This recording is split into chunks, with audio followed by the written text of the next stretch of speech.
What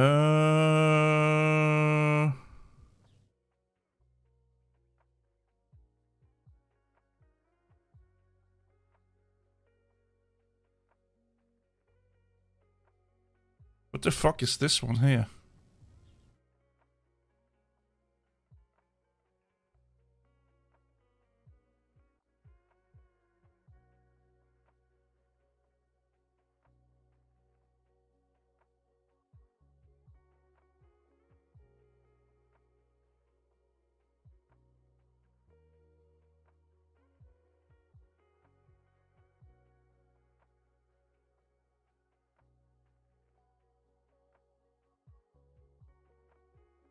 No, it's my ISP.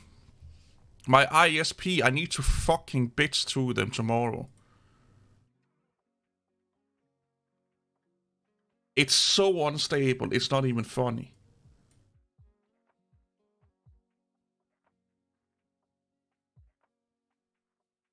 I had to tether my mobile phone to get a little bit of update. What happens if I take away the hotspot?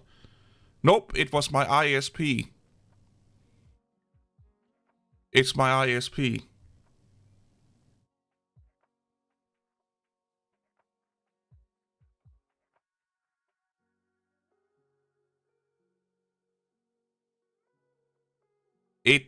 So the issue here is it may go out again later on. I don't even know what fucking internet I'm on right now because I'm also using my phone as a tethering device. So it could also be that I'm actually using my mobile phone data right now.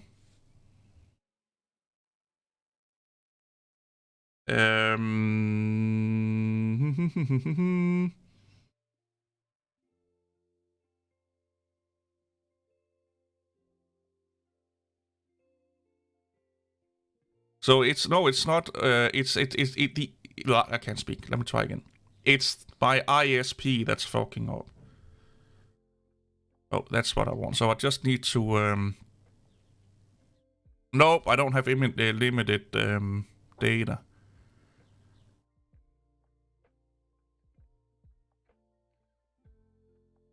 So what happens if I turn off the Wi-Fi? Am I still online?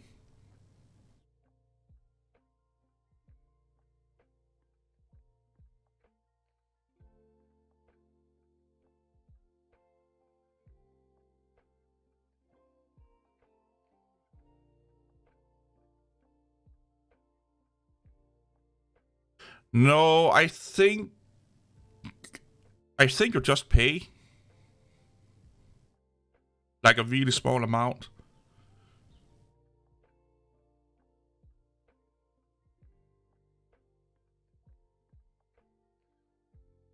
Fucking spam accounts.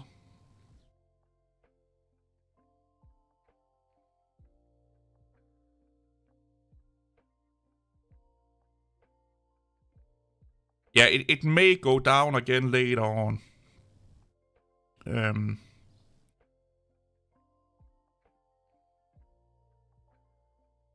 Yeah, it's always Windows' fault. So you know what the issue is? I still use Linux. I use Linux almost daily, if not daily. So here's how crazy it is. So 2 years ago, maybe 2020, 21, like once a week or at minimum once a week, my internet was down for like hours. So I called them. I even have a technician up and look at my connection, and I changed my modem. But I called them and I was like, "What's the issue?" So they're monitoring my the network for a week. You know, the stability of the connection and stuff like that. Hey, Don. And they found out that there is a lot of noise in the box. So basically, a main cable goes up to a box. Basically, the box is basically just like a network switch, basically. That then, you know, switch out or divide out the connections to the households. But anyway, that box that is like, I'm not joking, 10 meters away from my apartment. Apparently has a lot of issues, like noise issues. So they have had a technician out and look at it. It's gotten better. But to really fix it, they need to change the box. But because the next, so here's the issue. I can stick with these motherfuckers here, and trust me, everyone in the area is pissed off about them because they have like a monopoly on the internet here, high-speed internet. Or I can lose 2/3 of the internet speed and go with any other provider. So I can go from maximum 50 megabit up and 10 megabit, 50 megabit down, and maybe if I'm lucky 8 megabit up. And then the ones I have right now is 50 up, 200 down. And I've talked to them so many times, and they basically just don't give a fuck because there's no reason to upgrade the hardware because you don't have an option. So I'm going to call them tomorrow again because this is really fucking getting stupid. So every time it rains, you can, if it's heavy rain, kinda you can expect a little bit of outage, like it may fuck up, it may not, but let's say 4 or 5 times out of 10 the box fucks up if it's heavy rain. If it's really, really, really, really, really massively hot outside, like let's say 25 plus degrees, there is like a 3 out of 10 chance that the box will act up randomly. And they don't give a fuck about it.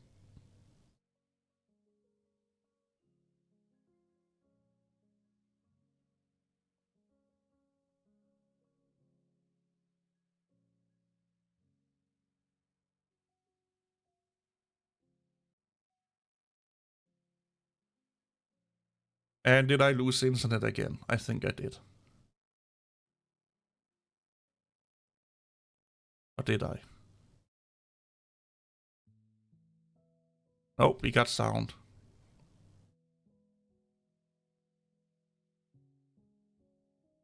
Yeah, so they basically just don't give a fuck. That's the issue. They don't give a fuck.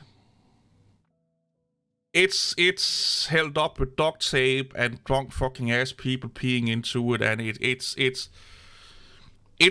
so bad that I have it's called Down Detector.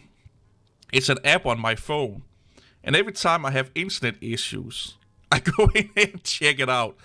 And right now, on the report map, the town like Copenhagen, there's like 1, 2, 3, 4, 5, 6, 7 hotspots, and I'm in one of them. Which is the best distro for newer hardware? Ubuntu. Ubuntu, Ubuntu, Ubuntu, Ubuntu, Ubuntu, Ubuntu, Ubuntu, Ubuntu.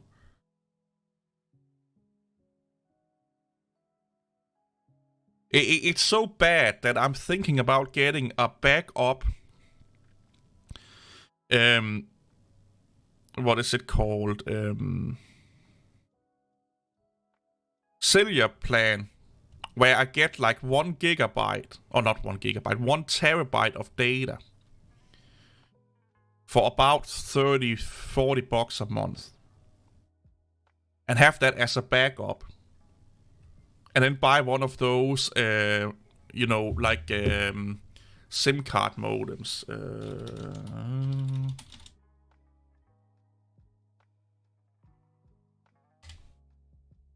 One of those where you just plug it in, like something like this here.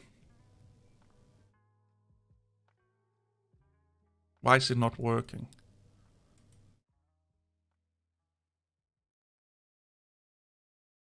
Why the fuck is it not working? There you go. What the fuck?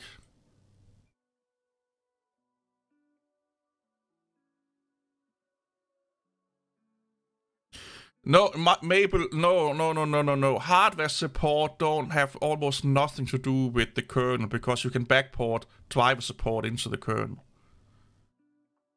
That's why the hardware-enabled kernel that you, or not the hardware-enabled, the LTS kernel support newer hardware because, yeah, Avo, that's rounded corners, rounded TB, yeah. You can backport hardware support into a kernel. What the fuck is wrong with this? Compare, no, I don't want to compare it.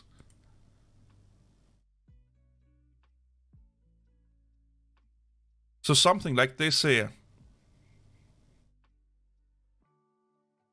Because then I can just connect with my Wi-Fi to this one here, then at least I can do work and stuff like that if they are acting up. Nope. You can backport. That's why Red Hat and SUSE are running outdated kernel in quotes, is because you can backport most things into an existing kernel. I have a video.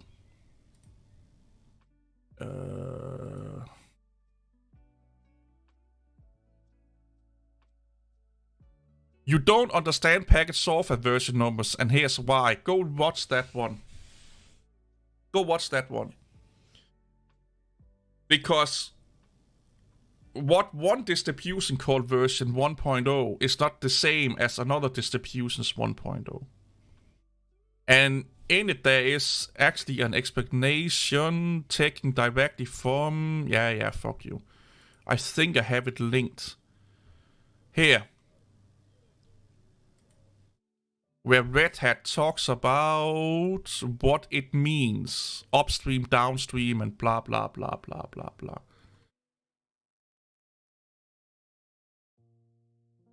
So every time there's transition between songs and there's like a 1 second pause, I always think my stream is gone down. So basically, you don't know what the fuck of software you're getting. Like, this is another thing I hate about Linux.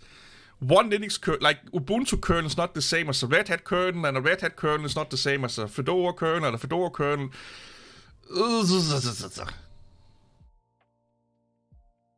It's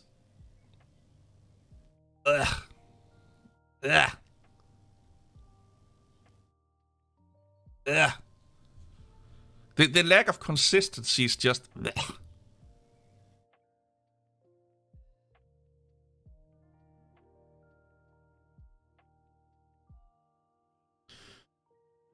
Well, yeah, Red Hat and Fedora is different. Not well, they are different, yeah, but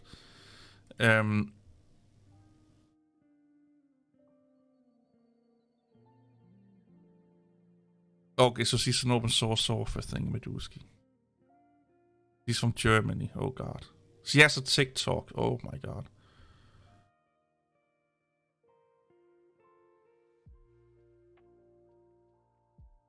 This is kind of like nature vlogs, hiking, open source software, creator stuff. It's urban life, exploring Europe. It's like, okay. I guess.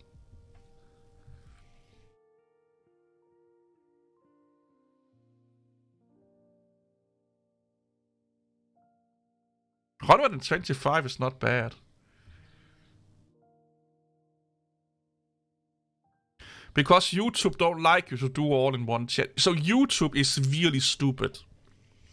So they call your channel a channel. So what you would expect is like, okay, Fox is a channel. ABC is a channel. Norwegian Television 2 is a channel.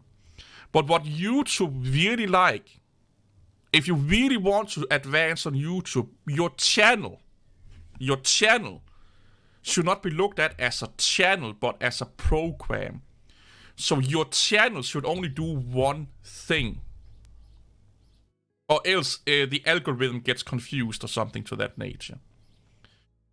That's why I have different channels also, because I want to do different stuff. That's why a lot of people that have one channel have different channels, because let's say if they're doing an engineering channel about a specific engineering topic, but they also want to do personal vlogs, the personal vlogs will not do that well in the engineering channel, because YouTube has flagged that channel as an engineering specific subject on the engineering channel. So they're not going to push their vlogs and stuff like that so much. Versus if you're making a separate, in quotes, channel and upload vlogs there, they will do way better in the long run. So a channel should be looked at as a program, where YouTube is a channel and each individual content creator is basically a program. That's how stupid YouTube is. And a lot of people are angry about this, and have been for close to a decade now. But YouTube really want, if you are if you are Linux tech channel, so this is how YouTube looks at you. You are a tech channel that do Linux. So if you do anything other than Linux, we're not going to promote it that much. That's why when I'm doing Windows content, or I'm starting to morph also Windows content, it's not doing that well as my Linux content, because I've been doing Linux content longer than I'm doing primarily Windows content. So it takes like a year or so to counteract that fucking thing. The best thing would have been doing if I was like, oh, well, I need to make a new channel that's Windows related. When I do coding, it don't do that well, because my channel primarily have videos about tech Linux up till now. So the best thing for me would be doing, if I really want to optimize my exposure, make a separate coding channel. That's how YouTube want you to do it. Instead of like when you're looking at a channel, if you're going to watch Kentucky local new TV station 5 or something like that, they do everything from fucking news to comedies to, you know, reality shows and all, like Discovery Channel, you know, MTV. That's how it should be doing, in my humble opinion. And that was how YouTube was in the beginning. In the start, you could do whatever the fuck you want on your channel. If it was a good video, YouTube will recommend it. Now YouTube is more into the nature of recommending channels over videos. So you can't really diversify your channel. You have to make a new channel to do that.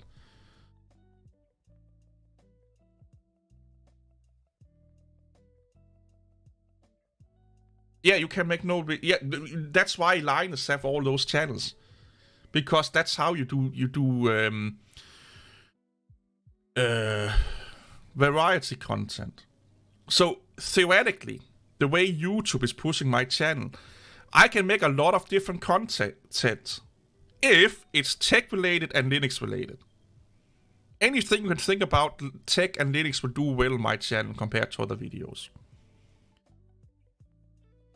So that means that if I want to do, let's say, I want to be, you know what, I want to do more programming. It's actually better for me to just forget about this channel. Let's say I don't want to do Linux anymore, I just want to do programming. It's better just to say fuck you to all the members and audience I already built up here. And move over to another channel. And start to build that up as a coding channel. That would be way faster and easier and productive for me to do that than trying to take my existing quote-unquote viewers or customers and exposing them to coding, for example. Which is fucking ass backwards. It's so stupid. But that's how YouTube wanted. That's how good old YouTube wanted. And, yeah.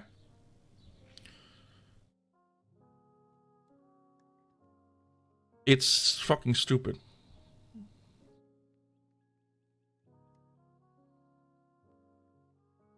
Hey!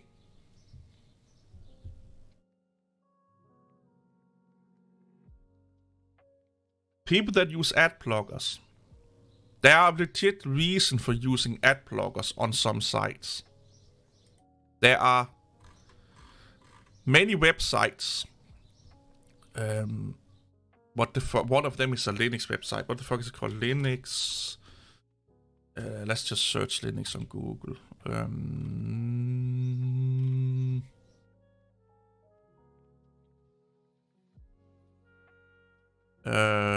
Ubuntu News. No, OMT Ubuntu is not that bad.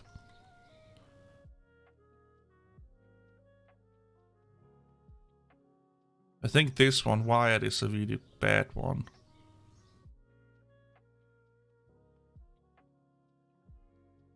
No, this is not even that. I can't remember. It's a kind of popular Linux YouTube, website, and they have videos, 2 or 3 videos running in the background, and ads flying all over the place. Yeah, use ad blockers for them. But here's the thing. These channels here, this whole thing here. This whole thing here,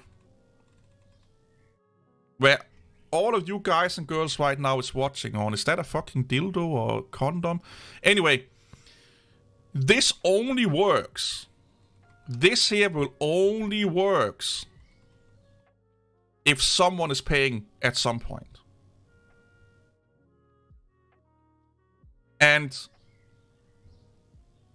if you don't want to pay, the viewer, if you don't want to pay, the money has to come somewhere else. And that will be ads, advertisement. So, before, in the good old days, YouTube advertisement paid enough and good enough that we didn't really need a lot of those in-video ads. Then people start to use ad blockers. And there was a controversy with the advertisement because some YouTubers were saying some bad things and stuff like that. The adpocalypse. So ad revenue on YouTube almost went down 80% overnight. So channels like this here, that a lot of people like to watch, cannot sustain the productivity and production level that they need, which cost money. This video here should probably cost him maybe $1,000, $2,000 to produce. So what do? They put more in video advertisement. And then people bitch and moan about that. Well, for someone to be able to do a video like this that costs thousands of dollars to make, probably, someone has to pay. And if nobody is willing to pay, you won't get the content. It's that easy. So ad blockers, if you're using ad blockers, and then you're bitching and moaning about in-app,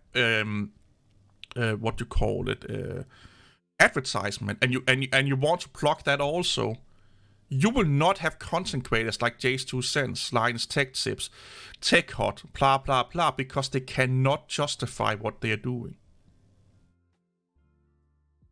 They are taking time away from family, work obligations, cases where they could make money, and so on and so on and so on.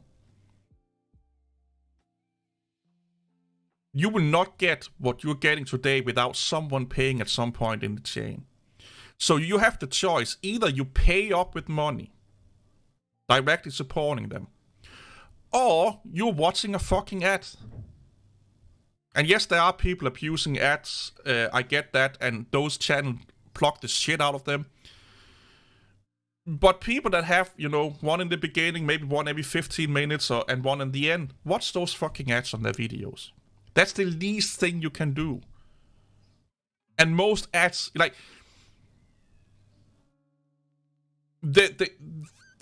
for the most part, in general, every time there is an ad break, you are done with that ad break in under 10 seconds because you can skip it after 5 seconds. And if there's 2 ads, that would say 10 seconds. Can you not sit for 10 seconds and watch an ad so you can get, in quote, free content? Is that too much to ask for? Like, or would you have, like, Jay's 2 Cents go in and do 10 in-app in-video ads that have product placement all over the place and stuff like that. People tend to forget that things cost money. Hobbies cost money. You don't bitch and moan about a carpenter making bird cages and furniture in his free time, and you paying him to fix your furniture or buy set carpentry from him. There's no issue with that. There's no issue with that. There's no issue. You have no issue paying a friend of yours that is a mechanic to work on your car. There's no issue with having a plumber as a friend coming over, fixing your shit and giving him a dinner or money for it. But for some reason, online content creation is not looked at in the same way. It's not looked at like everyone thinks it's free. I would love to see a budget from Tech Hut, Jay's 2 Cents, and Linus Tech Tip for one video. Mr. Beast have said he spent sometimes hundreds of thousands of dollars on one video. If you actually knew how much time and money it took to produce just this fucking video here, you would be mind-boggling surprised. And here's the thing, nothing in this world is free. If you think it's free, that's because someone else has paid it for you. Or you're paying for it without you knowing it. So that could be your user data, your user interaction, blah, blah, blah, blah, blah. So another way of looking at it could be like, okay, we don't want to have ads on YouTube. Well, then let YouTube sell your data then. Let YouTube make money off your your clicks and stuff like that, so YouTube can pay the content creator so they can buy better equipment, they can hire graphic artists, they can hire editors, so you can get a higher produced product. Like when I started out on YouTube, I had people, you need a better mic, you need a webcam and stuff. I'm like, dude, I can't afford that shit. Oh, don't you make money on YouTube? No, I don't. I didn't. Like, most of my YouTube life, I was not monetized. So that means that I had to go to work and spend my money that I could spend on food, on YouTube shit, because that's what people do on a hobby, so people who get a video. Like, how backwards is that? It's like going to the shop and say, I want that food for free. Or going to your mechanic friend and tell him to work on your car for free. Or go to the carpenter and say, I just want that bird cage. It's your hobby. It should be free for me. Why should I pay for your hobby? Because what ads are paying the content creator for, what you in specific are paying the content creator for, is not the video itself. It's the work, the equipment, the editing. That's what you're paying for. You're not paying Jay's 2 cents for this video. You're paying Jay's 2 cents for the hours. Like, this video is 21 minutes long. This is probably taking him 8 hours to make this video. 8 hours to make if not even more. Him and his crew. And it pisses me off a little bit to see all these entitled people on the internet. Oh, I just want everything for free. And then they bitch and moan about, it's not to our normal standard. It's not highly produced enough. And, well, if everything has to be free, then you will get crap. It's how fucking simple it is. If everything on the internet was free, you would get crap. Because nobody would have the money or could justify spending thousands of dollars on stuff to give you good content when they also have to feed a fucking family, go to work. You're not paying Jay's 2 cents for the video. You're paying Jay's 2 cents so he don't have to work, so he can have the time and justify the time to his family to make the videos. The videos in of themselves, yeah, J2 Sense is a great channel. The videos in of themselves is not what you're paying for. It's him giving him a justification that he can sit and do that video, giving him a justification to his family and his kids that dad can do this. I'm not taking money away from your table by doing this right now. But what people want on the internet, they want everything for free. They don't want to do it. It's society in general. I'm so fed up. Like, I know I'm getting old, but fuck, man.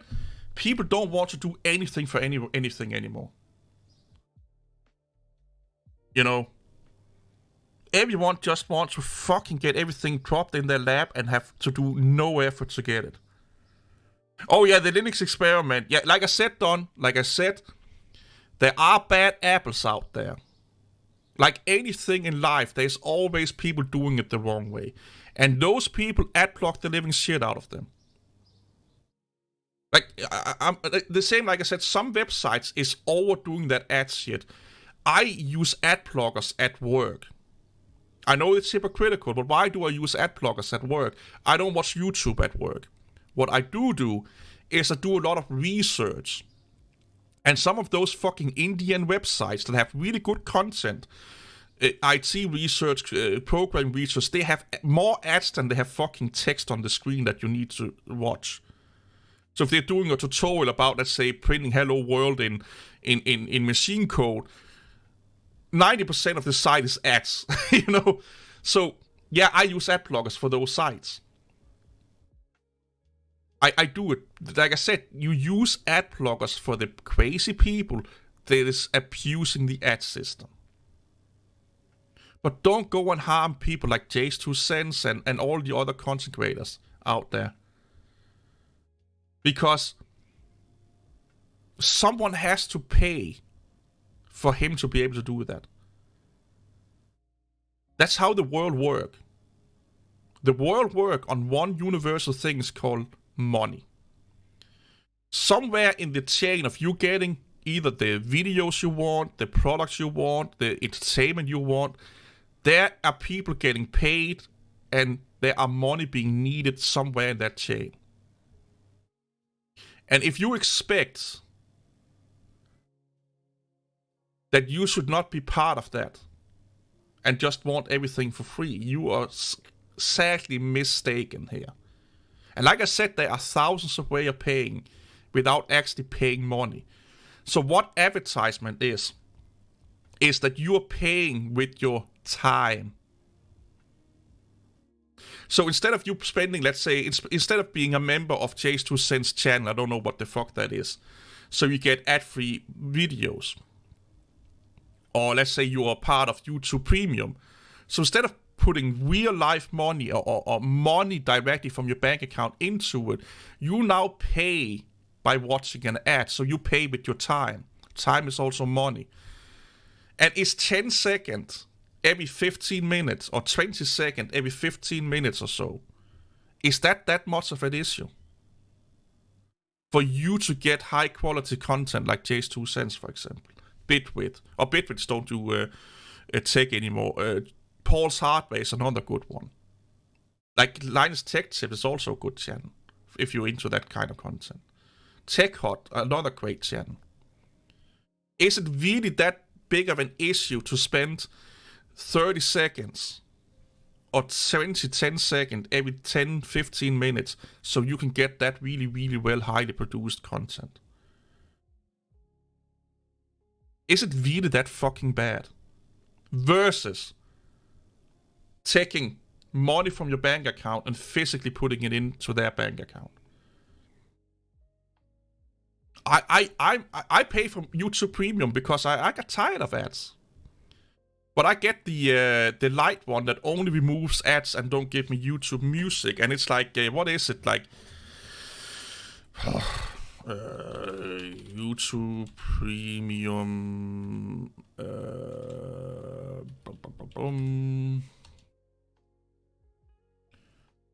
Light, I think it's called.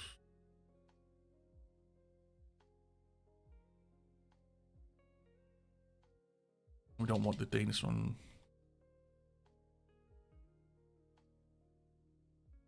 Yeah, let's just say UK.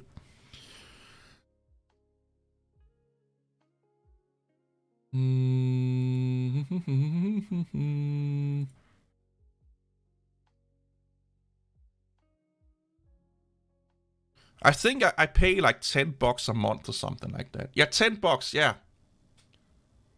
Yeah. So I rather pay YouTube $10 a month and know that, and this is the great part of it, if you are a YouTube Premium member, your content creator gets more money from your view than they did to do from an ad. So you're actually helping them out even more. Like when I look at my analytics, I have way less premium viewers than I have, of course, normal viewers. But compared to how much they pay the premium viewers. I get way more per view than I do from a non-premium watcher. And I know. Yeah, it's if you're a kid and you don't have $10 a month, I get it. I fucking get it. Like, if you were 15, 16, I get it. But then just watch what's an ad? What's the fucking ad? Because it's not free. It's not free. Someone has to pay. And if you want YouTube for free, you're basically fucking leeching off other people's money. That's another way of looking at it. If you want to use ad blockers and I'm not paying anything, well, you're basically leeching off other people's money. You're basically a leech. Someone other out there in ethos are paying so you can get it for free. Why not help a little bit? What's an ad? Pay for YouTube Premium. Or what's an ad? Is it really that fucking high? Like, here's the thing. Of all of the things in today's society that is worth your bitching time, YouTube ads is like the lowest fucking totem pole. Like the lowest amount of shit you should care about.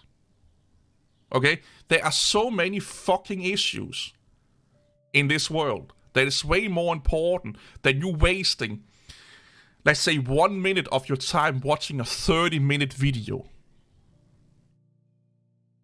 Or wasting 1 minute time of watching a 15-minute video. Like, how much money do you make an hour? Do you make millions of dollars in 1 minute? No, you don't. Most people make no money a minute.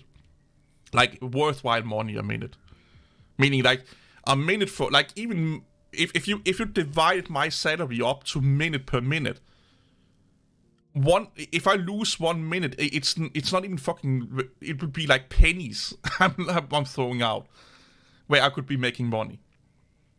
It like your worth, like a lot of people's worth, hourly wage is so low, sadly enough, of course, that if they lose a minute, it won't even fucking tip the scale one bit.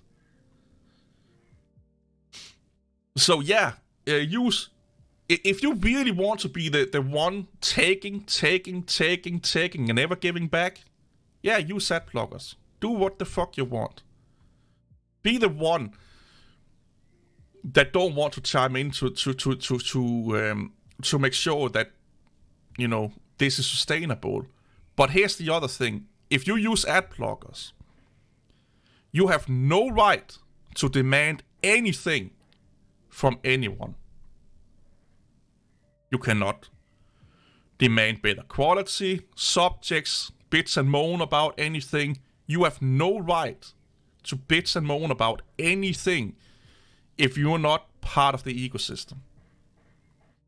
If you're just a taker.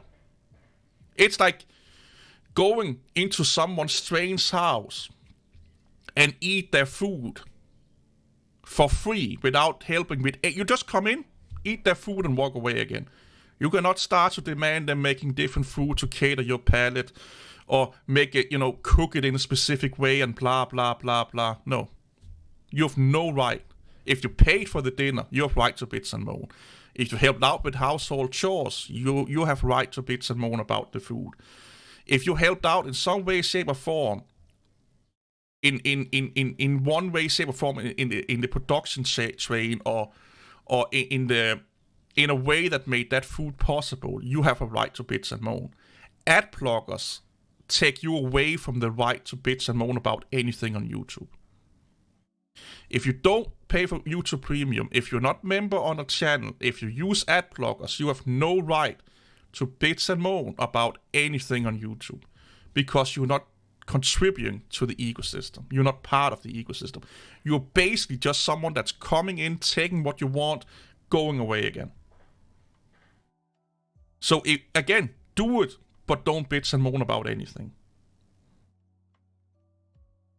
Don't bitch and moan about the YouTube algorithm if you're not a content creator. Don't bitch and moan about YouTube politics if you're not a content creator. And this is an issue with a lot of things in life. People love to bitch and moan about things that they are not part of, they have no influence on, and they're not contributing to. If you're not a single fucking mom working 4 jobs, don't tell how single moms working 4 jobs have it, because you have no fucking idea. No fucking idea. Most people I see bitch and moan about anything related to YouTube that have never done YouTube have no fucking idea what they're talking about. If you think you know how to do YouTube and you have never had a channel for, let's say, over 2 or 3 years, minimum, you have no fucking idea what's going into this shit. And it pisses me off. It really pisses me off. Because it all it sounds like is entitled, spoiled idiots bitching and moaning. And we need to get out of that mentality. Because if that's your mentality, to be a spoiled, moaning bitch, basically, you're not going to get far in this life. Hey, Benjamin.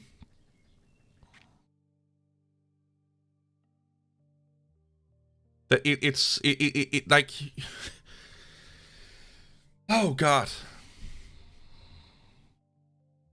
Bitch and moan about YouTube recommendation is a little bit different. That's probably one of the few ones where, you can bitch and moan about the recommendation system. Yeah, I will agree with that. But don't bitch and moan to Jay's 2 cents about how he does his stuff, why he does his stuff, the way he does his stuff, the money spent on stuff, if you're not watching ads, being a member, or contributing to it in any way, shape, or form. You have lost any right to bitch and moan. It's like not driving a Ford, but bitching and moaning about everything Ford does. It's a little bit like me in Denmark, bitching and moaning about American politics, which I honestly I'm not living in America, so what I have to say is meaningless, is pointless. Because I don't live in the States. I have no influence on what's going on there. I cannot do anything to influence US politics. I'm not a politician myself. I'm just a fucking idiot on the internet.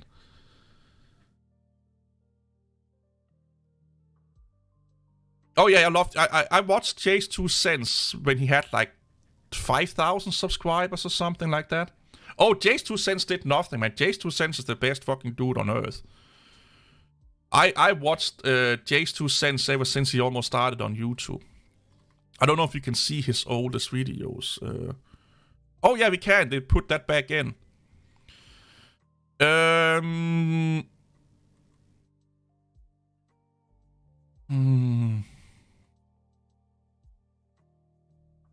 About here, I guess.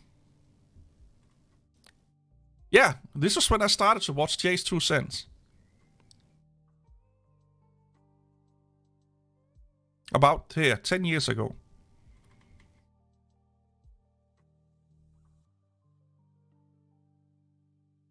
And, yeah.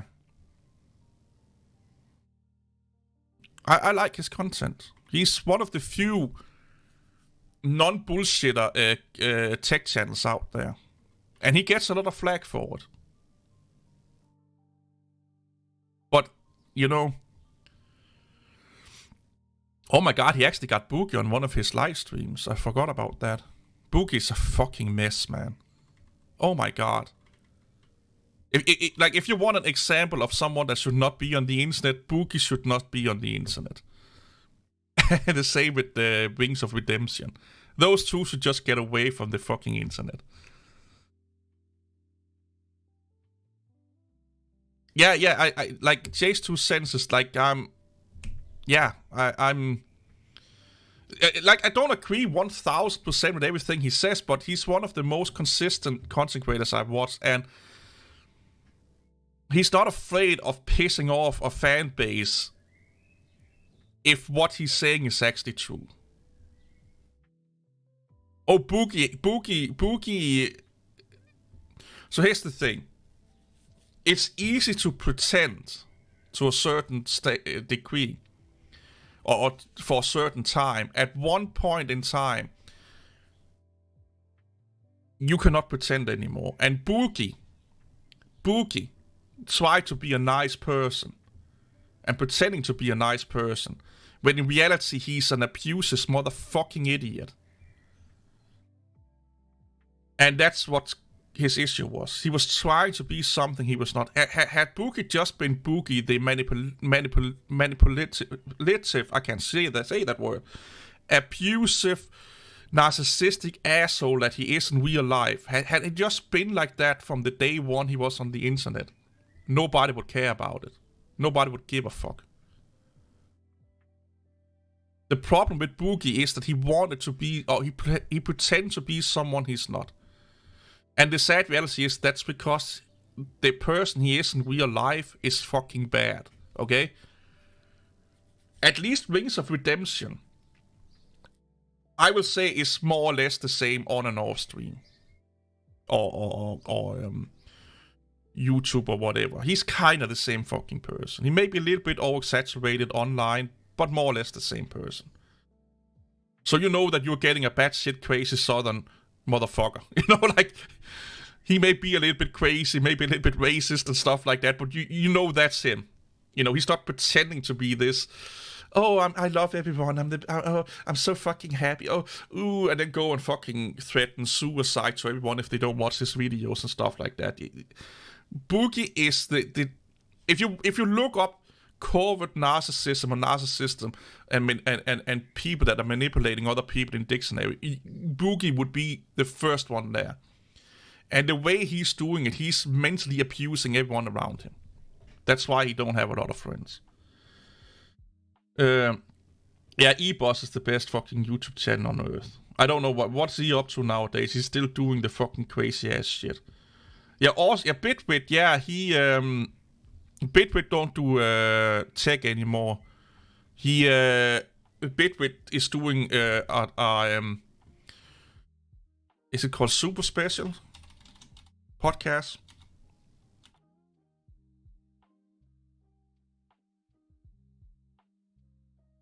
Yeah, he's doing Super Special podcast. He's not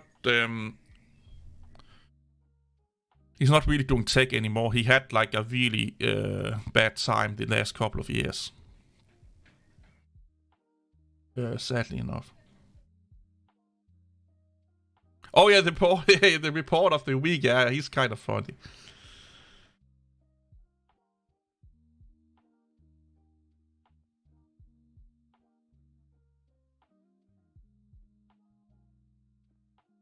Yeah, he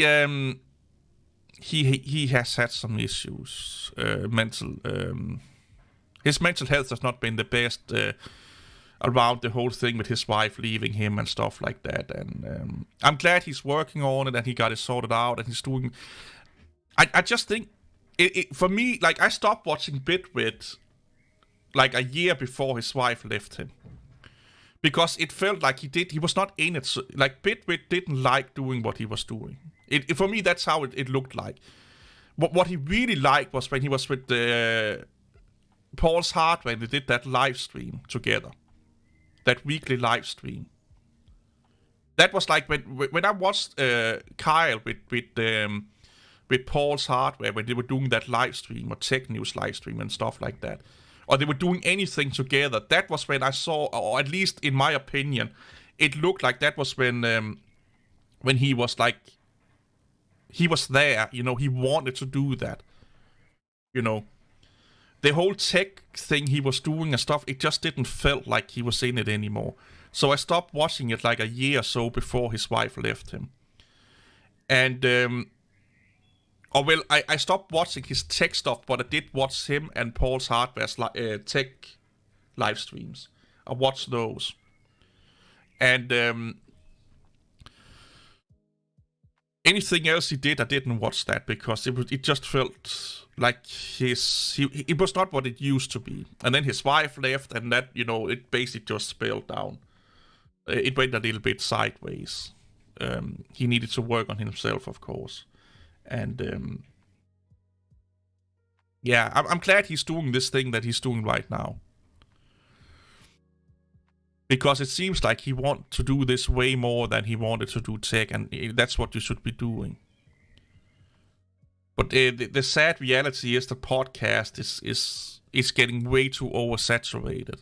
Like, look, he's almost getting no fucking subscribers, and his views is like,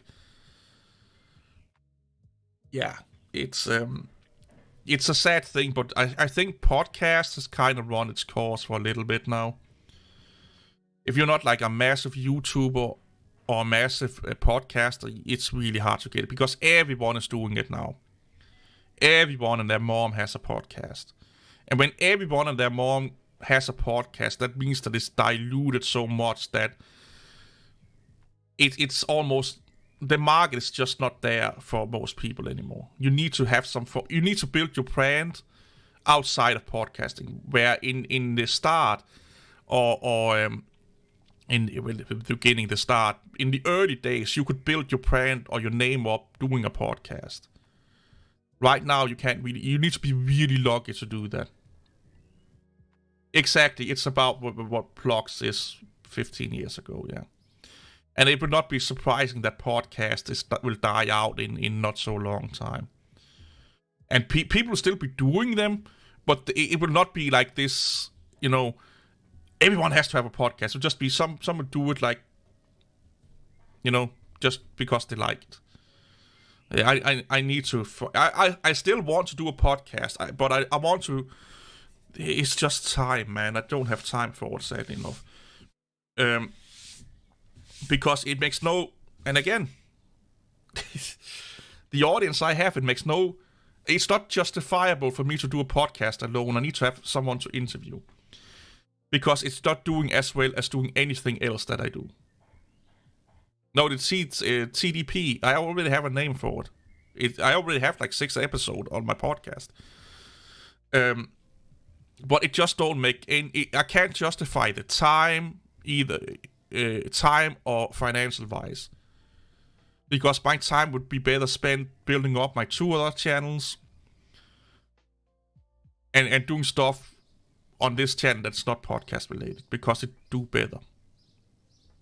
The podcast don't get close to doing well enough that it's justifiable to spend over an hour recording, editing, and making an hour video that like only 1% of my viewer base watch. There are more people watching my non-tech content on my other channel than my podcasts. And the only way to get enough people to watch that podcast, I need to build this channel up to have a bigger base. And why is that the case? That's because people are tired of podcasters. Why should they spend an hour listening to me when they have Bert Kreis, 2 Bears 1K, Tom Segura, Sean Ryan, Critical Thinker, I think his name is. Like, there are so many amazing podcasts out there.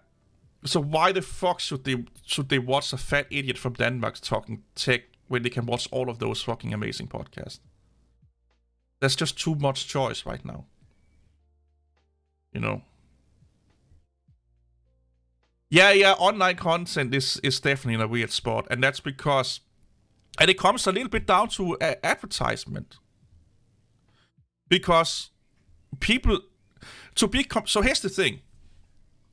To be competitive on YouTube, if you go back to when I started in 2013-ish on my first, maybe 2010 on my first channel, all you needed back then was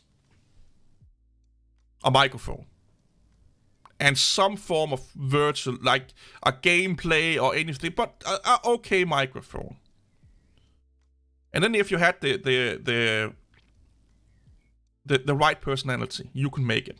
Nowadays, the entry level to kind of get people to noticing you on YouTube, okay? You need to spend probably $10,000 in equipment. You need to have the right webcam. You need to have the right microphones. Like the microphone setup for one person alone will cost you about $500, if not more. That's just the fucking microphone set. Then you need like the webcam I'm using is not even good enough anymore. You need a proper, DSLR or proper video webcam, and they cost $1,000+.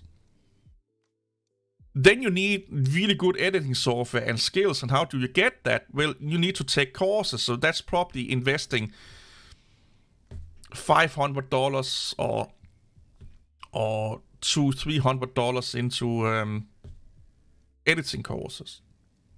Then you need to have really good, thumbnails and graphics and stuff like that. If you can't do that yourself, or you can't get anyone to do that for free, that's probably $100, $200 thrown away on just getting thumbnails and graphics up. And that's just to get started. Starting a YouTube channel today is almost like starting a network channel, because you are competing with people that have that kind of money nowadays. You're competing with networks. YouTube today is not about someone just like in the good old days. Sit down with a crappy mic, crappy webcam, and a great personality. That will get you almost nowhere today. There will be the oddball out there that can do it. There's always exceptions to the rule. But that's why they call an exception. There are still people doing it, sitting down, crappy webcam, crappy microphone, and they just get millions of views. But there's a lot of other factors playing in there. It could be their personality is just that fucking amazing, or they're just that fucking hot man or girl, or the subject that they're talking about was just the right thing at the right time with the right opinion, right understandable message at the right time. There are so many factors that was just clicking for them to do so. But if you're thinking, I want to go onto YouTube and make pocket money. Let's just say you want to go onto YouTube and you want to make, let's say, $100 a month in like a year or so. Your minimum investment will probably be about $500. Just for the equipment. And then we're not talking time. And then you have to upload on average one video a day for at least the first year or so. For the first year. You need to build up a rapport of videos. That's what YouTube favor. Everyone that starts out on YouTube, they upload about one video a day or every other day. Because you need to build up not a lot, but you need to build up a rapport. Because that's when, and it's not so much for the viewers, it's for the YouTube algorithm. Unless you make one amazingly fucking great video. The YouTube channel looks at your videos over time. So you need to have a lot of great, consistent videos in a period of months or even a year before YouTube algorithm kind of take you seriously also. So that's why they say you should upload once a day for the first year. So that's like $500 investment, and then you have to make really good videos. Like, you cannot make crappy videos. You have to make good videos every day for at least 6 months to a year. And a lot of people hate this, but with a little bit of luck, you can probably make $100 a month in a year or two. And start to slow down your upload rate. I should theoretically, right now, I should still upload every fucking day. Kind of when you reach the 10,000 mark is kind of when you can start to slow down a little bit. But you have to keep the quality up. So that means that you have to spend about at least 3 to 6 hours a day making videos and YouTube content to get $100 a month in a year and a half. YouTube nowadays, from an investment standpoint, if you want to get something out of it, is an investment that you pay up front. Like a business. It's like starting a business nowadays. You invest a lot of money in the beginning, and then hopefully in 1, 2, 3 years, you will get that money back. But that means you have to do the right content. You have to have a little bit of luck, the right people have to find you, and so on and so on. Yeah, listen, there are always people that are doing things from the, there's, like I said, outliers, exceptions to the rule, and stuff like that. There's always people out there that, and again, when she made that van life video, she did it in the popularity of when van life was starting to take off. And she's a really attractive fucking girl. And her video was really family friendly. There was a lot of, boxes ticked off. And she got lucky. The right people at the right time, and the algorithm found her video. She had the right thumbnails, the right title, the right personality. All of these things that you can't really control that much was clicking for her. So if it was that easy, everyone would be doing it. If YouTube was that easy, everyone would be a YouTube millionaire. There's a reason why 99% of YouTubers make no money on YouTube, because it's fucking hard.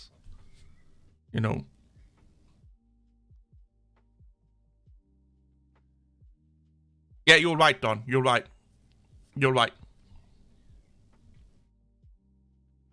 You're so right. But YouTube has become... It's not just YouTube. It's live streaming. It's blogging. Online content creation has become what local... like what a business is today. Business in general is today. Online content creation is not on the uprise on the bell curve. It's kind of in the middle of the bell curve. That means that there's so much competition right now that you need to do something really special to get ahead. You need to be really unique or do something unique or start a new trend and so on and so on. Van life, and then there was like parkour, and there was like pranking videos in the 2010s was really fucking popular, and then live stream became a fucking thing. Everyone did that. If you were like doing a live stream, you were almost guaranteed success. Now everyone, their grandmother's doing a live stream and they barely can get any views.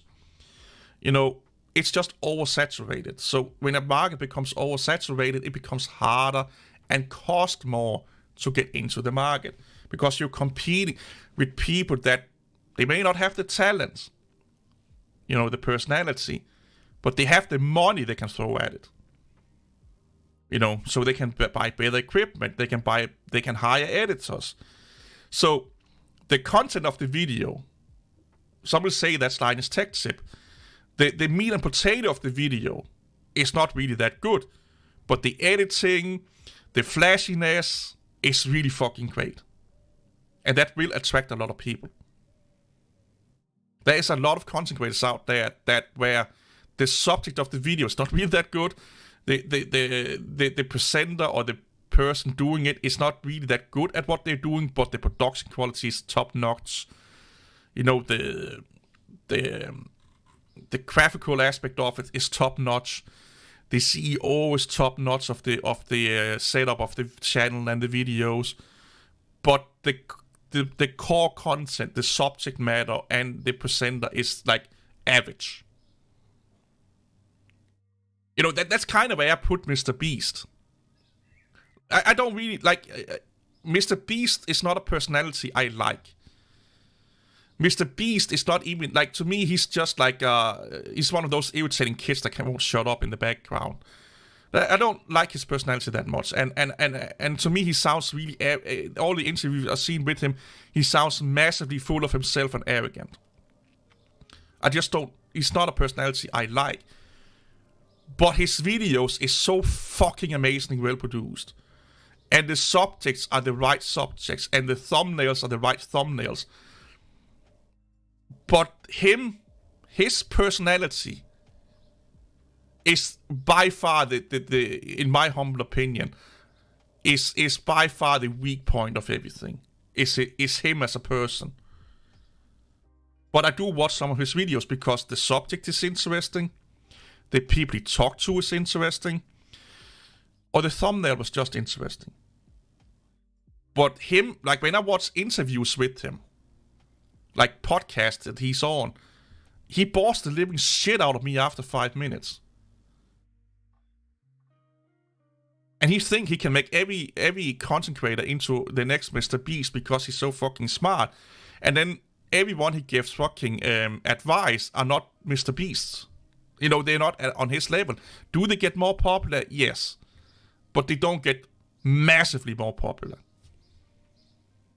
Like if Mr. Beast was to put on a mask, you know, grow some titties or something like that, and start over from scratch, I don't think he would make it in today's society, or in today's like he cannot put any money into the new channel.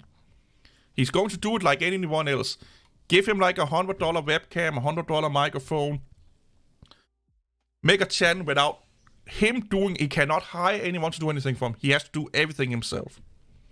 He will not be where he is today. Mr. Beast is where he is today because he got lucky. And he made the right content at the right time. And he understood YouTube at that time. I don't think he understands YouTube as well as he thinks right now.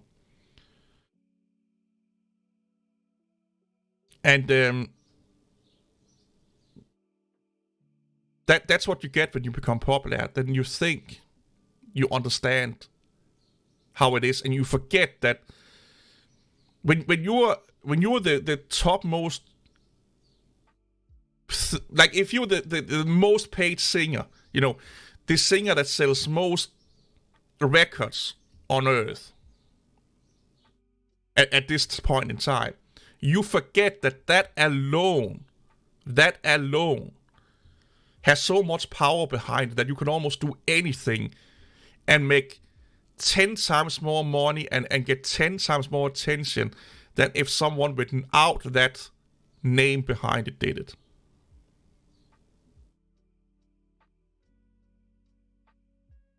You know,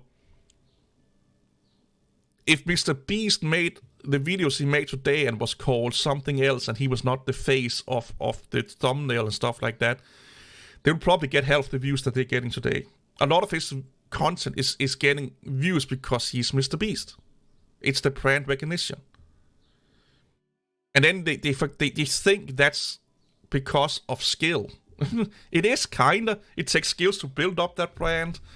But they forget that if everything, like Adobe as a company, if they started over today without the money that Adobe have and the backing and the brand recognition, they started over in word processing today, there's a high chance they will not make it the first 2 or 3 years.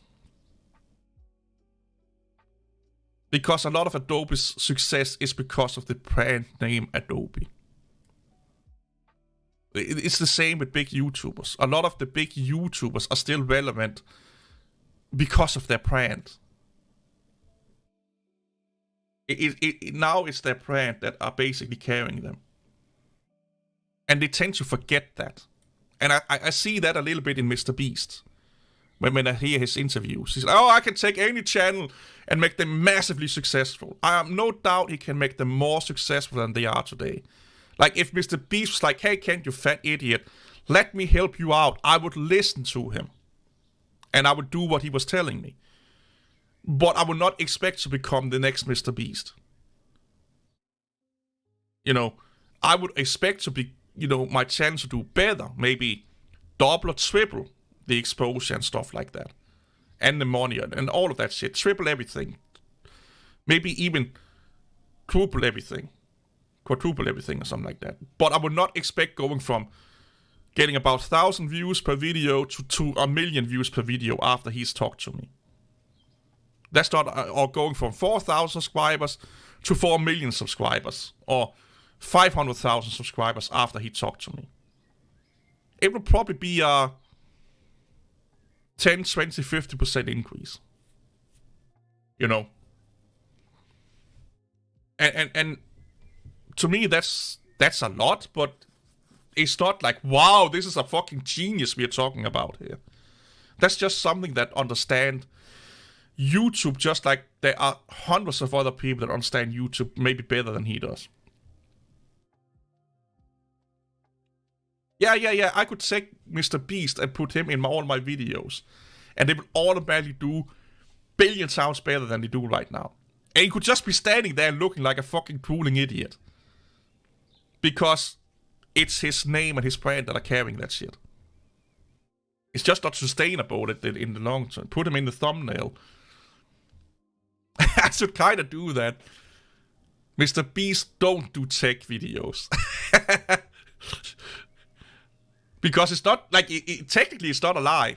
You know, if I take his face and then put a speech bubble and say, hey, I'm not in the video. You know, and then just put a title on it, it's technically not wrong. It's not wrong. I'm not misrepresenting anything. But a lot of people click on it because they see Mr. Beast's face. But if I clearly state in the thumbnail that he's not in the video. Like, I did that with the... I actually did an experiment with that.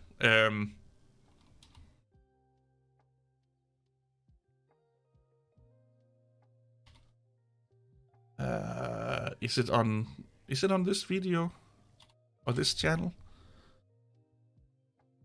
I think it is. I think it's the free BSD one. Yeah, here.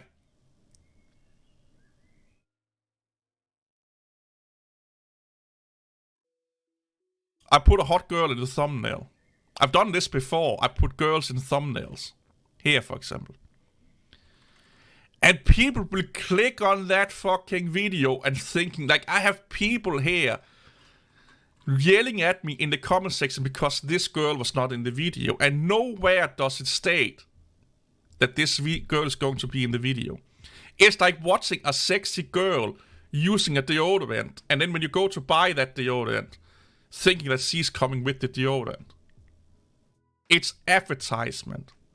It's like watching a girl using a fucking underwear, and then you're buying the underwear and she's not coming with you. It's not clickbait. This here is not clickbait. People don't know what clickbait is. Clickbait is if your title or thumbnail is representative of something that's not in the video or have anything to do with the video. That's why it's called bait. You're baiting them in with false promises to something. So, clickbait would be Windows is the best system ever, and then I make a video about Linux being the best system ever. That's clickbait. Because I am purposely making something I know people would click on, but it's not true. Mr. Beast videos is not even clickbait either. Most videos that people call clickbait are not clickbait. That's because There's a clear definition of it. And also, again, saying that is clickbait would be, like I said, the same saying that it's false advertisement to have a bus driving past you with a sexy girl in Calvin Klein's. And then you're like, well, if I buy those pants, I'm getting Calvin Klein's. No, she's just modeling the Calvin Klein's. This girl here this is a wallpaper from like the 90s or something like that was really popular in the BSD circles. That's why I use this wallpaper. Or in the 2000s or something like that, mid 2000s. This wallpaper was like used everywhere on fucking FreeBSD. She's just modeling, you know.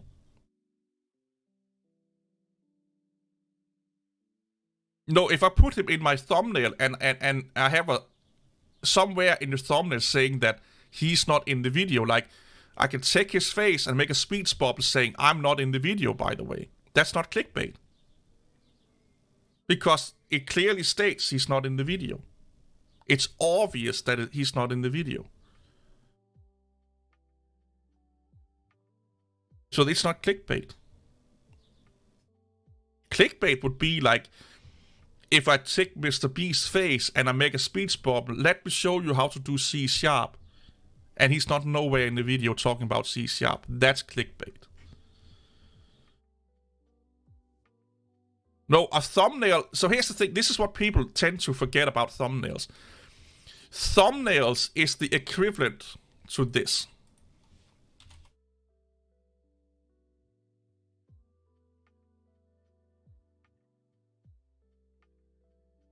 It's advertisement. It's like this here, this here, this here.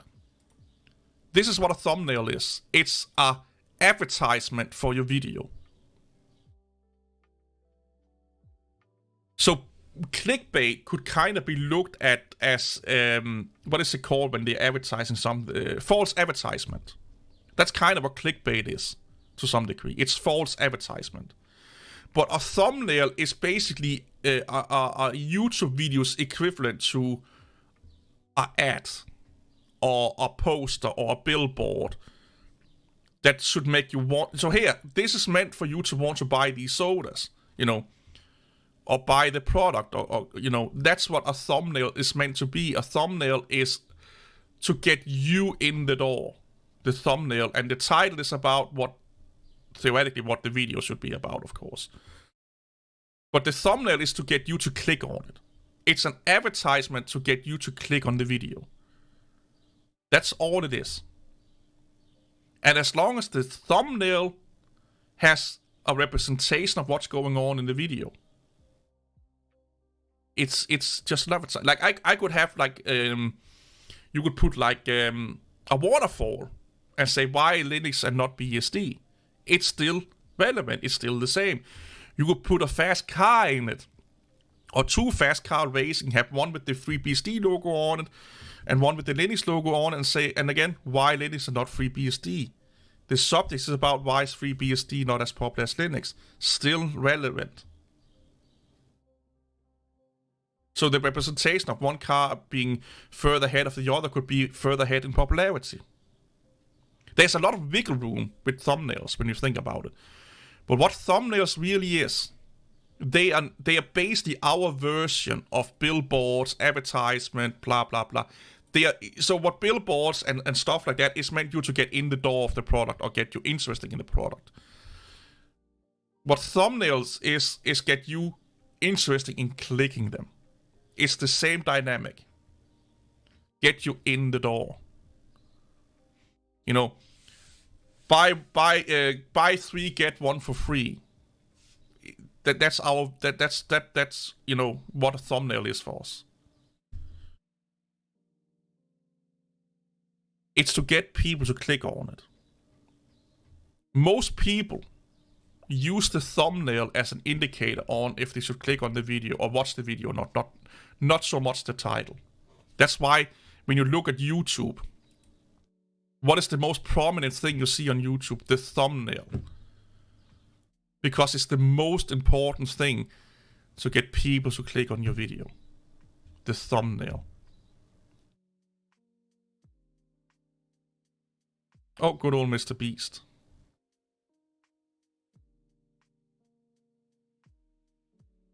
You know, the thumbnail. Here. This is, But again, like I said, all of this, if you've not done YouTube for a couple of years, you don't really understand this. And I hate to be the guy of bad news, but watching someone say this to you, don't fucking understand it until you've done it yourself. I've seen a lot of million subscribers YouTubers changing their thumbnail after a day or 2 days because their views was down, and then they just got way more views. Way more views. Even YouTube in the dashboard. If your YouTube video is underperforming than the normal videos are doing, the first thing they tell you is that, oh, this video is underperforming. Have you thought about changing the thumbnail?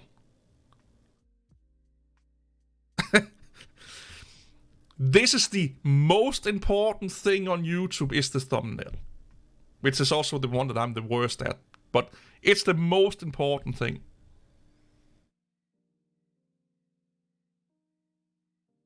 YouTube says it. The algorithm shows it. The viewer count shows it. If I put a big-breasted motherfucking girl on a thumbnail, I would get more views on that video than any other videos, on average. I've done the experiments. There was a period of time where I almost, for like a week or a month, for most of my videos, I had like either hot or average looking girl on all my on my thumbnails, and in that period of time, I got more views. If the thumbnails was not that important, nobody would give a fuck.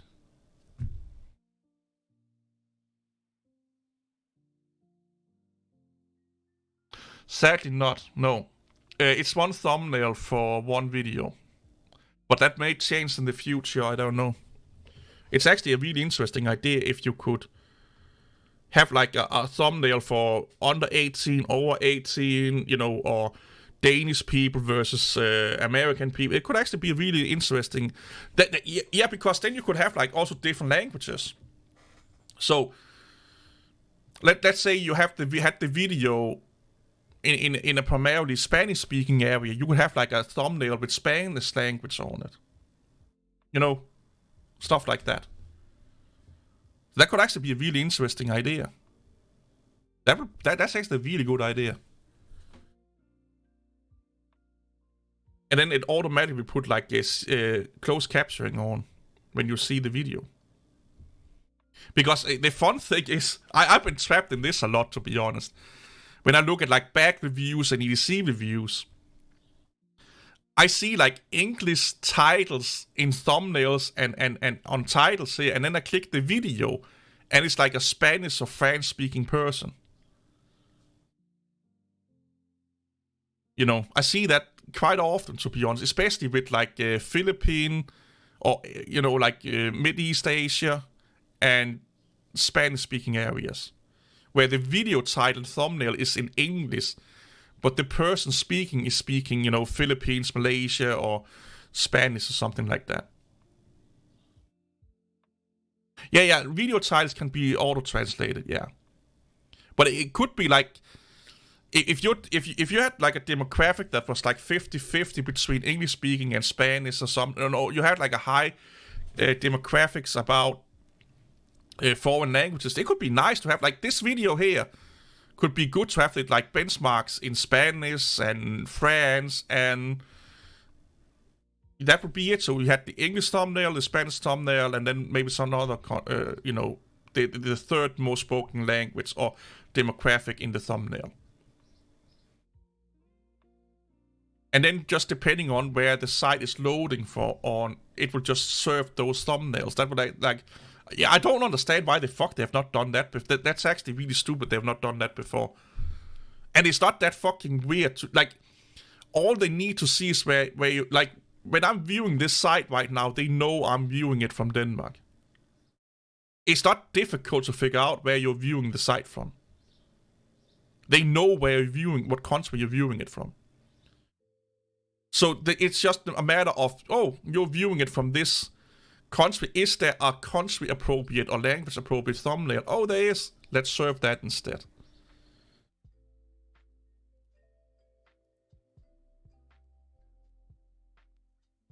No, I don't want to do it in Spanish, because English thumbnails tend to get most clicks anyway, because there are most people understanding English. It's the most spoken language in the world. So it makes no sense to, unless you are targeting the Spanish audience or something like that. But like I said, or like what he's saying, it could be a good, a good idea to get, non-native English speakers into a channel.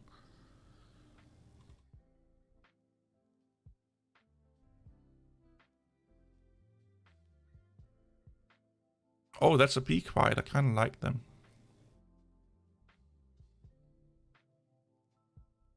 Big gravitational waves. Ooh, nice.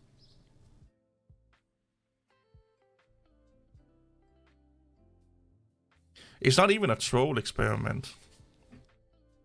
I'm getting tired of fucking listening to this Titanic submarine.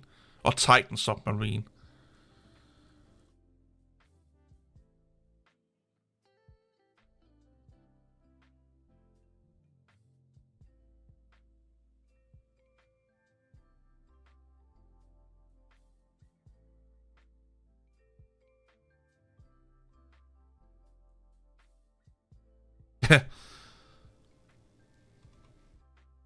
I'm getting into this fucking what's on YouTube right now. Ooh. Watches. I need to watch some more Watches videos. I'm highly debating on getting a fucking AMD graphic card. I'm getting so fed up with my Intel card. And here's the thing. The problem with my Intel card is not gaming. That's the fun part. If you don't do anything but gaming, go with Intel. But fuck, man. Welcome back, lame. Fucking hell, man. Then OBS will not recognize my fucking graphic card. Then XSplit will not. Then Streamlabs will not recognize it. Almost any other fucking program that is not a gaming program have issues with the Intel card. Yeah, I have a 750, Arc 750. But for games, I have almost no issues with gaming. But any other program, then sometimes I can use the quick sync encoder, sometimes I can't, sometimes it tells me I have a graphic card, sometimes I don't. Right now, I cannot start up XSplit because it's telling me I don't have a DirectX X 10 graphic card in my system. Because it don't want to recognize my graphic card. I had to take off, is it hardware accelerated TL in Affinity Photo, because it won't recognize my graphic card. But if you're just watching Netflix and YouTube and gaming, no issues with the Intel graphic cards. The second you're going to use your graphic card for anything else than gaming, you will have issues with the Intel card. Because their focus is making games work better. They don't give a fuck about the rest. Because there's not that many people doing live streaming and video editing and stuff like that. I will say video editing, it works under Premiere Pro. But there are still a lot of fucking programs that don't properly support the Intel Arc system. And that's the only reason why I kind of want to get away from it. Because it's interfering with what I'm doing right now. Right now, all my recording software, recording sessions are done on CPU power. Because none of them will recognize the quick sync encoder on my graphic card. OBS Studio, nope. Streamlabs, nope. XSplit, nope. I have to use CPU encoding. which is not a big issue, but I prefer to do it via the graphic card.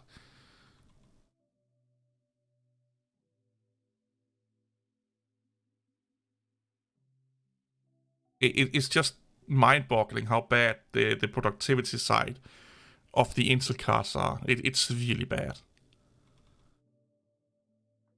But yeah, like if you're just gaming, definitely go for Intel. They are amazing gaming card for the prices. Like they are really fucking good for gaming. Like really good. And almost like the new beta version is even fucking getting them even better for gaming. Like on the gaming side, you're changing close with like 3070s now. And the equivalent on the AMD side. The only issue is that ray tracing is still bad. They're still using ray tracing version 1, where AMD is using version 2, and I think Intel is on version 3 now.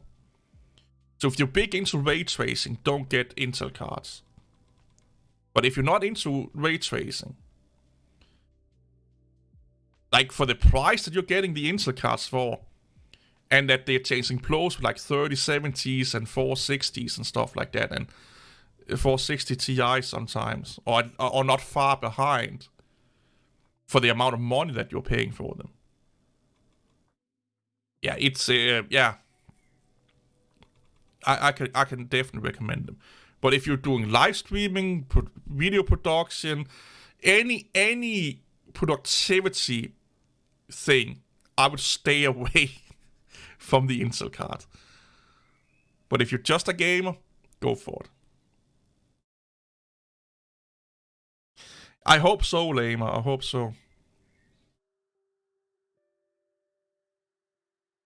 I hope so.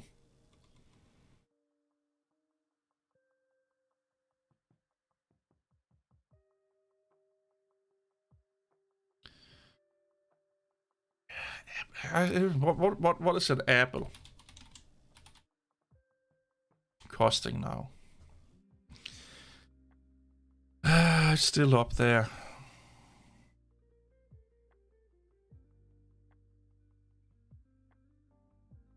So I really want a new backpack next time there is. Is Intel better than Nvidia for gaming? Yeah. Yeah. It actually is. And I'm not talking about, like raw performance. I'm talking about performance per dollar. If you want to pay the price of an Nvidia card, you will get more frames per second, and it will probably also last you longer. But do you need?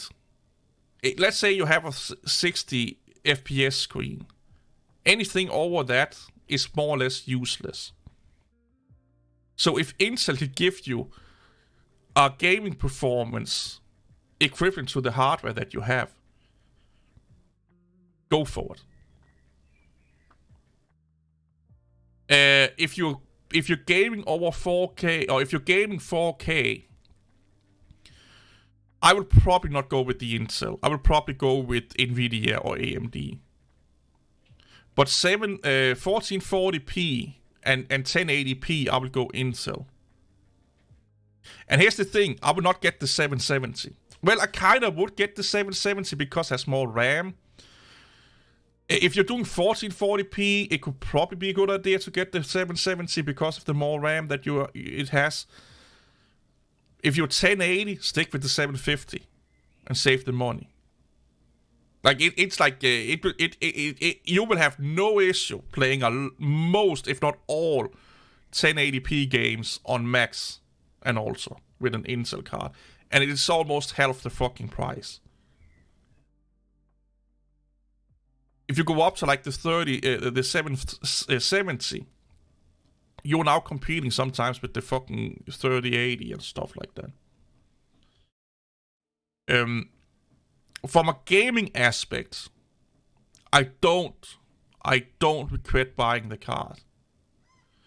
The only thing that pisses me off is everything not gaming related that I do.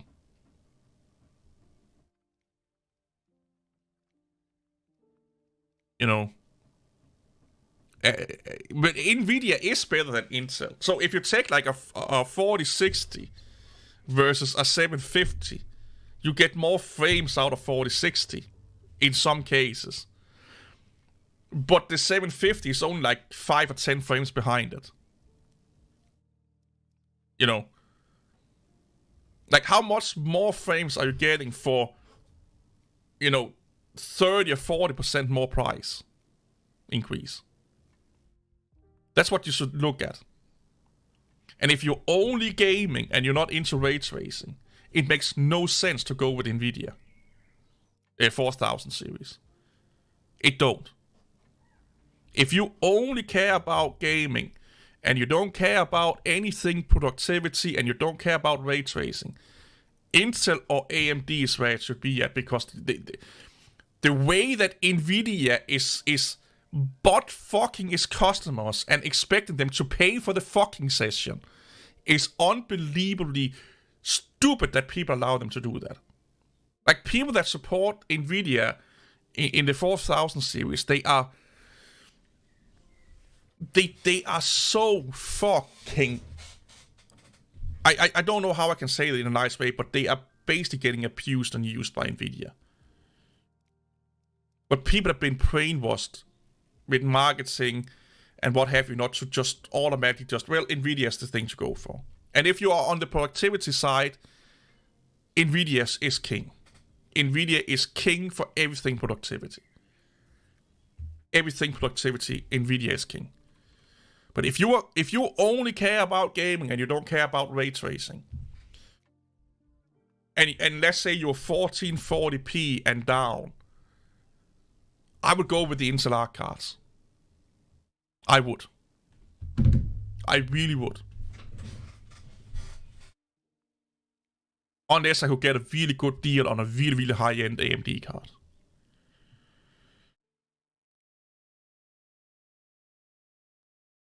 I really would.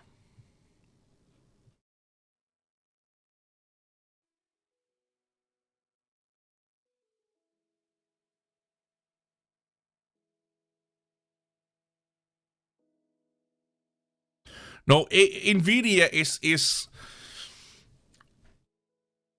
Nvidia or has been abusing their customer base for a long time. It's not nothing new. Ever since the 2000 series was kind of the time when Nvidia kind of became a joke. It really was.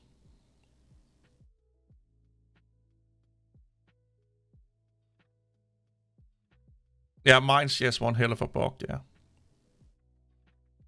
Oh, Intel Arc, like if you get the card I have, the 750, I gamed on it on 1080p for like 2 weeks. Like the 750 for 1080p gaming. If you're only doing 1080p gaming, don't buy the new AMD, don't buy the new Intel, get the 750 or 770. And if I'm not mistaken, the 770 costs still less than the 1460 or 460 Ti or whatever the fuck equivalent AMD newest generation is. Unless you want ray tracing. If you really, really want ray tracing, Nvidia.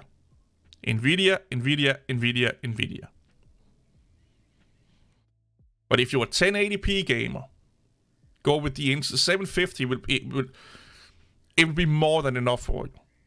60 frames per second, 1080p, yep, the 750 will be, you will love it. You will love it. And then you can take that extra money and spending them on a game or something like that you're saving.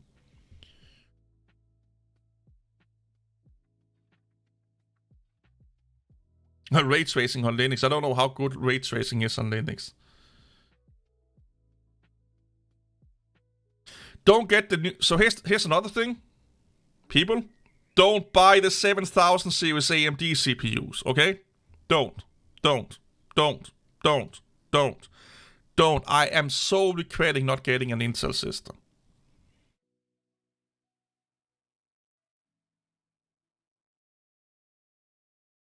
You want to know? Just go Google how Nvidia is. Like they're overpricing things. They're locking things down. Their software is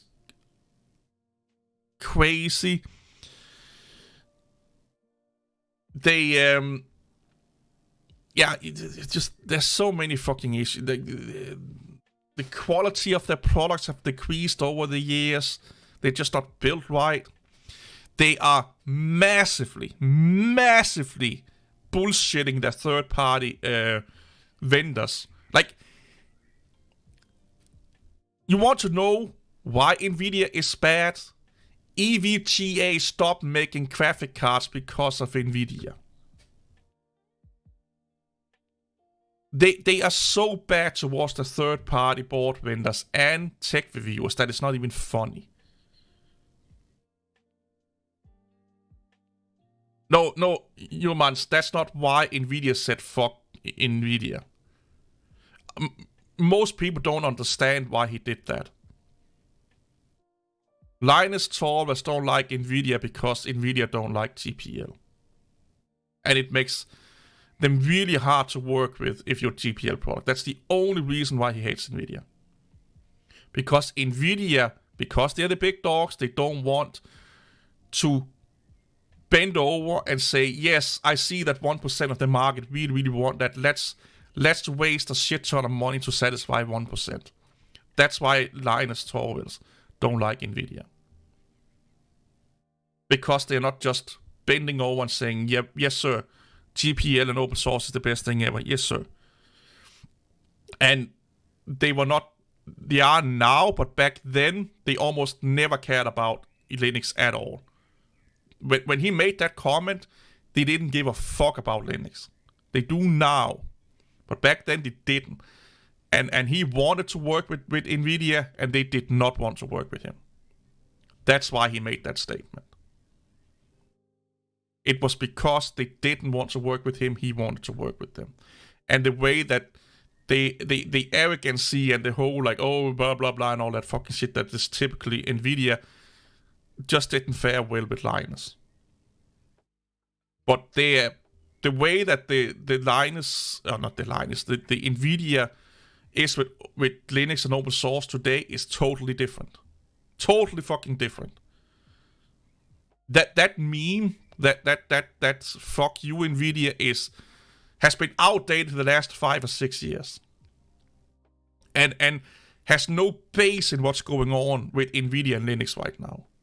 It was because Linux wanted Nvidia drivers. Nvidia was like, well, then do it our way. Linux was like, no, you have to do it this way because of license and stuff like that. And Nvidia was like, well, fuck you then. And then Linus, well, fuck you then. That's why we had that issue. Today, not a problem. So again, it's basically just craziness. There's a lot of reasons to say fuck you to Nvidia, but that meme is not one of them. Oh, I have a video. Oh, now Streamlabs bot wants to fucking run. I have a video coming up. I need to edit at some point and release called "The Free Software Foundation and TNU is Linux' worst enemy."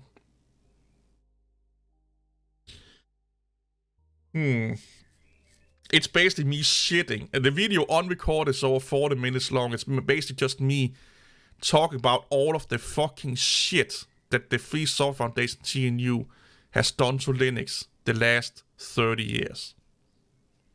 How they have held it back, ruined Linux, implemented crazy ideologies and mindset into the Linux ecosystem and Linux users and stuff like that.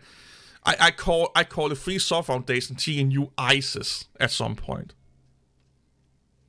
That they are no fucking better than ISIS. When we are talking computing and software. And they are no better than dictators and stuff like that. Extremists.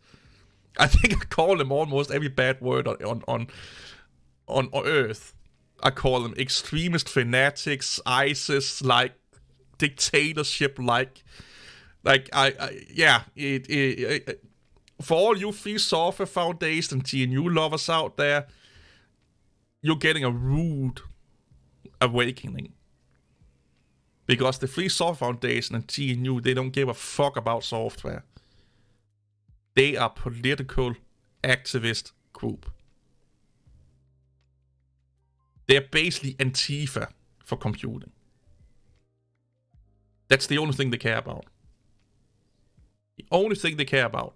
And if you just take your head out of your ass, watch some Richard Stallman interviews and tech talks that he does where he says this is not a tech talk, this is a political talk. He have said that many times at tech conferences. That if you expect a tech talk from me, that's not what you're getting. You are getting a political talk.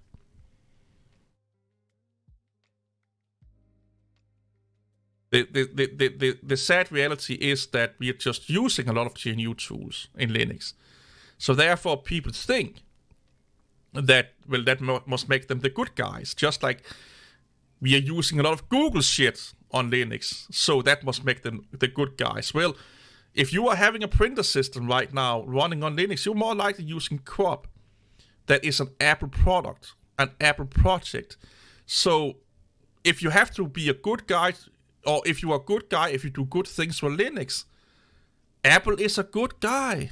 Apple is just as amazing as Google, just as amazing as Valve, just as amazing as the Free Software Foundation because they give us cool tools. You know? There's something here that don't connect. You know, there's something here that don't connect, man. Every time I criticize Valve and how worse they are than Microsoft with your data, everyone is like, hey, Proton, man. I can play my wife simulator on fucking Steam, or on Steam on my Linux machine. You know, I can masturbate to all my waifus, man. I don't have to use Windows to play my waifu games. So Valve is good people, man. Until the day Valve shuts down the Steam store and you don't have access to any of your games anymore. Imagine how much money you have on your fucking spent on your Steam account. That is in the mercy of fucking Valve. Windows, Linux, Apple don't fucking matter. How much money have you spent on Windows? Like the Linux community, and here's the thing: all of that comes from the Free Software Foundation and TNU.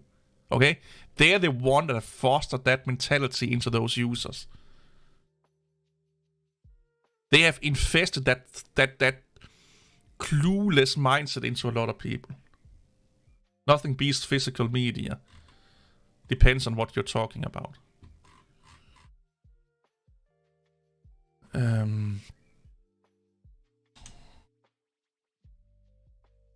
Should I just fucking buy a Mac Mini? I really want a new backpack. That's what I was about to talk about. Next time the paycheck comes in next month, I want a new backpack. And after the month after that, I may either I buy a fucking Mac Mini or buy a new graphic card. I don't know.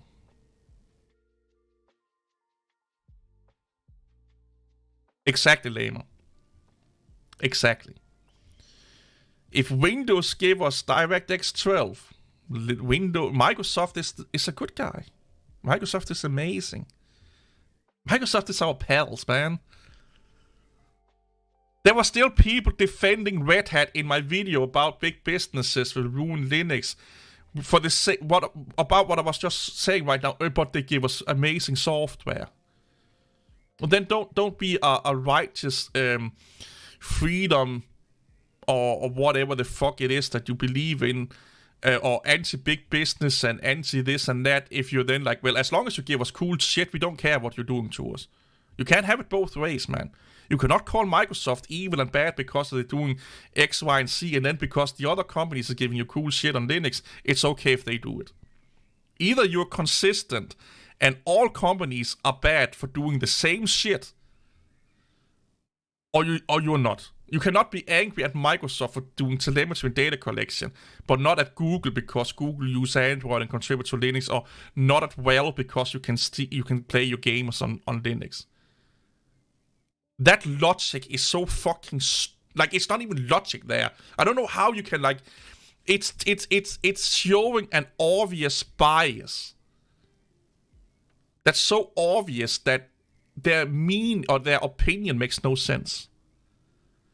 Because their opinion towards Microsoft is based on an opinion of hate, just for the sake of hating it.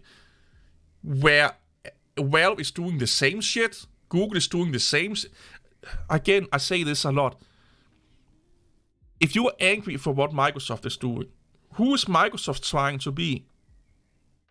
Who is the company Microsoft is copying? Google. Microsoft wants to make money the same way as Google. So why the fuck are you not angry at Google? Right now I can feel my brain want to escape my fucking skull from the comments that I know are on videos that I have not looked at yet about this subject. That Microsoft is bad because it's Microsoft. It takes telemetry and data collection. But they tend to forget that Microsoft is just modeling their business model around what Google is doing. So why are you not angry at Google, you say? Can you explain that to me? Like, I would like to hear, the reasoning. And then it's like, well, it's because they're supporting open source. Well, Microsoft is supporting open source. They throw grants at open source projects left, right, and center. They are one of the biggest members of the Linux Foundation. They are doing a shit ton of open source projects that you are using right now, or a lot of people are using right now.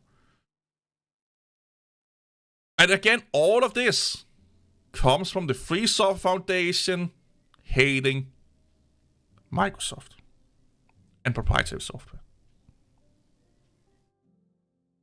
That's the root cause of all of this shit. And if you can't see that, congratulations, let me shake your hand. They have successfully brainwashed you into their fucking belief system. You can be a proud member of the FSF cult. Get that tattoo on your butt cheek. Get that fucking stamped on your ass, bitch. You are sheep. You are sheep. Yeah, everyone uses Linux. Even Linux companies use Microsoft. Like Red Hat and Microsoft has advertisement on their own sites talking about how great each other company is. There are videos on Red Hat's website talking about how they use Windows and Microsoft products in their fucking business, and the other way around. Yeah, but the motivation for supporting open source things are no, it's not different. It's not. No, it's the same fucking shit. It's like saying the neighbor just fucking killed a cat. That's not okay. But my kid can kill a cat. That's okay. That's basically what we are saying here. Either you are consistent with your beliefs and what you're saying, or you are not. And if you are not, you are a massive fucking hypocrite. If you think just because Valve and Google are supporting open source, they are the good guys, you have no fucking idea what's going on. And you are in a worse situation than if you were running Windows and supporting proprietary software. Like, you are in a way worse position when it comes to your right and stuff like that. Free software is not open source, no, but a lot of people use it as the same. What you should say that free software is not the open source movement. But open source is being used kinda intertwined with free software. But the open source movement is the open source movement. Open source don't necessarily mean the open source movement. It's just that you can look at the source code. So that's why a lot of people use open source to also talk about the option or the ability to look at the source code. Open source. Opening the open code is also another word that's being used a lot, and so on and so on. You get the idea here. But if I am talking about the open source movement, I'm 9 out of 10 times will say the open source movement, because that's the correct term for the open source movement. Or one of them. I think he also goes by some different monikers nowadays. Or over the years. But yeah, like, in my 27 years, 6 years within the Linux community, I've never seen a bigger group of hypocrites in my life.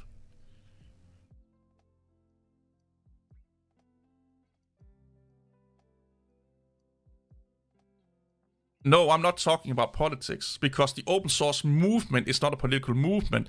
The Free Software Foundation is a political movement. That's the difference. Again, know what you're talking about here. Oh yeah, LibreOffice is another word for it, yeah.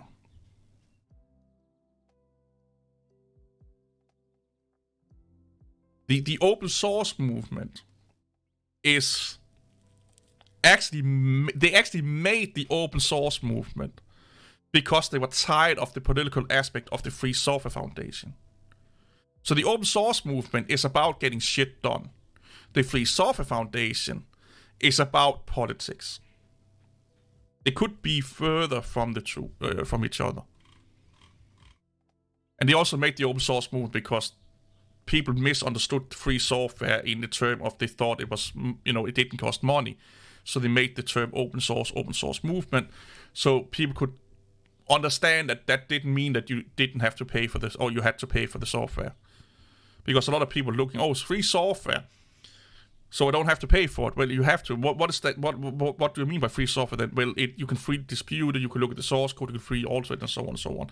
So that's when people started using open source, and then the open source movement came out of that, and there's a whole history behind that started in the 90s and stuff like that. Here's another thing. This is also free as in freedom. Yeah, kinda. Because so here's the thing. I don't think that free software or the Free Software Foundations is about freedom. Because if it was about freedom, I should have the freedom to not use the software. I should have a freedom as a developer to not contribute back to their project. I should have the freedom as a developer to take their code and proprietary it. The second there is restriction on something, it's not freedom. Or it's limited freedom. You get what I'm saying here? Like, the ultimate freedom is that I'm free to do whatever the fuck I want. No matter what shape or form it is. That's ultimate freedom.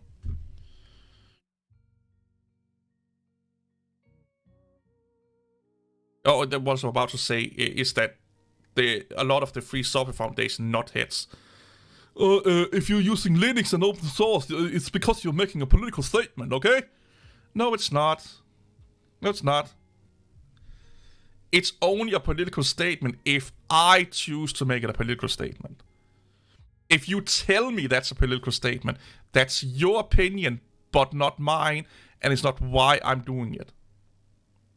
You cannot put a meaning into stuff that I do if I don't put the meaning into it, because that is wrong. It's like saying that you're eating a strawberry ice when I'm eating so no, this is chocolate ice cream. Nope. You're making a statement towards strawberry ice creams. No, I'm eating a chocolate ice cream. Or I'm just eating an ice cream because that was all I had.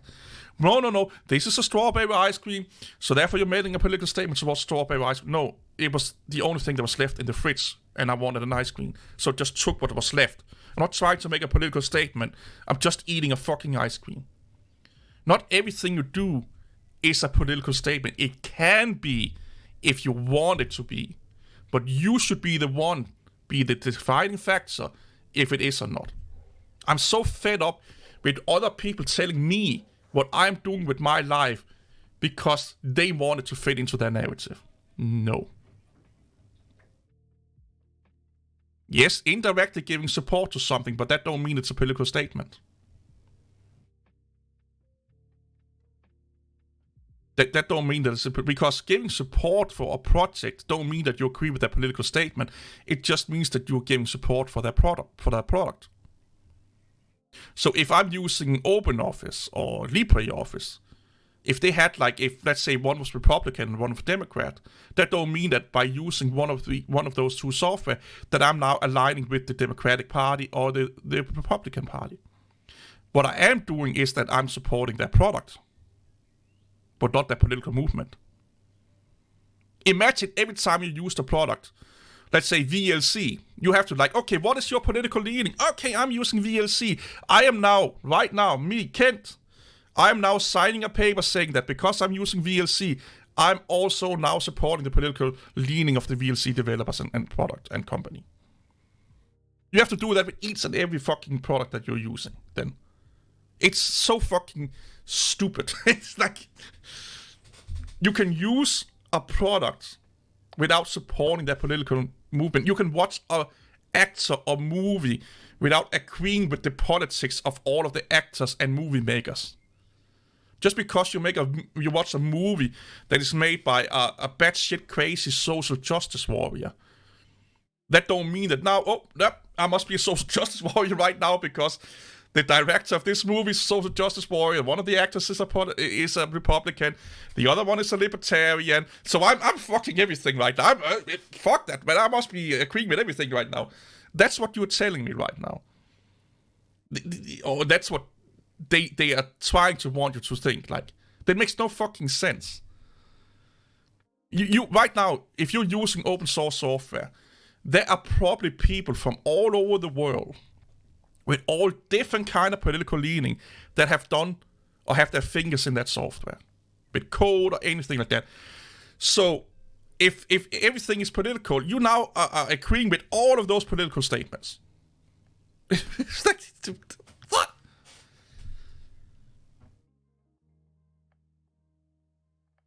Yeah, I am supporting. If I give money for a movie, I am supporting the product of the movie. I'm supporting the time the actors spend to learning the role. I'm supporting the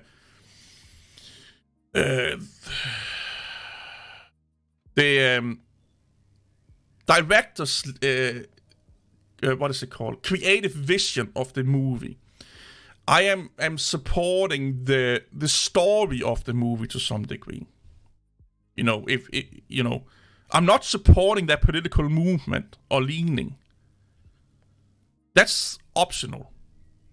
I can watch a video or a movie, I can go to the cinema and say, I only want to watch a movie done by these people because I politically align with them. That's totally fine, but that's a choice you have to make. I can also be I want to watch this movie, but I'm doing it to support everything from the ground crew up to the actors and not their political leaning, but the work they put into making that video. Exactly, humans. You're supporting the work, not the opinions. But you can choose to also support the opinions. But that's a thing you have to do, and that's your decision, not everyone else. Oh yeah, DT is batshit crazy. A person's politics should be private. Yeah, maybe not private, but it's a personal decision. If you don't know what's in my head, don't assume. If you don't know what's in my head, don't put words into my mouth. And my actions, you don't know what my actions is based on. You don't know that. If you don't know what's in my head, you ask. If my actions say something, you ask if that's the right thing. Because my action could look at something, but they are not. You ask. What you are doing right now or want to do or thinking is what most people are doing right. They get 2% of the information that they need, and then they assume everything else. And then they are like, well, because I assume it must be right. If something walks like a dog, that's not even close to what we're talking about here.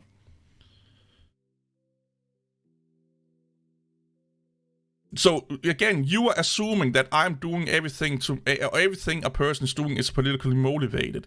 So you're like, oh, if it walks like a dog, it must be no. You have put that assumption onto it. So you are the one looking at something and seeing a dog when it's a pig, because you don't have all the information. What you're saying right now is based on ignorance, misinformation, or lack of information, lack of communication, and plain out not understanding how things fucking work. If I do nice things to Becky or Lamer, that if you look at me, you'll be like, oh, he's in love with them. So you are like, Kent, are you in a romantic relationship with Lamer and Becky? No, they're just good friends. But if you didn't know that, and you were watching and taking them out for dinner, giving them hugs, oh, he's trying to pursue those assholes. You know? Sometimes you cannot assume, you have to ask. We have all the information known, for example, is highly politically charged. Yeah, but I'm not known. I'm not Debian. You don't know why I don't know why you're doing stuff. You cannot use the same things. What you're talking about something totally fucking different. Because there you have the information. But if I'm using known, I hate known, by the way, but if not hate, but I don't like it that much. But if I'm using known, that don't mean that I'm supporting their political viewpoint. If I'm using Debian, don't necessarily mean that I'm supporting their viewpoint. I just like their work. And you don't know that until you ask me. Then you get all the information, if I'm telling you to it. Because the only information you have right now is me using GNOME and Debian. Or Windows in this case. That's the only information you have. You don't have the reasoning. You don't have the who's, why's, and whatnot. The only thing you have is like one piece of the puzzle. Me using Chrome on Windows. And there could be a billion reasons why that is. A billion different reasons why that is.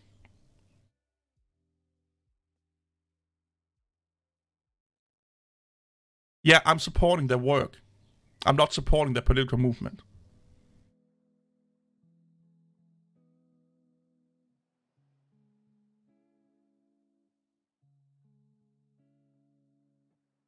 I understand that if I gave them money, that some of that money could be used for political activities. So that's something I have to be like, am I willing to, let's say, give Debian and no money so they can develop their systems, but willingly knowing that by doing that, some of that money could end up in a political message I don't agree with. That's again something I have to decide for myself if I'm willing to. Using their product using their products has nothing influence on their political leaning at all. I'm just a statistic of a user base that has no inclination of my political leaning with them or not. Whatsoever. But if I give them money, like I'm like, you know what? I like the work Norm is doing. Let me give them $1,000. But I also know that they're really, really politically active, and they are giving money to some political movements. Let's say that. So I have to decide with myself: am I willing to give them, let's say, $1,000, knowing that, let's say, 100 of those is going to a political movement I don't agree with? That's something I have to decide for myself and say, well, most of the money is going to development, so I don't really care about those $100. Or, you know what? I can't justify morally or intellectually or anything like that or politically that any of my money is going to that movement, even if I don't agree with it, that I won't give them money. Again, that's a personal decision.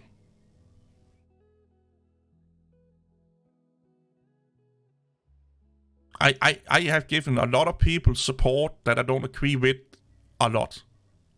Like, I have had spouses I don't agree with on some aspects. Like, you cannot live a life where you're agreeing with everyone 100% of what they're doing. That's humanly impossible. So if you have a friend that is a Republican and you're a Democrat, will that mean that you can't be friends with them because, well, I'm friends with them, and me being friends with them, that means that I'm supporting their political viewpoints? How stupid is that? You know, like it just don't make sense. And it's that mindset again. I want to stress this out. That mindset comes from the Free Software Foundation. They have said that for over close to 40 years now. Again, when was it in the early 80s that organization got made? They want you to think like this. Because here's the thing. Richard Stallman and the Free Software Foundation, what they want is power. Influence. They want to be Microsoft. They want to control software. Why? Because they think they know what's best for the people. Don't do what everyone else is doing. Do what we are telling you to do because we know what's best for you. That's the Free Software Foundation. Use GPL license. Use GPL acceptable license because we know that's the best for you to do so. It's the best for society. It's the best for the community and so on. We are telling you what's the best for you to do. That's a massive fucking big red flag. Because the only one that knows what's best for you is you. The only people that knows what's best for the people is the people. So when people are starting to say, well, I'm doing this because it's best for you. I'm doing this because I know what's best for you. That's when most normal people will start to run away. You know, they will just be like, what the fuck? It makes, like, it's wording that cult leaders, extremists, and dictators are using. Even if you align with a political party, do you agree 100% with everything that they are doing and saying? And if so, if you do, that's not being thinking. That's being, I was about to say brainwashed, but that you're basically just blindly following everything they say because, well, I am aligning with this political party, so therefore I have to agree with 1000% everything they're saying. That's not how it is.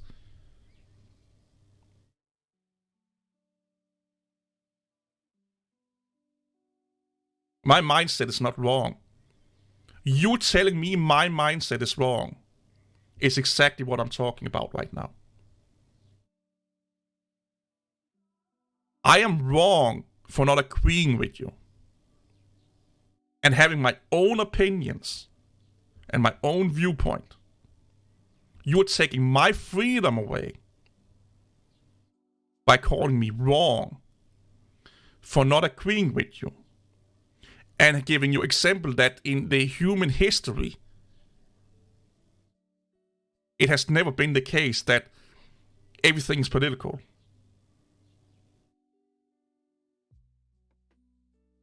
You are the definition of the people ruining Linux right now with that mindset. You are the definition of a Free Software Foundation sheep. I don't know if you are, but you could be a definition of that. Again, if you're going back to what you say, if it walks like a dog, it is a dog. You sound and act exactly like a mindless Free Software Foundation cultist. I don't know if you are. I'm assuming. But if, as you say, if it walks like a dog, well.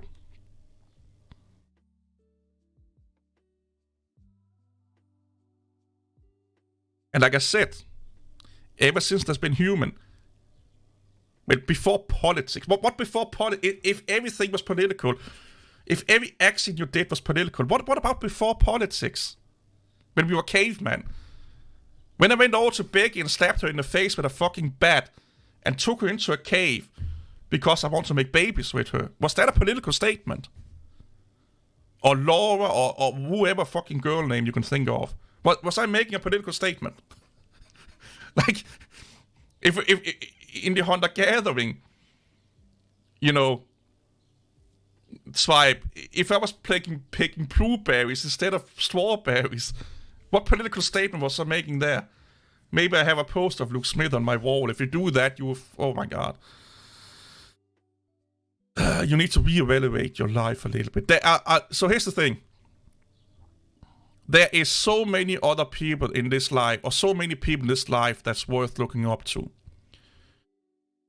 Luke Smith, DistroTube, Richard. Let me put it this way: Linux nerds is not one of them. Don't look up to a Linux nerd, okay? Heck, don't look up to a Windows nerd. Don't look up to any nerds.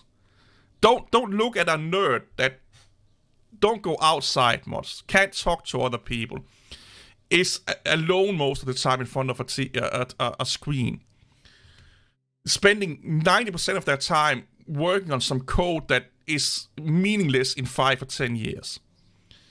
Don't let that be your fucking alpha omega thing to be.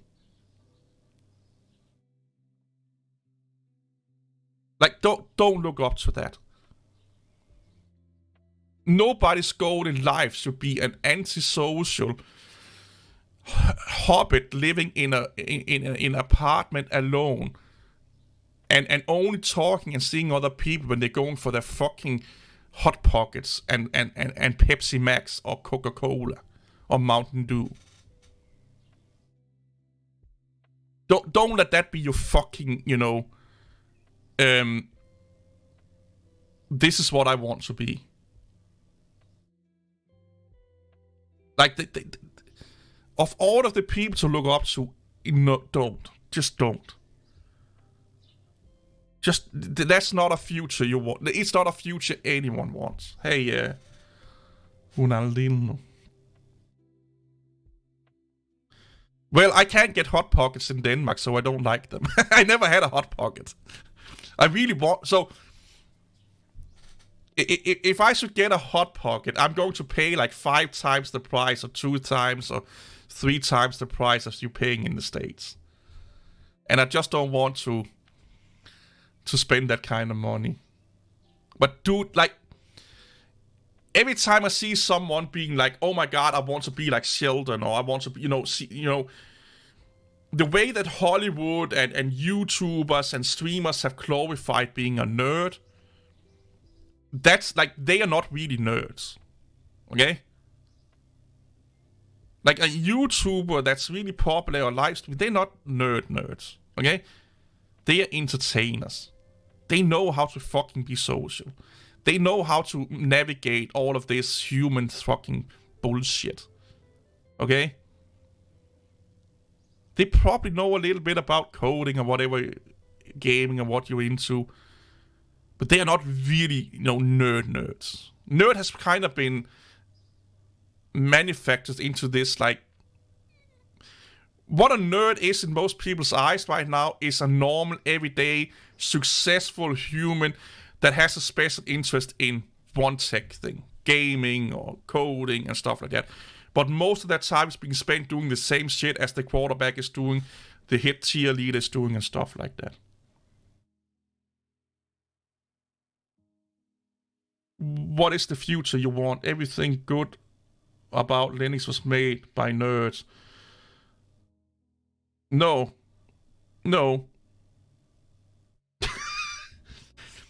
Most of the shit for Linux is being made by multi-million billion dollar companies and developers being paid a really, really good salary to make it for you.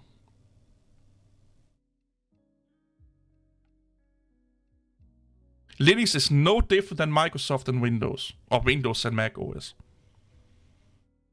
Most of the stuff being developed for Linux is not done by nerds in a basement. It's being done by Bob that gets like $60,000 a year in a cubicle, and when he's done, he goes to the gym, he goes to his wife and kids, they go on vacation, he goes out partying and blah, blah, blah, blah. That's who makes most of the shit for Linux. If you don't believe me, go look at who the top contributors are to the Linux kernel. Who the top contributors are to most projects, or a lot of projects in Linux. Again, Quap, Apple,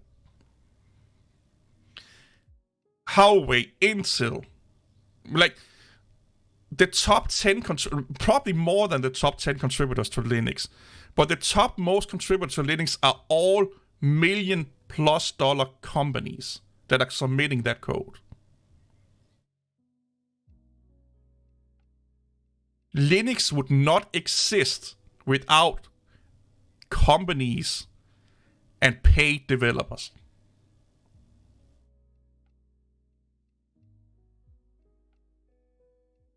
I've been around long enough to remember Linux before paid developers and big, massive, multi-million-dollar companies. And you know what? It took years before we got just a little bit. You know, things that take like graphic card support done by fucking companies. Your graphic card drivers are done by AMD and Nvidia. You want gaming on Linux? Who made gaming on Linux? Can anyone tell me who made gaming on Linux possible? Or at least somewhat possible? Was it some sweaty ass big titty lady in a basement? Or was it a $1 billion company with a lot of fucking proprietary bits and bobs to it, abusing its consumers and owning everything you buy in the store, called Valve?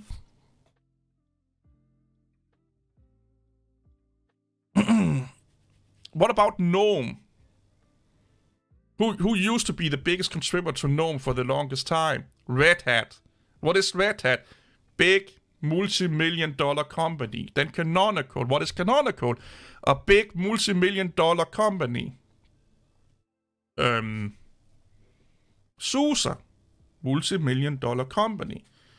Those three companies, Red Hat, SUSE, and Canonical, are probably the biggest contributor to open source projects outside of, or inside the open source community.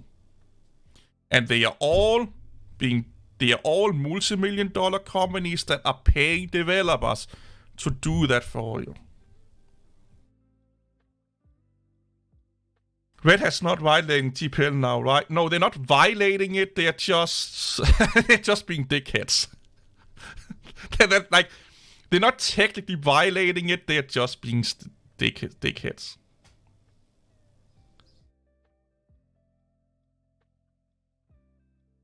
They're not being dickheads. They are. Oh, sorry, they're not violating it. They're just being dickheads. But they're not doing anything against anything. They're just being dickheads. And again, it stems down to people just want everything for free. They don't want to pay for anything. People don't understand that in the world we live in, there are two things that are paying for stuff: time and money. And if you are not willing to be part of any of those two things, you will not get anything done. So either you pay someone to do something for you, or give you something you can use, or you do it yourself. That would be your time. Or you help that thing you want in other ways, so they can spend their time building the shit that you want. So if you take time away from the equation and money away from the equation, nothing is going to be done. And a lot of entitled, spoiled bitches in the world, and when I say bitches, I mean men and females. They just want to sit in their ass and have everything fall into their lap, and they don't have to do anything forward. And that's the people bitching and moaning about Red Hat. I don't agree with what they're doing, but they're not doing anything wrong. They're doing what big business is doing. Why my video? Big business is going to ruin Linux. Red Hat is doing exactly what companies does to protect their brand, their intellectual properties. They're doing exactly what companies are going to do and will do. They are protecting Red Hat Linux, okay? This is just the beginning. The bigger Linux becomes, the more money Linux will bring in. The more business people you will see come into Linux making business decisions that will go a little bit against, against the hobbyist nature that we have with Linux right now.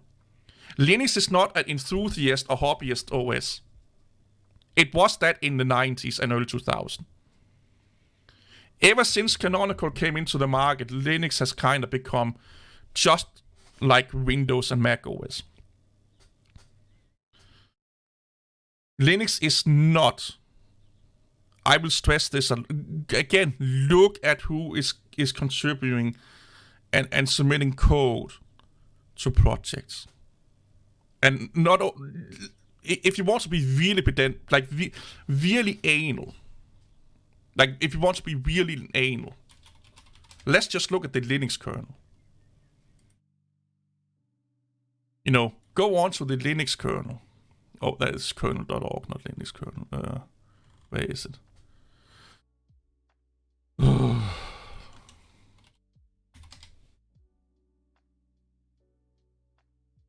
Go look up who the biggest contributors to the Linux kernel is. Huawei, Intel, Red Hat, Google, AMD. So that means if they are the ones submitting most of the code, that will mean that without them, most of the code would not be developed.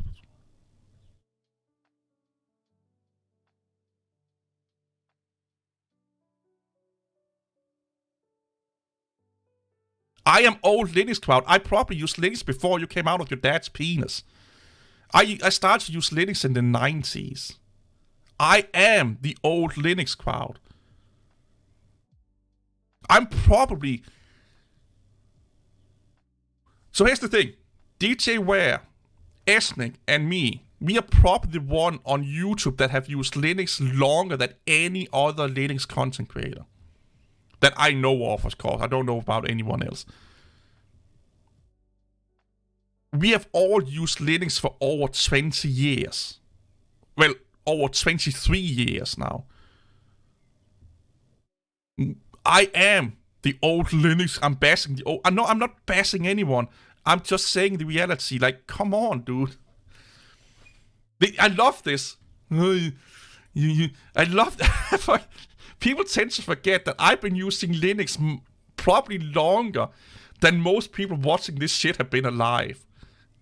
Like, it's like...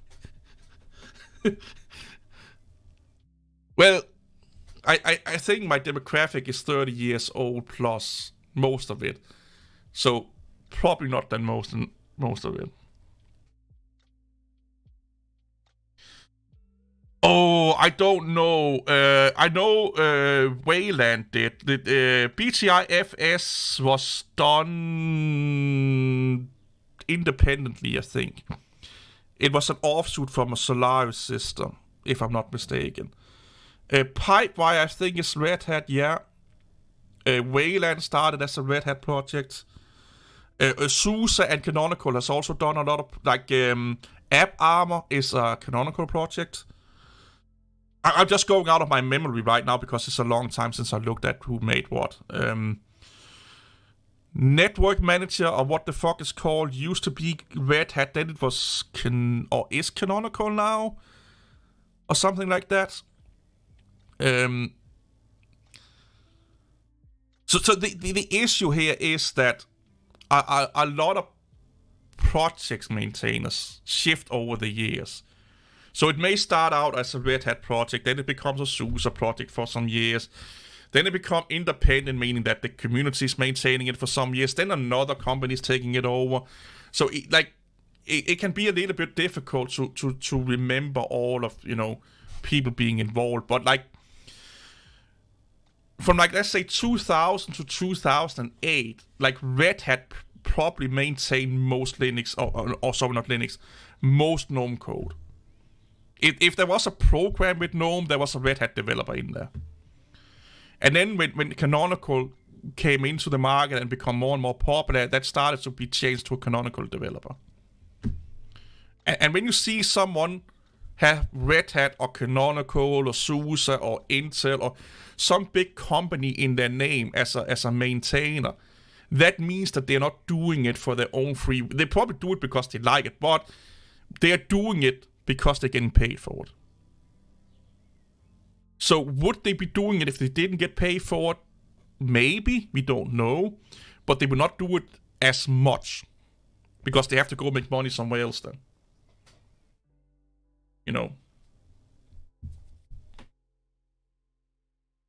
I think people say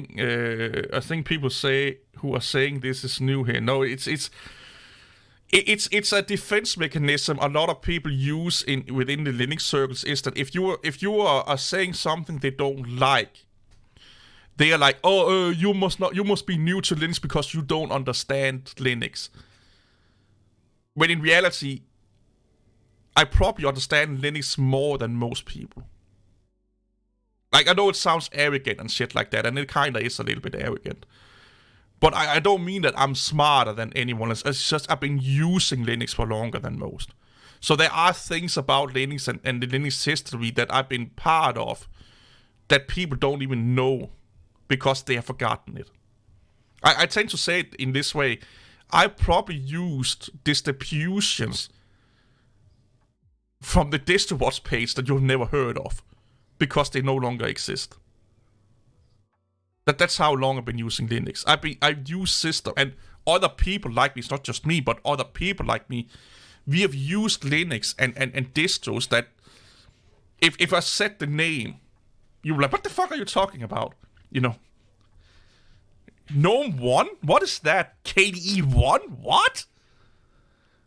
The common desktop environment? What the fuck are you talking about? The Windows thing that what is the Windows Maker? What is Windows Maker? Well, it's kind of front end from Next Step,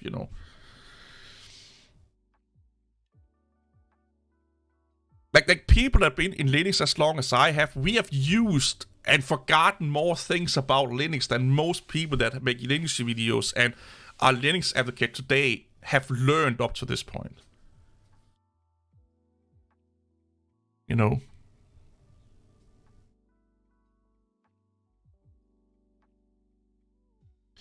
Yeah, the free software movement is no. That's what started this whole fucking rant. No.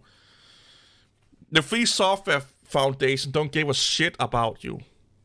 They only care about their political message.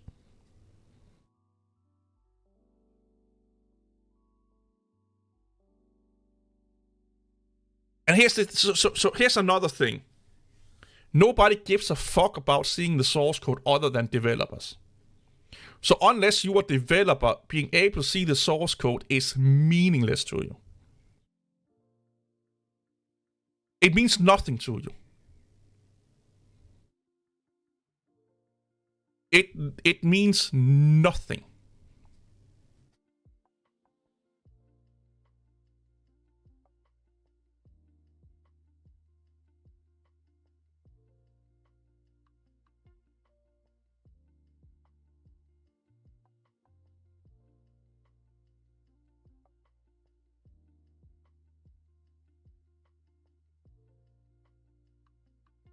Do you understand this?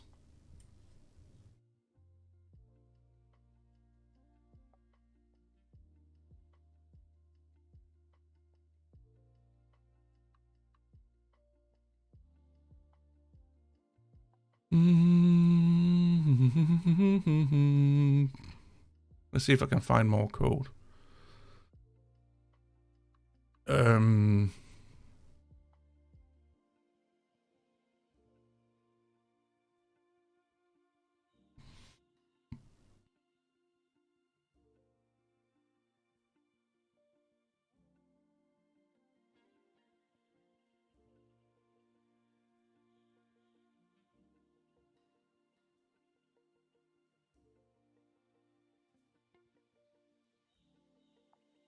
You know who finds... So here's the thing.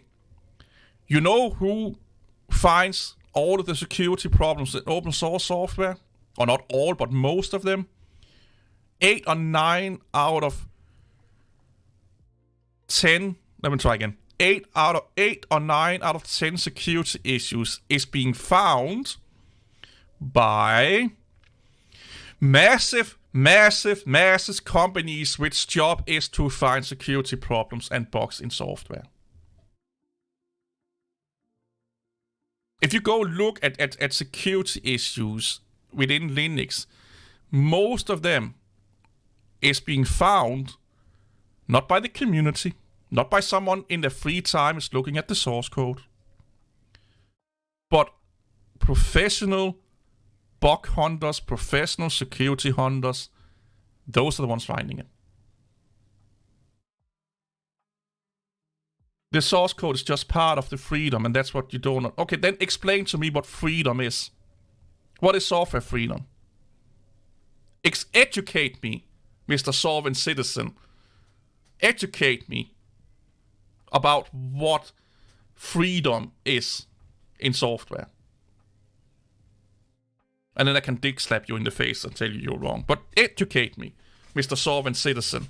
Educate me. Wasn't CDE the one that looked to improve? No, the CDE was like the Unix go-to system back in the day.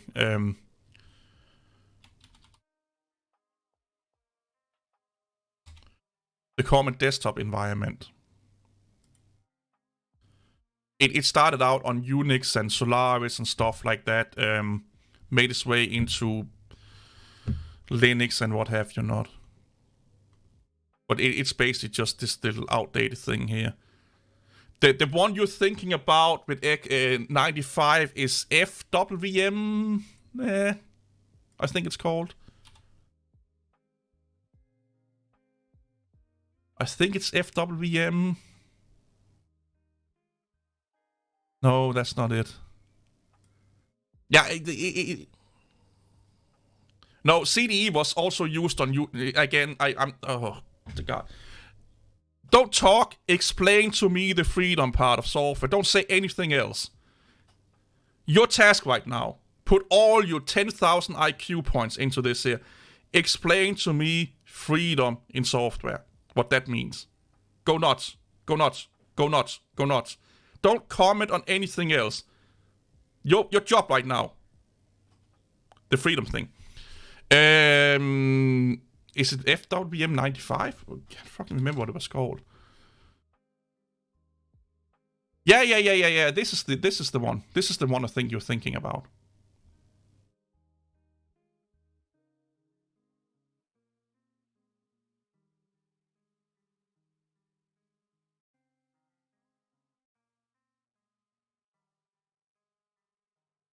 Yeah. It's FWM 95. This one here. This is the one you're thinking about.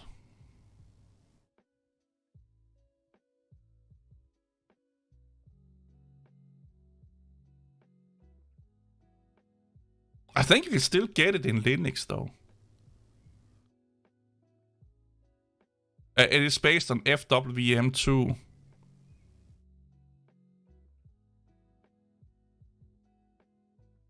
You don't take tasks, you have your day off. So that basically just means that you can't do it then. Yeah, right. You can't do... Like, you should be able to explain it to me in like 5 seconds. Yeah, the AUI. I think you can get FWM, but this is the one, yeah.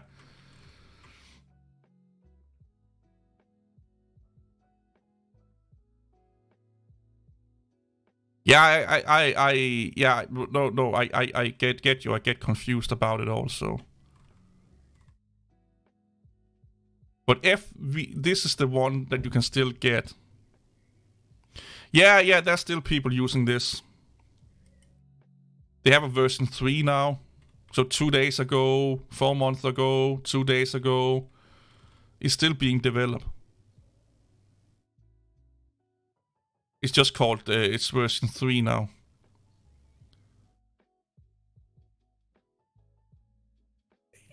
Like, if you have like a really underpowered system or production machine or something like that, it could make a little bit sense having it on there. Have it like to serve a front end. So if you start, let's say you start up your computer and the only thing your computer is going to do is run one program, then you can have like a really lightweight environment like FVWM running that one program for you. You know, so the environment don't take up a lot of resources. It could make sense, and these people are probably just doing it for fun. Like, there's 36 contributors to it, so it's probably just a hobby project. Funny enough, Pearl is quite big of deal of it, and see, this is more than likely just a hobby project. And this here is probably 100% enthusiast and community-driven project. I actually ran for a little bit as a teenager.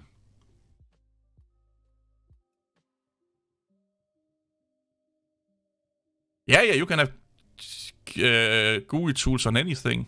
A server don't have to be headless. A server can have GUI tools on it if it want to. It depends on what kind of you want to do with it. Like, if it's an Active Directory server, could be a good idea.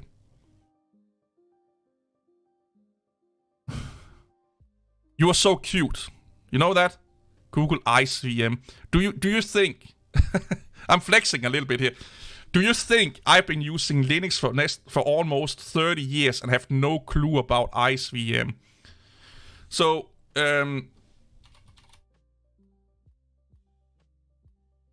I have some videos I want you to watch.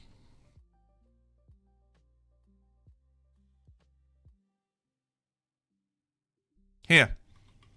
This is me hacking IceVM and making it into doing all kind of crazy shit.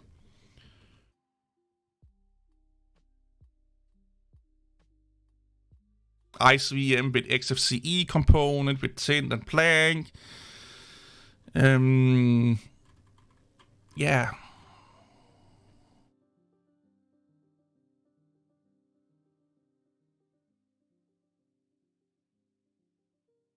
No, GUI tools don't make a server slow. That's a misconception a lot of time.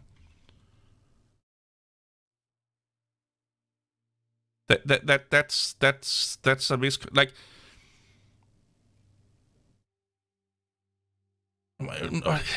This is a whole nother again. It depends on what you're doing with the server. Having using let's say 1% of your CPU cycles mean nothing for a lot of servers.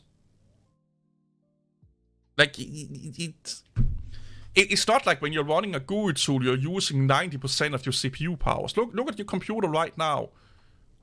I'm live streaming and running a virtual machine, and I'm only utilizing 16% of my CPU. You know, like I could still hosting probably 2 or 3 more fucking virtual machines and have a file server running in the background and stuff like that. You know, no, it's not stupid, because here's the thing: you're not the only one saying that. So it's not stupid. It's the misconception that people have in the issue here again. Why I have this craziness with the Linux community is that this is how Linux users think. Or not Linux users. Or a group of Linux users, let me put it that way. They they hear someone whisper something, and then that's fact. Most Linux users have no fucking idea about Windows and servers and how Linux and Windows is in a working environment. They have no idea, but they are experts. It's the same thing as when, the good old human malware came out. Everyone was an infected disease expert. Everyone was fucking an expert in this field, and that's exactly how a lot of Linux users are. Especially Arch users. If you install Arch the Arch way just once, you have now become the epitome of a alpha fucking Linux user. You know more about computers than electrical engineers with a fucking specialty and master's degree in computer building and electrical engineering. You know more than they do. You know more about computer hardware because you know how to install the NVIDIA drivers on the Arch that NVIDIA engineers do. Yeah, you use Arch, that will totally make sense. The stupidity, it's like... No, I don't care because this is not monetized, so they can flag the living shit out of this video. When I'm done, the live stream is members only. So I don't care if they flag it. They can do whatever the fuck they want. My live streams is me not thinking about the YouTube algorithm. So it's actually, to be honest, it's actually hurting my channel. Because the view time and the views and the statistics I get from my live streams don't count towards my YouTube statistics when I'm making them private or if I'm making them members only. Because then they are not public videos. So all the watch time and views and interaction that I'm getting, besides super chats of course, that I'm getting on these live streams have no input on how YouTube looks at my channel. So if you private a video on YouTube, that don't count towards your statistics or your analytics. If you unlist it, some of the things do and some don't. They made some rules with that. So if I wanted because YouTube love watch time. So if I really want my watch time to go up, I should just make all my live streams public. Because they are like live streaming, because they are long, is really good for your watch time, and YouTube love watch time. So it's kind of actually a massive negative that I make them members only, to be honest. Because right now it's counting towards my like while I'm live, it's counting towards my statistics. But the second I make them either private or members only, they don't care. YouTube don't care about them anymore. And the fact that they are not monetized to begin with makes YouTube not care about them at all. So if I really cared so much about getting YouTube money and being YouTube famous, I am doing the exact opposite of what I should be doing, to be honest. Hey Jay, homo is okay with me. I don't care if people are homo. But yeah, I feel that. So this is my viewpoint on it. Okay, is that this here is what I will. People call it a fan service. You do something that don't benefit you now, but it's nice to your fan base, your viewer base, whatever it is. You do something for them that you don't benefit from whatsoever. That's my live streams. My live stream is me doing something for all of you guys and people out there that I don't benefit from whatsoever. There's no financial incentive for me to doing this. There's basically no beneficial reasons for me to do this. Maybe a little bit, it's a live stream. People that like live streaming more than likely watch a live stream. But my time would be better spent editing, recording, making a video. You don't need to thank me. I do it because I like to and I want to, of course. Or else I would not be doing it.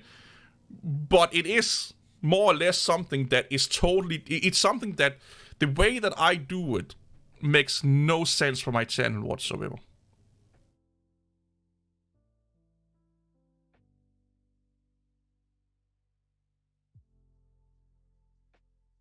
If you wrote a book about Linux, would you be okay with me selling the book as mine? No. No. No, I would not. Is that you explaining freedom for me right now?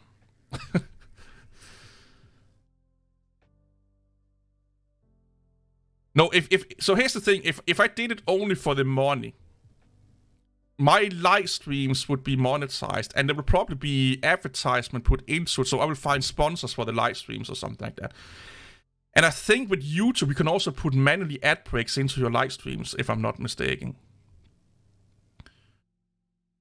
And after that, when the live stream is over, I will keep it public, but I will also make YouTube Shorts clips out of the live stream, and will also be taking parts of the live streams out and making, basically making clips out of it to basically make, people that have not watched the live stream, they will either watch the short or they will be watching the clip, like Joe Rogan has his clip channel and stuff like that. I will be doing something like that also to maximize the exposure and potential monetized gain from the live stream. That would be doing it for the money. So having ads in it, having probably some form of advertisement running on the screen or something like that, keeping it public, do YouTube Shorts out of the live stream, small bits, when I'm ranting and yelling and screaming could be a funny YouTube short to make, or if you're addressing, the Red Hat subject, could be a good clip to have on my channel. So why you want that in software freedom? I don't say you think I am a free software foundation guy. I'm not. I'm not even an open source movement guy. I'm a MIT BSD license guy. Everything I have ever publicized of my code has been either BSD or MIT license, which actually say that you could take my code and make it proprietary and sell it if you credit me. So you cannot say that it's your code, but you can take it and proprietary it and sell it if you say this code has part of this guy's code in it.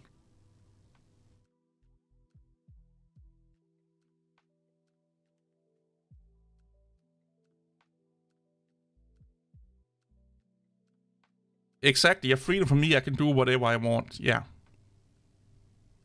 I said that was ultimate freedom.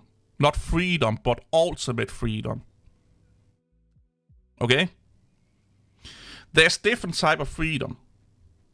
Societal freedom, personal freedom, group freedom, racial freedom, gender freedom. You can go, depending on how social you want to go with it. And of course, there is software freedom. Software freedom is different from personal freedom. Proprietary properties or intellectual properties freedom is different from software freedom. It's different from human freedom. It's different from freedom of speech. Freedom is not a word that is universal or universally meaning for everything. It has different meaning depending on how it's being used. So when it comes to software or coding in specific, I am in the belief that the developer of the code should have the freedom to do with the code what they want. I had a hair in my mouth. So let's say you develop a calculator. If you want to make that proprietary, that's your choice. If you want to make it a BSD license, that's your choice. If you want to make it GPL, that's your choice. I don't believe anyone should tell you what license you should use or what you should do with that software. If you want to give it away to someone, they can sell it and make it their own, your choice. What I don't like is a lot of the Free Software Foundation GPL people is like everything has to be free software. Everything has to be GPL or GPL compatible. That takes a lot of software freedom away from me. But that's when we are talking software. Personal freedom is a different thing. Religious freedom, another talk. Social freedom, another talk again. So you're making, yeah, I don't know what else to say. Not everything we do in software can be translated over to society. And the other way around, everything we do in society cannot be translated over into software. Ultimate freedom would be to have your own country. Really? Because then, if you have your own country, you're now responsible for other people. You know? Yeah. I like the uniform feel of FreeBSD also. I've said this from way before I did YouTube. I actually like FreeBSD better than Linux. Linux just is more compatible with modern systems than FreeBSD. Or Linux is more compatible as a desktop operating system than FreeBSD is. But I used to run PCBSD and all of these easy BSD distributions like way back in the day.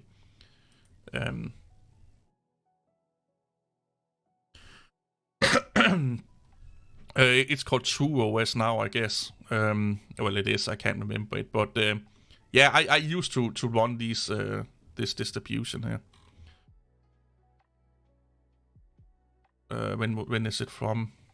16 was this released.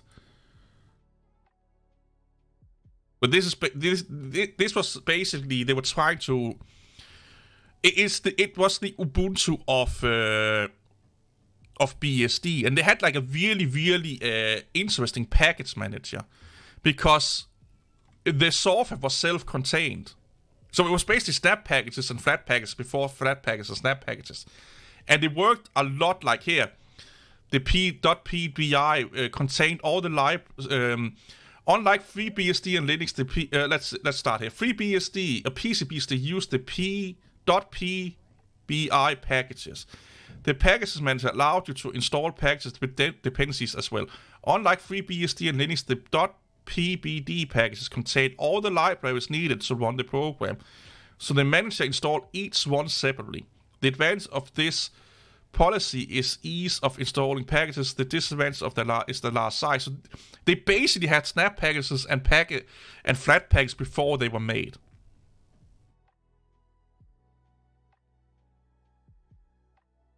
No, you don't get freedom in Linux. Like the word freedom is misinterpreted for most people. Because if there is restriction, you not really have total freedom. You have some freedom, but you don't have total freedom. The second you restrict something, you're taking away someone's ability to do whatever they want. So you can be total and unlimited free, or what you will call it, and then you can have options and call those, like, I have 3 options. That's some form of freedom, you know. But nobody. This is the reality of it. Nobody is 1000% free.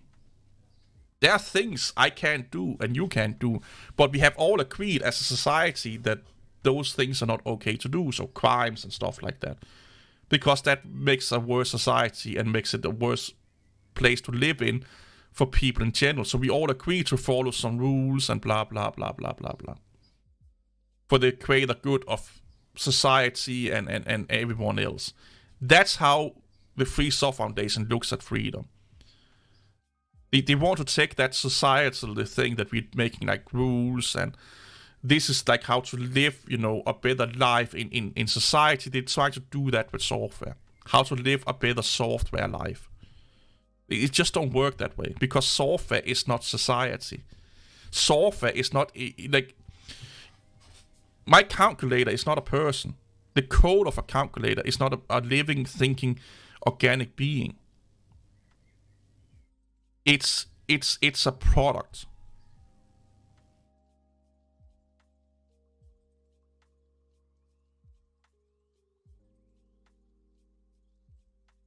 No, I'm not. For fuck's sake.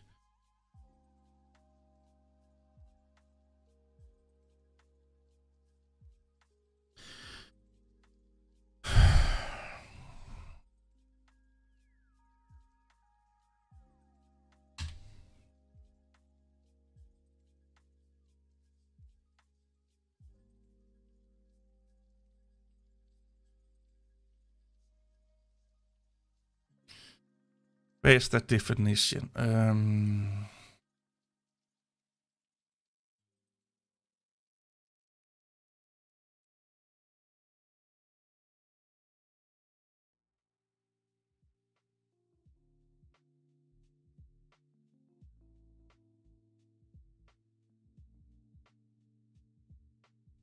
Have you ever read the TPL, by the way? Then let's look at the TPL.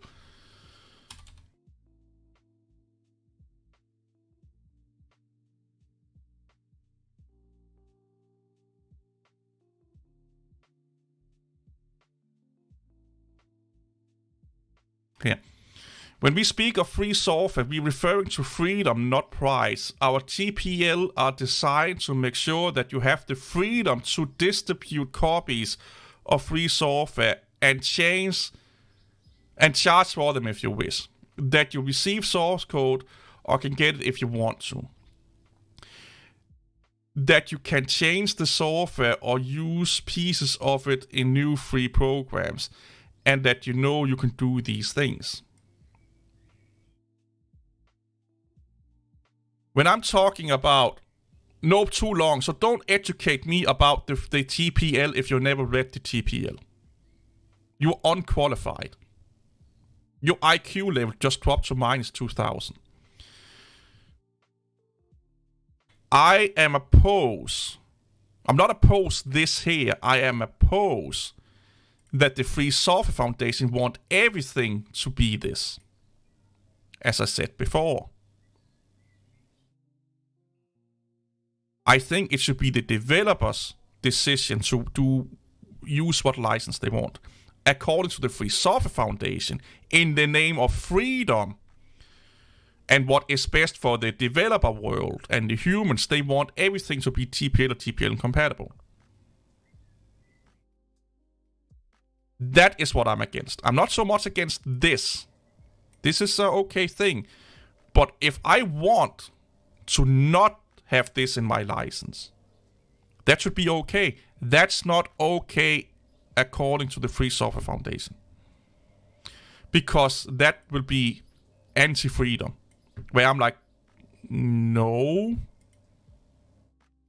It's anti-sharing. It's anti-contributing. It's anti-distributing. That's their version of... when they're talking about freedom, they're talking about freedom to distribute, freedom to modify, freedom to use code. Not products, but code. Where I'm like, well, I want the freedom to not be able to include those freedoms. I think my personal freedom to do these things to trump these freedoms here. That's what I've been saying from the beginning. I have do people only... selective hearing. 2023. Selective hearing is like the most used ability that people have nowadays. Yes, I have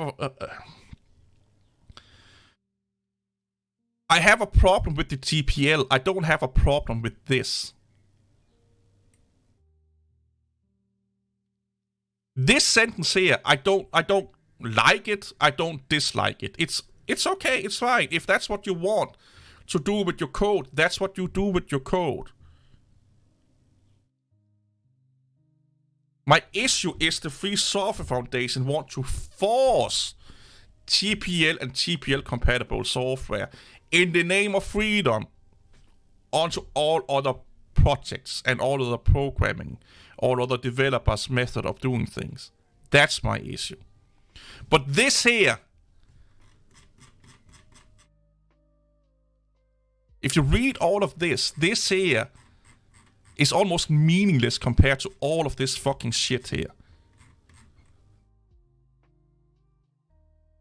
Like they can terminate if you're not, your license if you're not for. Like there are so many restrictions to get this. To get this, you have to agree to all of this, where there are things you can do, can't do, should do, maybe do, blah blah blah blah blah. And I'm like, that's not freedom. I should be free to not want this.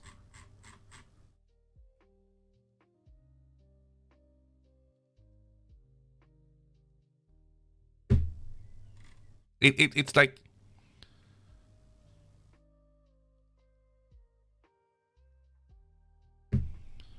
Also, they state here that to be compatible with the TPL, that's also in the license, you should have a copy of the source code and the license should be available for everyone, and it don't have to be available on like on the internet. Like if you're like, well, if you call me, I will send you a CD with the source code and the license on. That's enough. Yes, the Free Software Foundation don't want anything to not be a GPL or GPL compatible software. They want every software in the world to be an approved Free Software Foundation software, because that's what's best for the developing world. Out of Richard Stallman's own fucking face.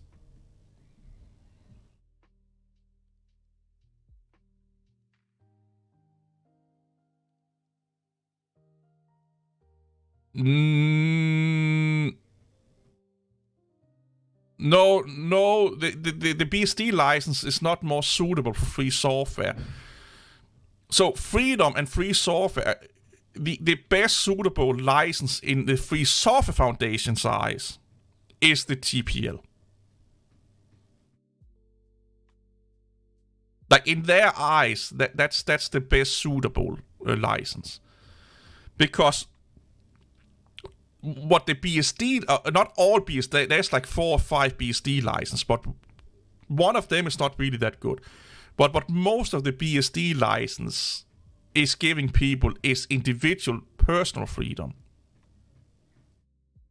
and giving other people more freedom and less restrictions. So a BSD license could be like, use this software, and I'm not reliable for anything that has to do with this software. So if anything goes wrong or blah, blah, blah, blah, blah. That's one of them. And another one of them is that using this software, you have to credit me, but that don't mean that I endorse your software. So that gives people that want to use the code more options. Or more options.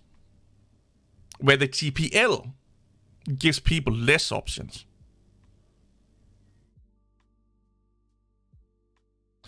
And the biggest issue is that, like, the TPL, the TPL version 3 I don't really like, because they're infringing into hardware licenses and stuff like that also, and really locking down hardware systems with the TPL 3. TPL 2 and 1, kind of okay licenses. There's a reason why Linus Torvalds have not migrated to TPL 3.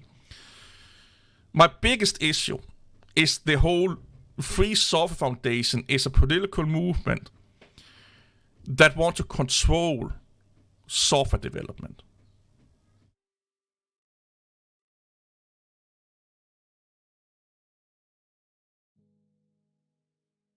That's my issue with it.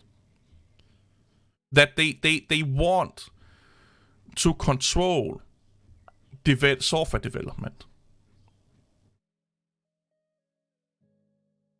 Well, if you don't accept what's in the TPL, you are not allowed to use TPL software, and they can take you to court. That's what you apparently don't get. If you don't agree to TPL, and you're doing whatever the fuck you want with TPL software, they can take you to court. That's why it's a license. They can physically sue your ass. Every time you use a piece of GPL software, you are agreeing to this here. Again, what I don't like about the Free Software Foundation is that they are political. Activism group, or what you will call it, trying to use politics to what is the best word? Control software development because they in the Free Software Foundation's viewpoint, they know what's best for software development.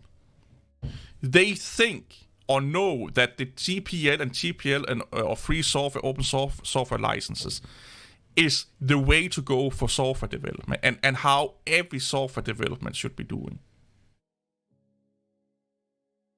That's my issue. I don't have a problem with Microsoft's theme of use.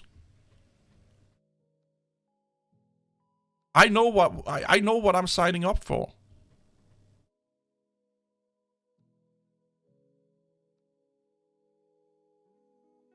Like, this is the problem with you guys. You think that, okay, he don't like the TPL, so he must be pro proprietary software and Microsoft. No.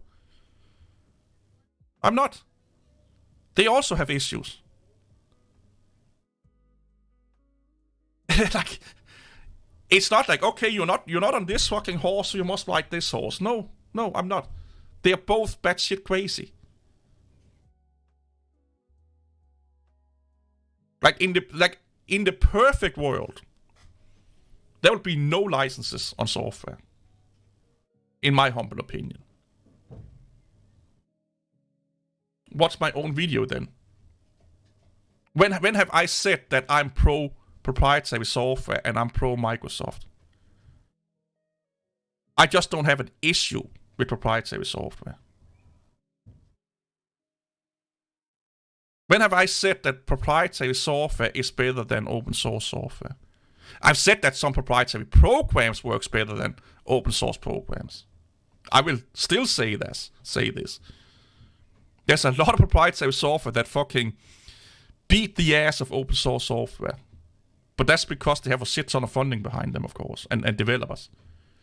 I've never said that proprietary software is better than open source. I joke around with it. I make fun of Linux people with it. No, because then we are talking about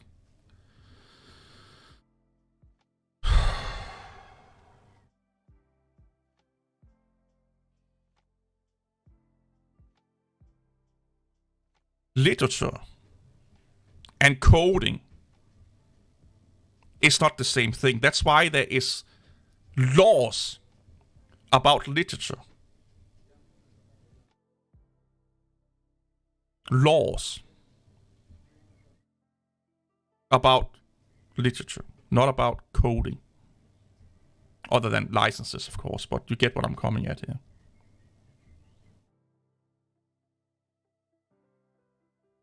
And then there's something called publishing rights, which is a totally different thing.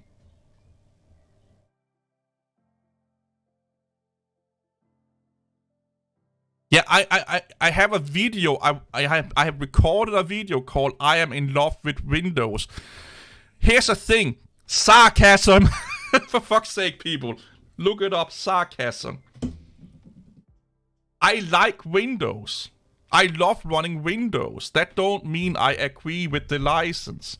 I love running Linux. That don't mean I'm agreeing with the license 100%.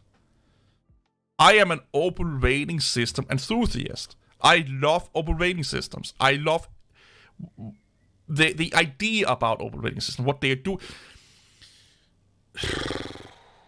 Can someone hit me in the head? Why are you glad that? What if I like the license? What's the problem? What if I like the license? That's kind of like saying, "Oh, I'm glad you're not gay."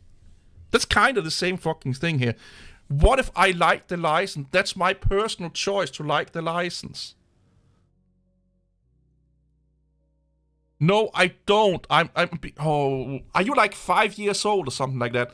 I'm saying, what if? I know I'm not natively speaking English, but what if I liked the proprietary license? What's wrong with that? What is so wrong with someone liking proprietary license and not the GPL? What's the big issue here? Are we going out and taking over a country with proprietary software? So, like, what is so wrong with liking a proprietary software other than different of opinion of what a software should be?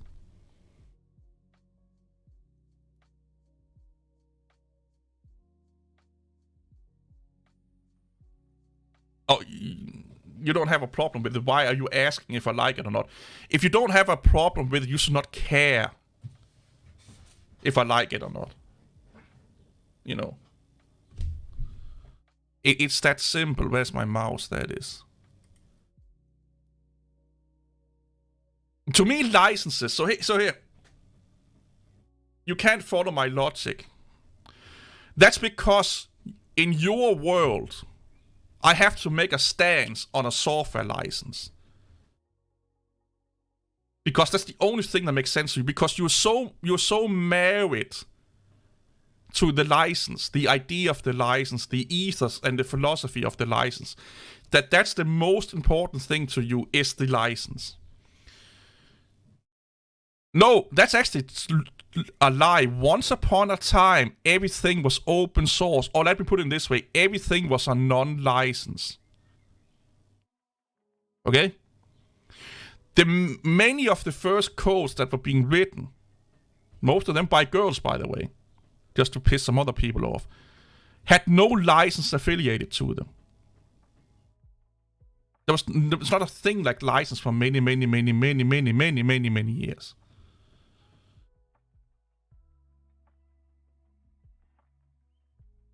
So that's not true. The ability to look at the code, modify the code, read it, like everything, the thing that we just looked at the freedom definition, all of that you have been able to do with some pieces of software, not all, but some pieces of or a piece of software since the beginning of coding. They were just called public domain, MIT, when that came around. Different, I can't remember all the terms they used back in the day, but public domain was one of them. So you could do exactly those things. What Richard Stallman wanted to do was to make sure that people didn't do what you can with the PSD license, is check the code, don't give back, and proprietary it, and basically sell it as your own. That's why he made the TPL, to make sure that people could not just take other people's work and benefit from it without giving back. So he made restrictions. That's why it's called copyleft and not copyright. Okay? The ability to look at the code, modify the code, change the code has been existing ever since there's been software.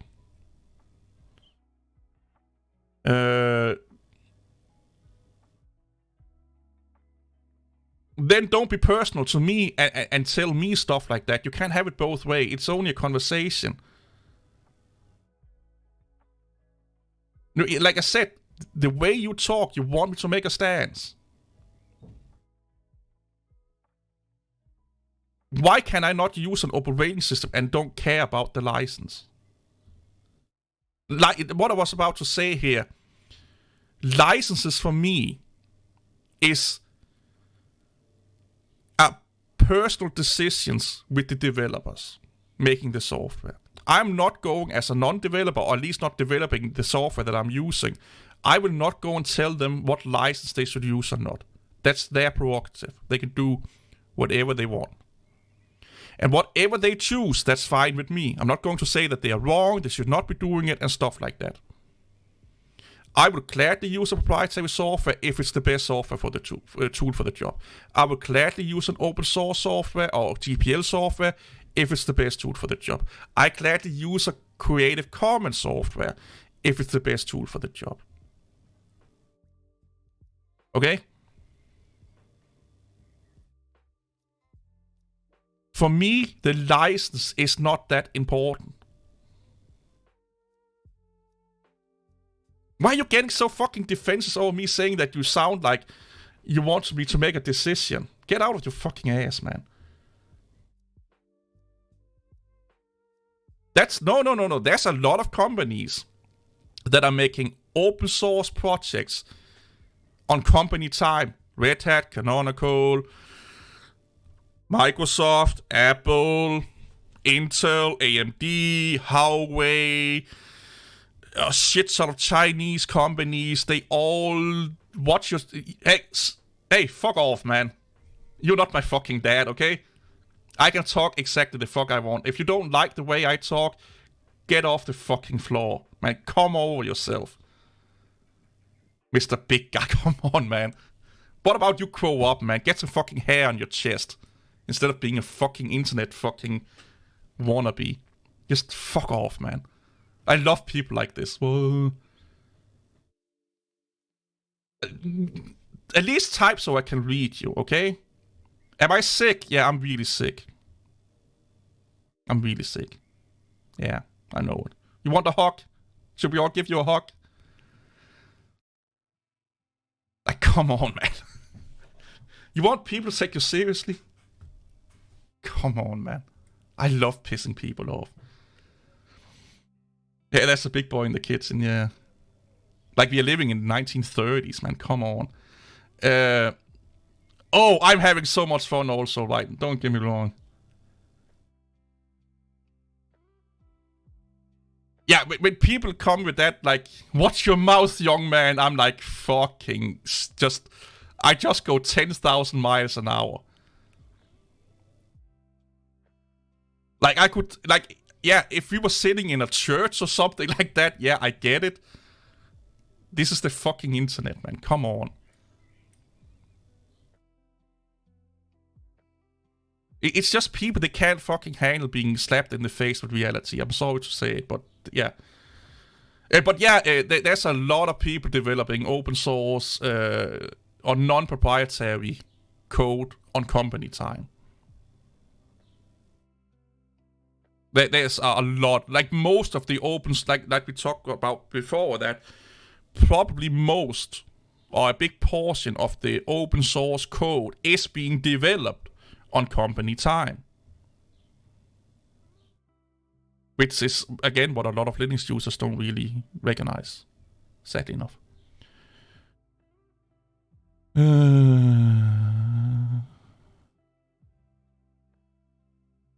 Yeah, I'm actually thirsty. I'm going to get something to drink in the fridge.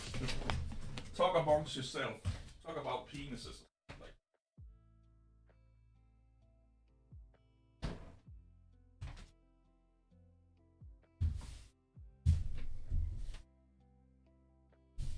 No, you know, you want to hear the truth. Like, most of the tough guys on the internet, okay? And I'm talking from experience here.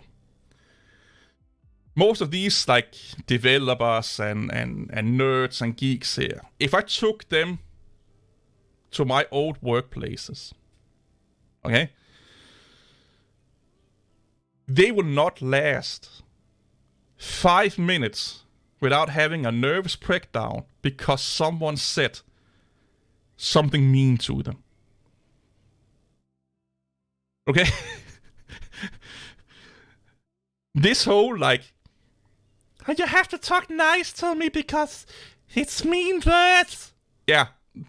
Go out in the real world for one bit, okay? Try and go on to a construction place and stuff like that. If you do stupid shit, you're being called stupid, okay? If you're being combative, people are being combative towards you. I am not an office guy. And most people that sit in an office in their cozy little chairs, shielded from the real world and looking into a 20-inch screen, have no fucking idea how the real world is. And the day that they have to go out in the real world And if someone disagree with them and they start to become Karens and are being told off, they will have a rude awakening. That's why we see a lot of these Karens on YouTube. We see all of these fucking people have mental breakdowns because they have been told that they're the most important thing in the world and everything they say is right and stuff like that, and how dare you say something against them. No, just grow the fuck up, okay? Grow the fuck up. There will be people disagreeing with you. There will be people right now. There are someone in this world that are talking really badly about you right now. That's a universal truth. There are someone in the world that thinks you're the biggest piece of shit to ever have lived right now. And there will always be that. There will always be someone in the world calling you the biggest fucking asshole, dipshit, and whatever you can dream of in the world. There will always be someone thinking and saying that about you. There can never be a world where that's not the case. And a lot of people's fucking issues is that they don't realize that. They have been told that they are this precious little human being that is the most amazing thing on earth and what have you not. And people are amazing, people can do amazing stuff, but you are not unique. If you want to be unique, do something unique for the world. If you want someone to look at you and say, you're a fucking amazing, unique person, do something amazing and unique for society. And I'm sorry to say, the TPL and running Linux is not that. You know, running Linux and the TPL, nope. No fucking way. Go do something unique. Luke Smith has no fucking wisdom to share. Like, I watched Luke Smith, the guy telling people to leave their job if they are working on proprietary code because of morals, bro. Not thinking about that they need to support a family and no. If you are working on proprietary code, it's your duty to leave that job. While he's walking in the fucking forest like some fucking Rambo. Yeah, Luke Smith is batshit crazy, man. Like, he's giving so many bad advices to people that it like... Yeah, oh, fucking hell, man. Yeah, he's mental. Like, I watched Luke Smith since the days of YouTube. When he was like an Arch Linux fanboy. I watched quite a few of his videos when he was an Arch Linux fanboy.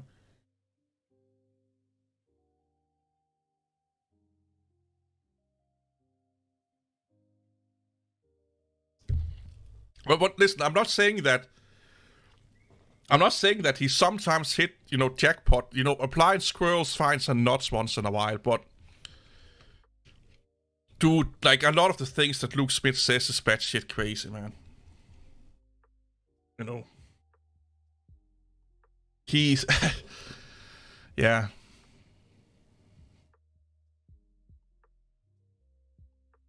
More don't make money, exactly. So here's the thing. Again, this is a really fucking harsh truth, but... The only people that are truly moral, or have the resource to be moral, are people that are not suffering, that have food on their table, roof over their head, get their bills paid, stuff like that. If you put 10 people in a room, and you are like, there's a bucket in the middle of that room. There's a cookie in that bucket. You have to eat that cookie, or else you will die. Or, let's say you have your kid with you, or your wife with you. You or one of your family members are going to die. Unless one of you eat that cookie. If you eat that cookie, you and your family members would survive. But there are 10 families in that room.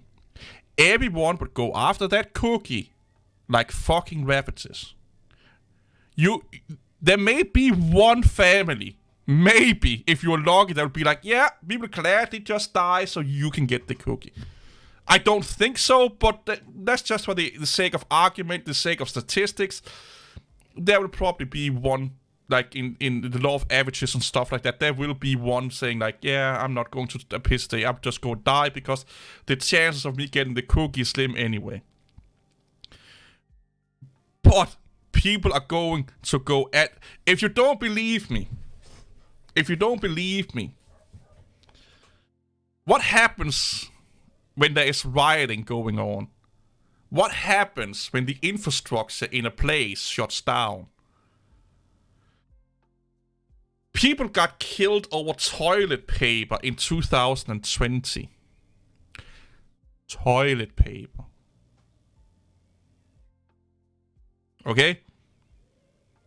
So, I'm not talking about something where we're like, oh, we could debate this. No, this is human nature. Okay? You cannot change human nature. If there were two of you up to that cookie, if you didn't get that cookie, your kid would die. And the same with the other one in front of you. If he didn't get that cookie, his kid would die. Would one of you gladly just say, yeah, just kill my fucking kid? No. You will go at that fucking cookie, and you can't share it in, you need the whole cookie. It's filled with fucking beaver semen or something like that, I don't know. Those two people will go at it like fucking maniacs.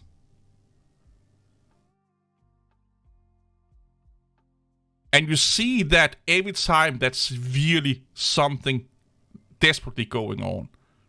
Food shortages, medicine shortages, like every time something drastically bad is going on, you see people's true nature. And it's not a fucking pretty sight, man.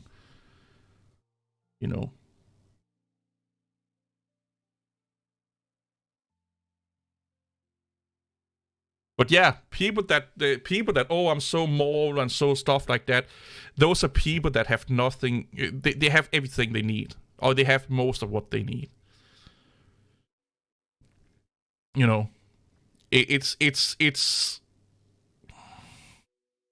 It's a luxury to be moral.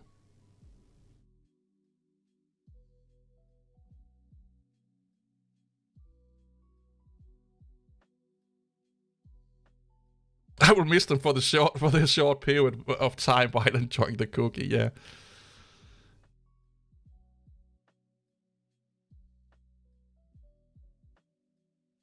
Yeah, Luke Smith is kind of dying out, to be quite honest. Like, Luke Smith used to be really big back in the day, not so much anymore.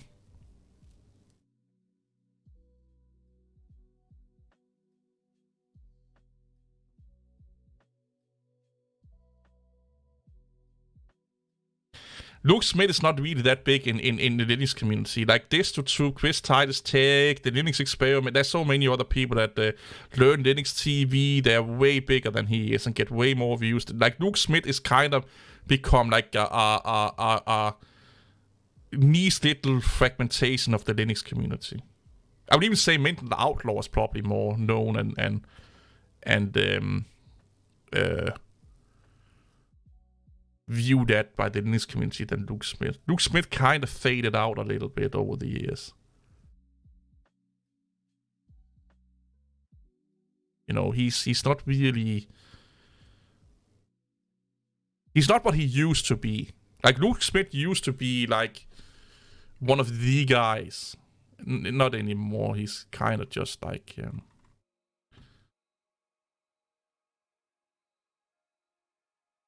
Less is more. Why do we have this here then? So here's the thing. If less is more, is unused RAM wasteful RAM?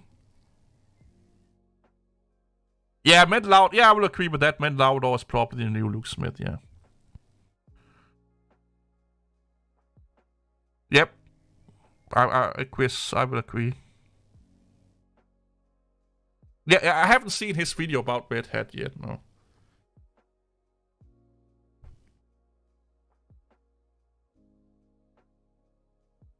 But if less is more, is unused RAM then really useful RAM?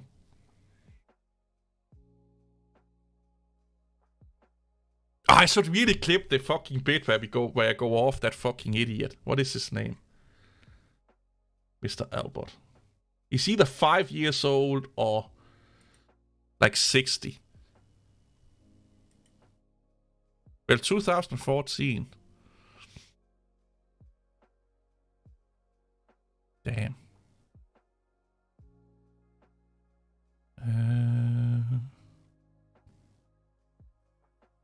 Oh shit, that reminds me, I need to check something.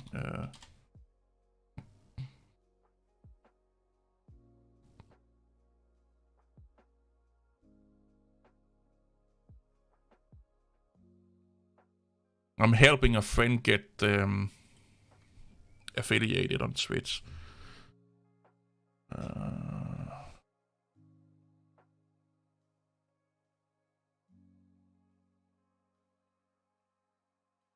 Yeah, the Linux community is probably the worst community of all tech people. All tech communities, yeah. Yeah. I've been in the Windows community, gaming community, mobile phone, almost most of the tech communities you can dream of, I've been part of somewhat for decades now. And never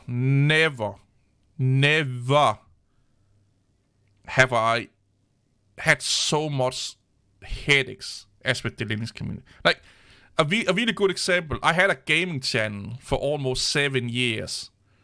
6 months of doing Linux content, I have banned double the amount of people than I have ever banned.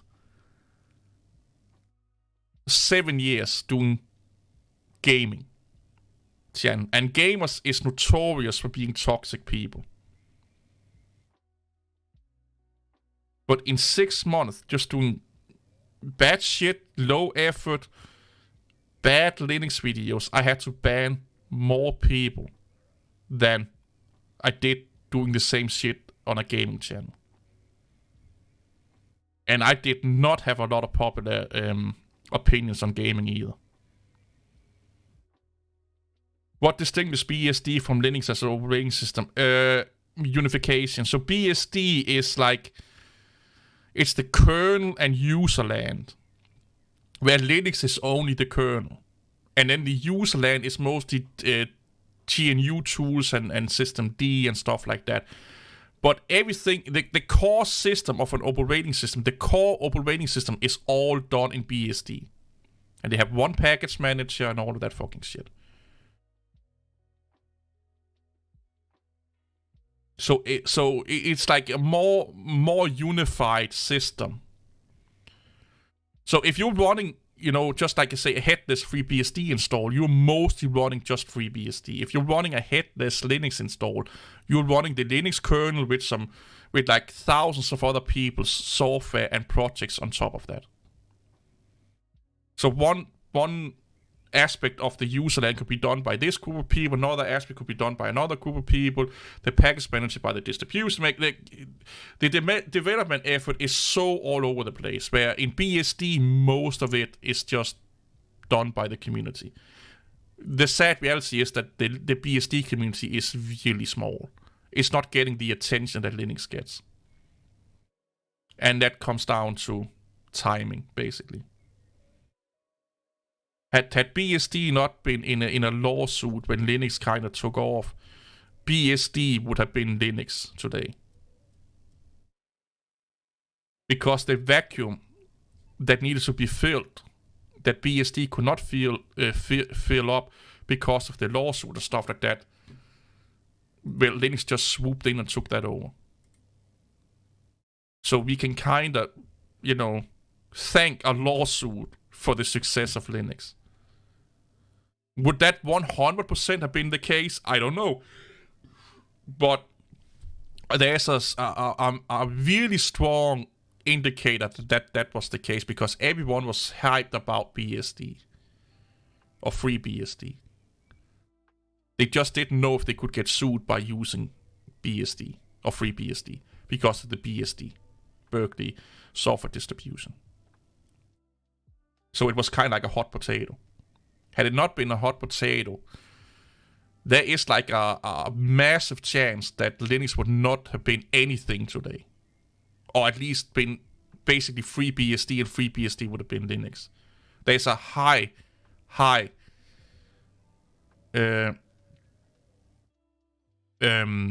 chance that FreeBSD is not monolithic.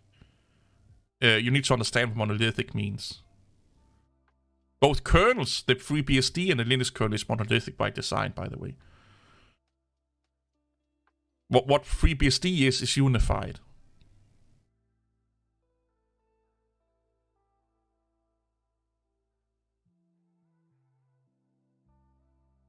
Yeah, I know. What distribution are you making, Chris? Is the Blend OS up here an Artspace rolling release? Go with OpenBSD, like BDSD. So here's the thing: you have to go in with the mindset that running BSD is like running Linux from 2000 to 2005. You just have a more pretty desktop environments and stuff like that. But running BSD is like running Linux like 20 years ago, 15 years ago. There's a lot of things you have to deal with.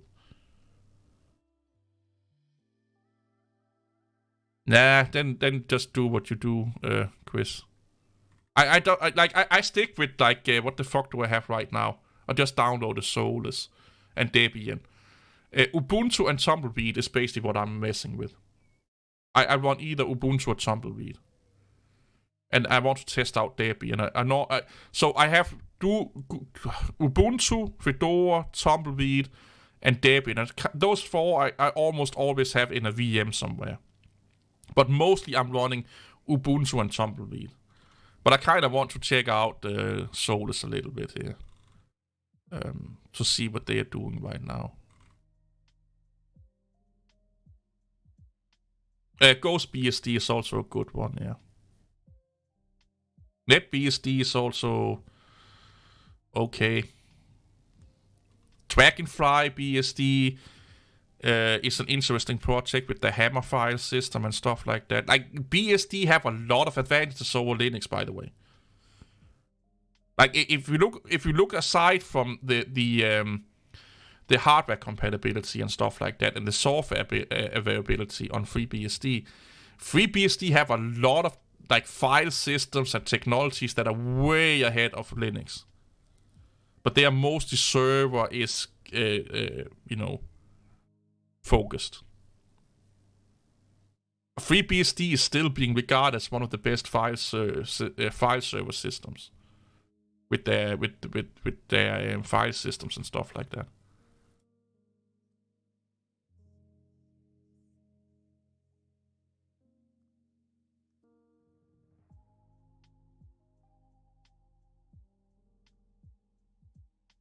There's an update for.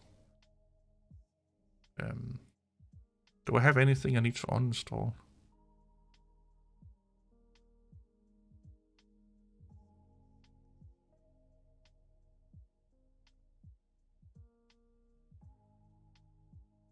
I haven't used ClickUp in a long time.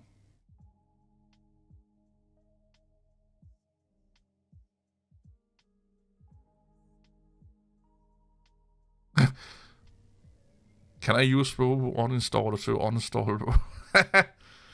Oh, my post. Do I still have that installed? No, it's not working anymore. I can uninstall that. Where is it?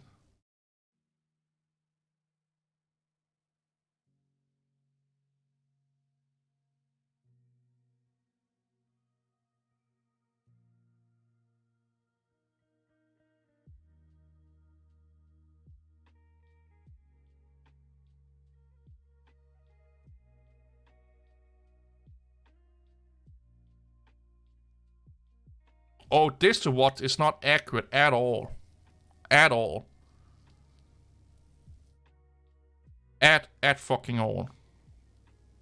When it comes to the ranking list and stuff like that. And like, they even themselves say that they are not accurate. It's just the only thing DistroWatch is doing is counting how many people click on a link. And you can only do that once per day, by the way. Like, if you click the same link 10,000 times, that won't only count as one click, by the way. But yeah, it's not accurate at all. At fucking all. It's basically just a meaningless ranking system. It means something for the DistroWatch page. Is to see what people are using the most on the DistroWatch page.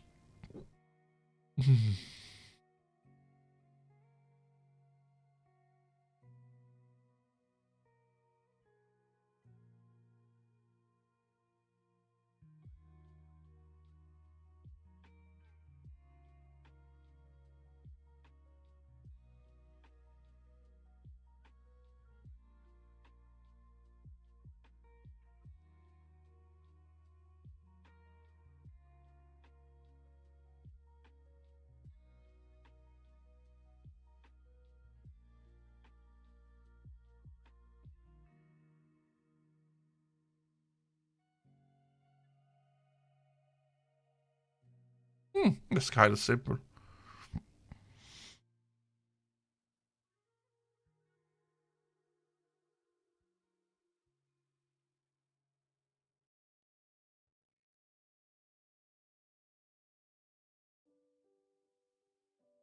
Oh, this looks a little bit like TTK.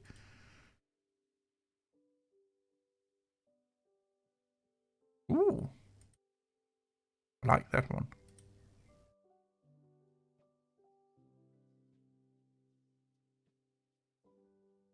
Ooh, this is cool.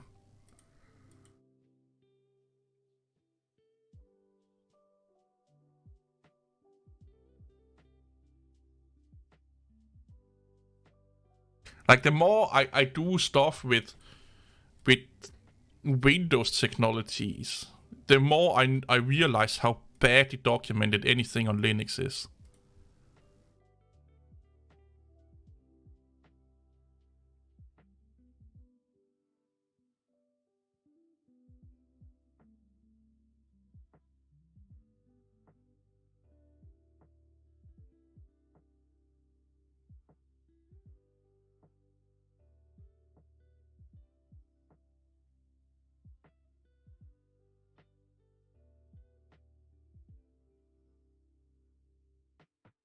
Can we make any bucks making Windows apps? Yeah, you can make money making any Windows, Linux. Depends on if the app is useful for people. That's the whole thing. Like, make something people want, and you can make money.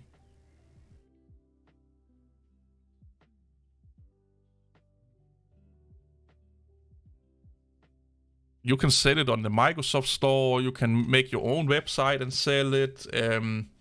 You can sell the idea to a company. Like, if you know of a company doing a thing, you can make a tool that may help that company out. You can go, hey, I made this tool. Is that something you could be interested in, for example? Door-to-door salesman a little bit. There's many ways of selling stuff. Make a YouTube video about it. There are many ways you can sell software.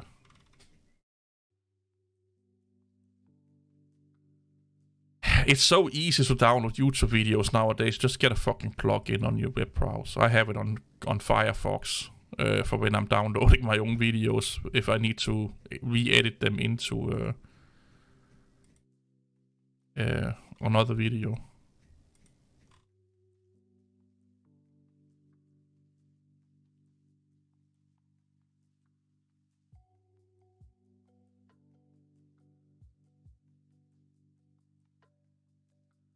Like, a YouTube downloader is not needed.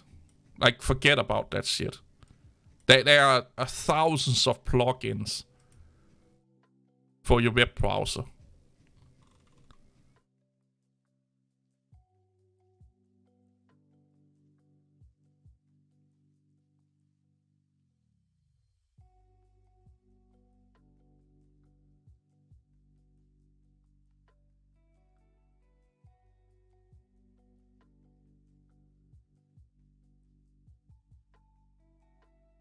And here's the thing. If you really want to make money,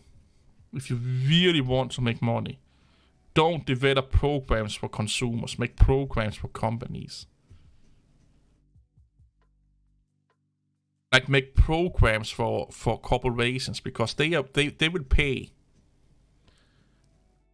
many times more for the software. Plus, they will probably also pay a lot of fucking money for you to support it. There's also video editors. No. To make a good video editor, you cannot do that as a hobby project. It takes too many fucking money. Money to do it, and time. There's a reason why KD in Live sucks. You know, like, video editors are not something you just put together in one afternoon. Like, it takes a shit ton of fucking effort. And money, and... Yeah, it's one of those few... video editors, photo editors, and stuff like that, it's not something you just do. It needs a lot of people, a lot of testing, and a lot of, you know... But you basically also have to buy the hardware that those people use to test it on. You cannot test a video editor on your Pentium 4 from 1999, you know, like... Yeah, API development is another one, yeah. If you really want to make money right now, you have to jump on machine learning and AI. Everyone wants AI and machine learning. I'm so tired of talking about it. I really am. It's like, can we just talk about something else, because it's not really that interesting? You know, it's really not that useful for most people. But this whole ChatGPT just fucking got people way overexcited. Like, people in IT is like the guy that a girl touched their fucking penis for the first time in 2 decades. That when they heard about AI, or not AI, but ChatGPT. They were like, they got laid for the first time in fucking 30 years or something. And now they're like, oh, I want more. Most people just need fucking good programs. They don't need AI. And if like, most people are using AIs anyway. A lot of programs have like AIs in them. Search engines have AIs in a lot of database. Like, machine learning and AI is everywhere in the cloud and the back end of the interwebs and stuff like that. So you are already using it, just not, you know, it's not just not in your face.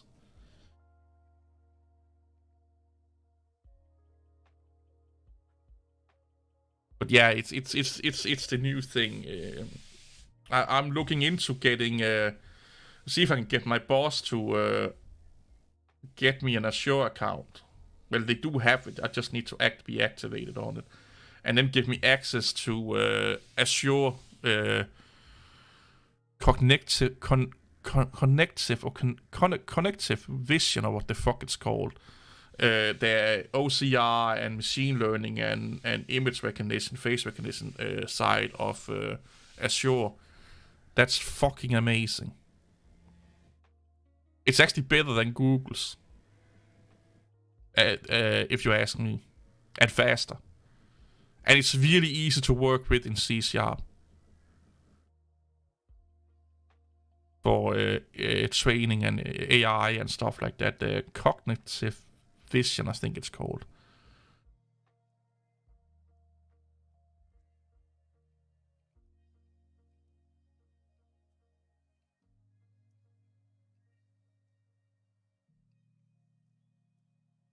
I've said it before. Don't use AI to code for you if you don't know how to code.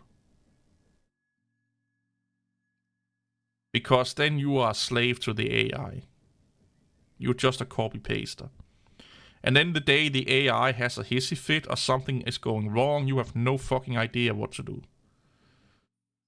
So yeah, don't be an AI bitch. Don't be a slave to the AI.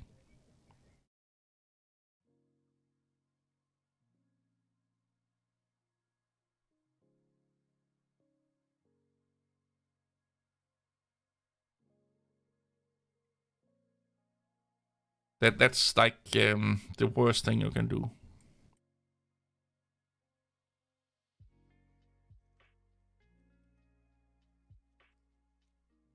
At creating fewer dream videos.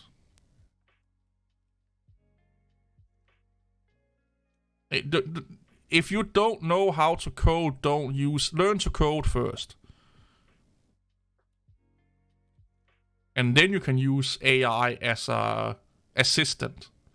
Oh, I forgot how to do this thing. How do I do this thing? Show me how to do this thing. And that's how you do it. But if you don't understand the code the AI is giving you and how it works with other code, don't use it. The same, don't go on to Stack Overflow and copy paste code in you don't understand.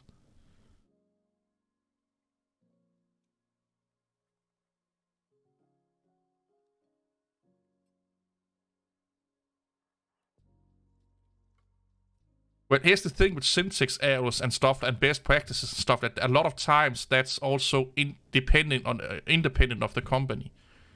One company may have standards that other companies don't, and have naming schemes practices that other companies don't, and so on and so on.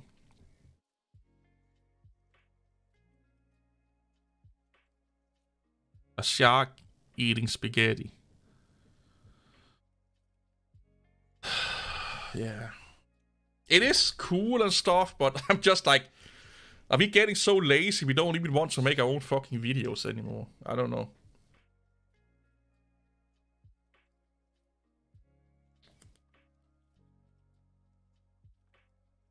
I'm starting to sound like one of those people, like, back in my days we were outside playing and did all of these things and blah blah blah. Nowadays we just look into a screen and everything is just being done for us. No, I believe you. I've seen a lot of. I don't like watching a lot of those AI videos because it's just like it's just like it's. The thing is, it's nothing new. Like, it's really nothing new. It's just they just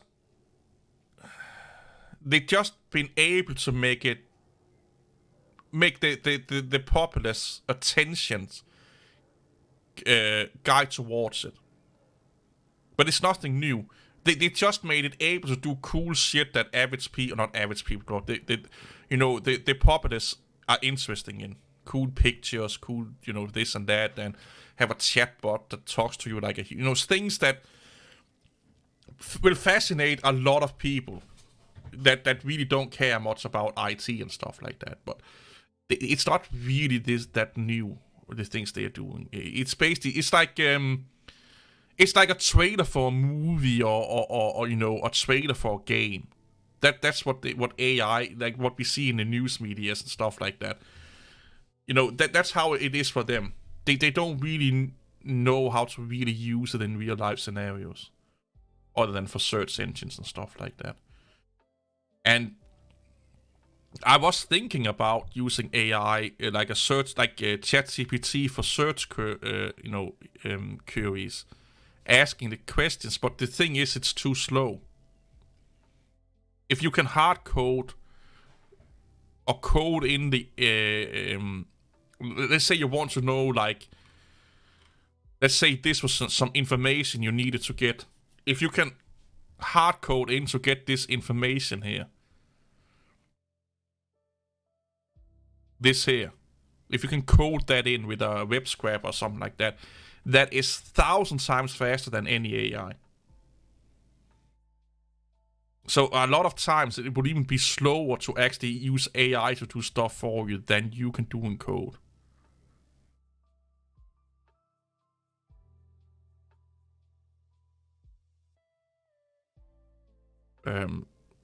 especially for search queries and stuff like that. If you're talking image recognition, face recognition, OCR, and stuff like that, then AI or machine learning AI is really, really good.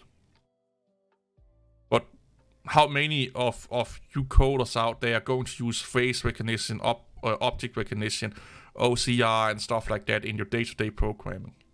Most people are programming databases and shit like that, web front ends and back front ends and whatnot. AI is probably mostly useful right now for like automation and automobile industry, surveillance industry, security industry.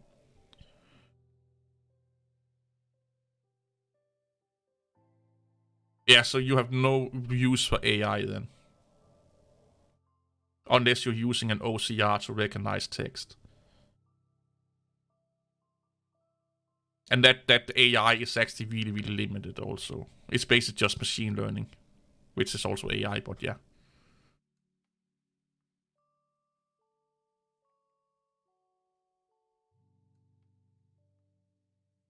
But yeah, it's overly hyped. Overly hyped.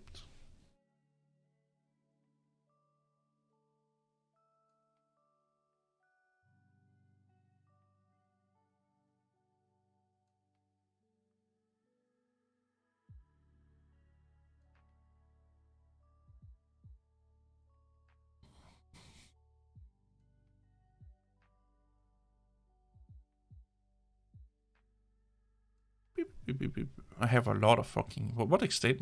Do I have ad blockers on? Yeah, I have ad blocks on this one here. And I just fucking rage for like an hour about why ad blockers are wrong and I'm using it here. Is it even on? No, now it's on. Okay, I did turn it off. Yeah, I thought so. I'm only turning it on, like I said, if I go onto websites that have like 90% ads instead of fucking the tutorials I want for coding and stuff like that. So I tend to leave it off most of the time. Oh god.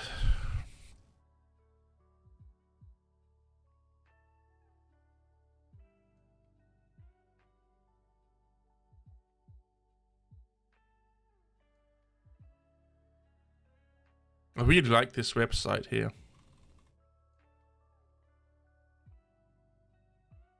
Microsoft Learn.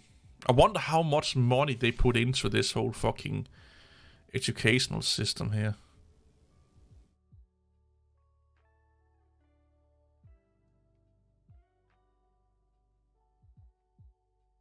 I think it's in here as a virtual desktop. Quantum preview.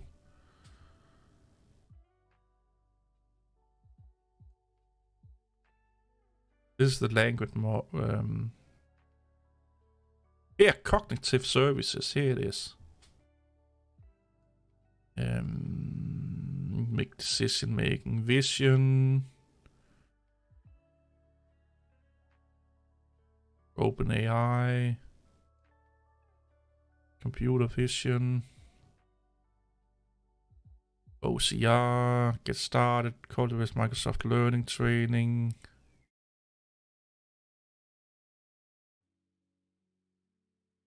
This here is fucking like. This is fucking stupidly. Oh no, what am I doing?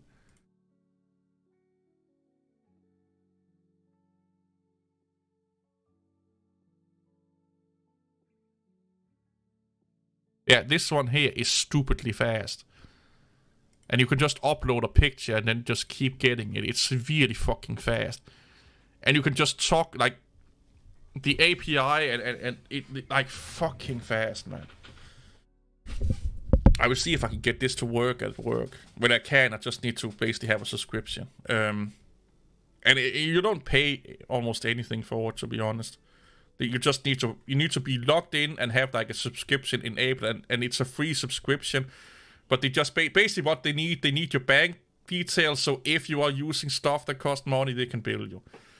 But for doing this here, I think you can get like thousands requests a day or something, 500 a day, before they're starting to bill you for text recognition. I did some test with it at work on like labels that were like mod on and shit like that, and it recognized 99% of it.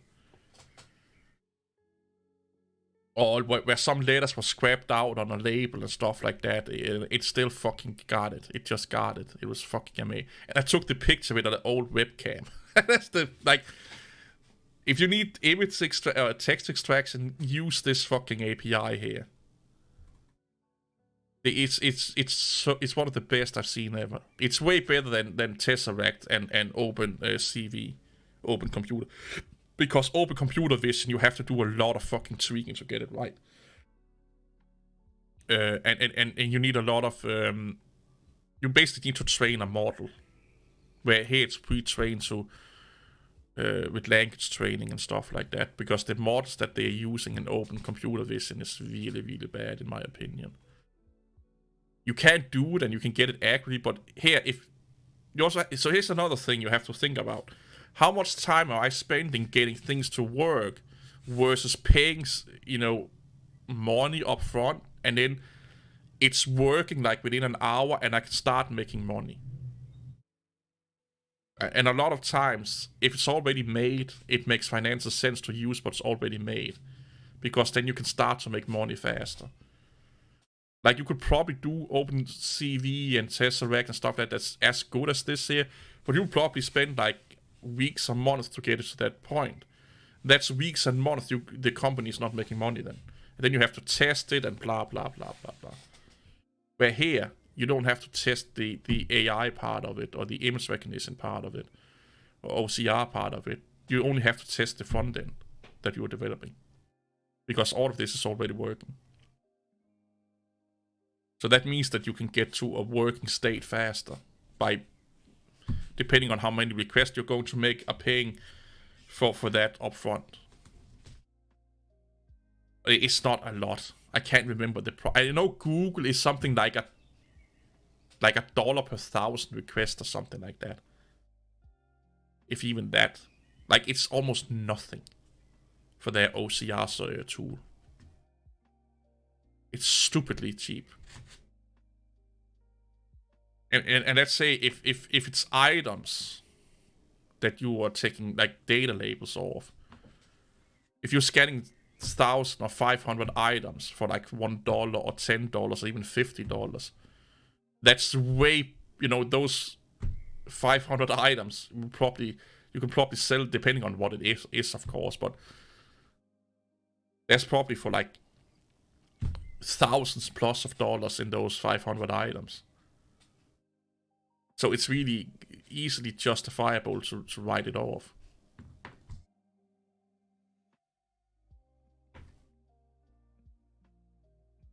But they really do like you to have to get the API part of it and stuff like that, you need a Azure account. And you need to have a billable account or subscription, as they call it, connected to it. Which is basically just your bank details. Oh.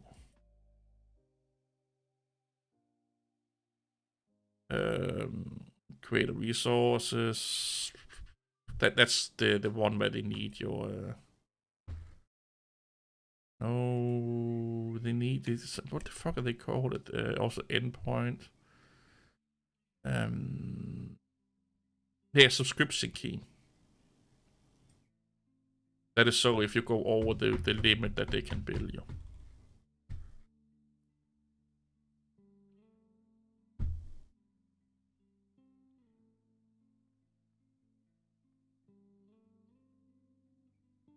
Call the analyzed image 4.0 API. What's this? I think it's because I'm not logged in. It's going to be crazy.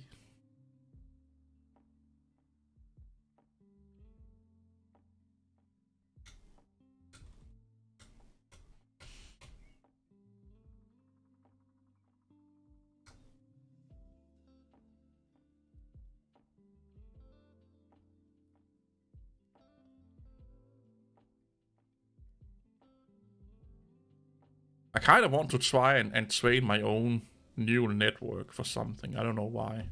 Or what? Sorry. For what?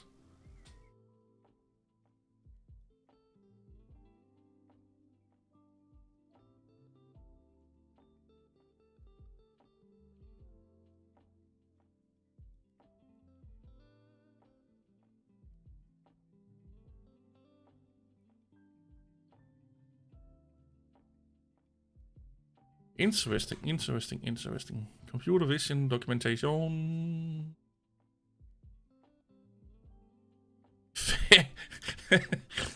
About face services. Okay, so we're getting faces.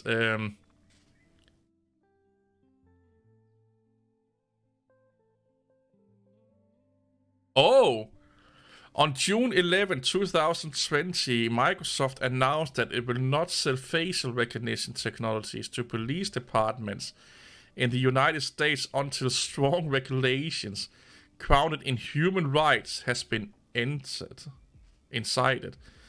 As such, customers may not use facial recognition features for functionality, including ensure services such as face and video indexer. Wow. Have people abused? Apparently the police departments must have abused it. Holy shit.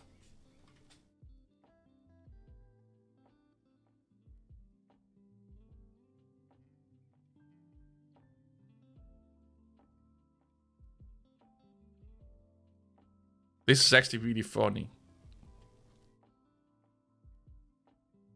They are recognizing a spill area. Let's just do data center.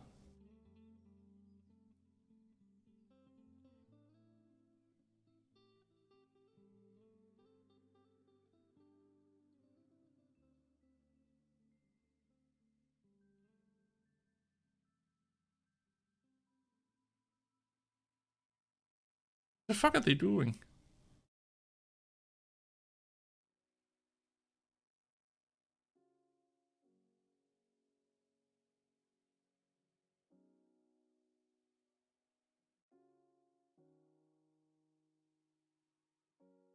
One frame analyzer. A person laying on the floor. A person. Oh, cool.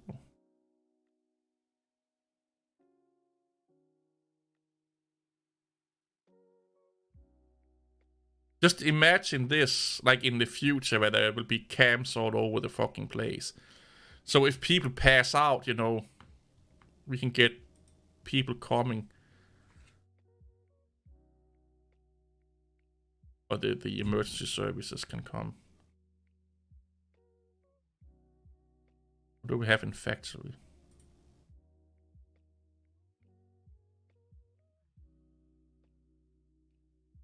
Oh, that's like finish.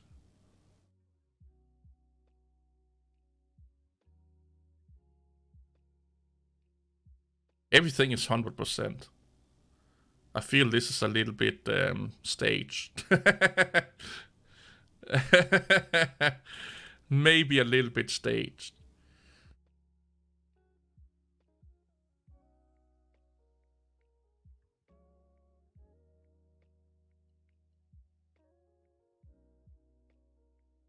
He's missing an arm. Summary of this video.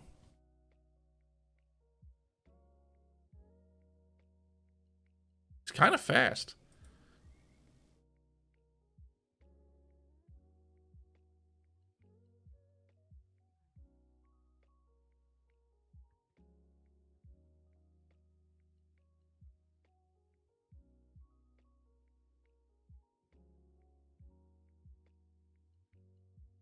Person carrying a box.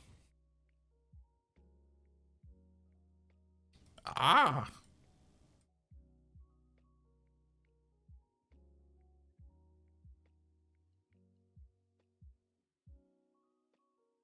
Yeah, this is like this could be some cool surveillance shit.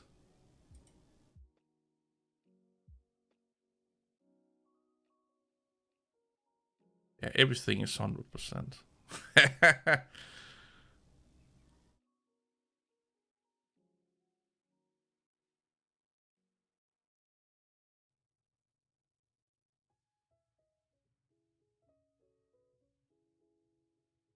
It's crazy how, like...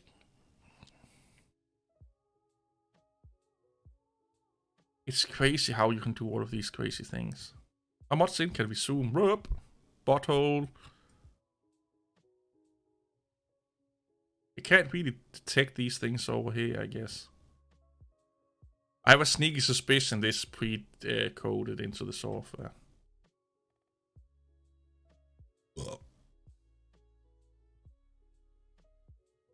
Sign up with us, sure.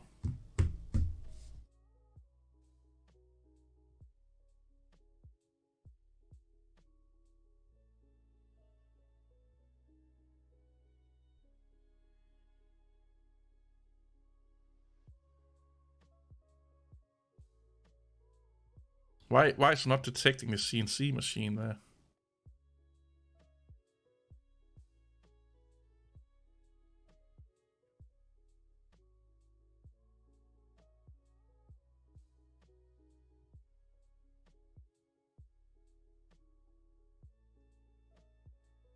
What the fuck am I doing?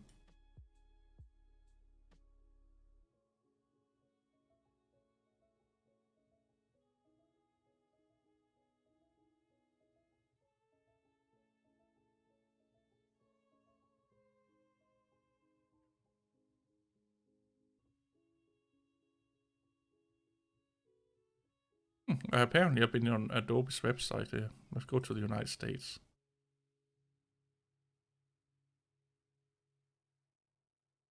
United States.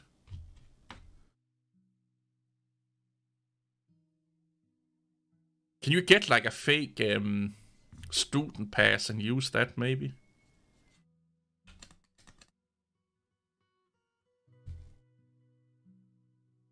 To get a student discount?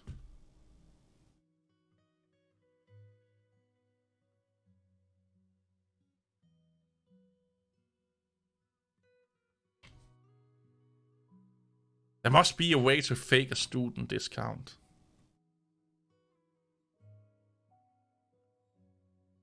Like, look how much you're talking, like...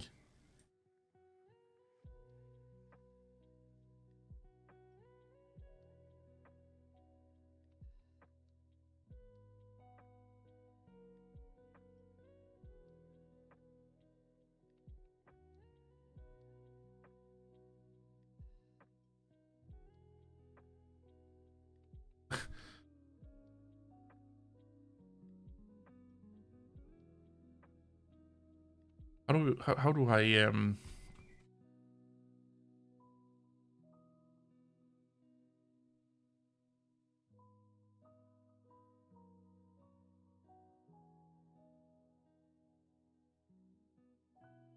it's only... Oh, then it costs like $30 a year or a month. How much does a subscription cost for individuals? Oh. What if we do Premiere Pro?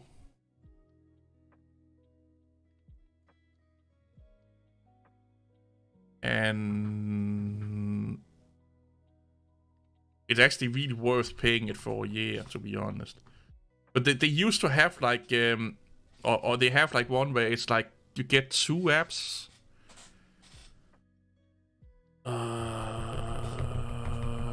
Where the fuck is it?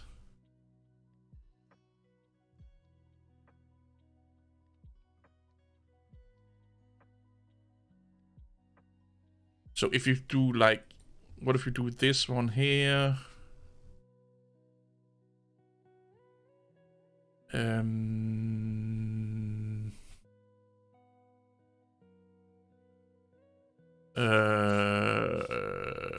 Upgrade? Oh, that's the ultimate. What if I then do After Effects? What the fuck is After Effects? It's there.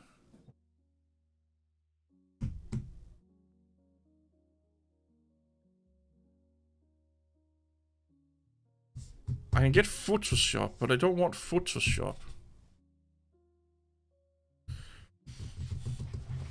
Because I know they have like a discount if you get 2. Here,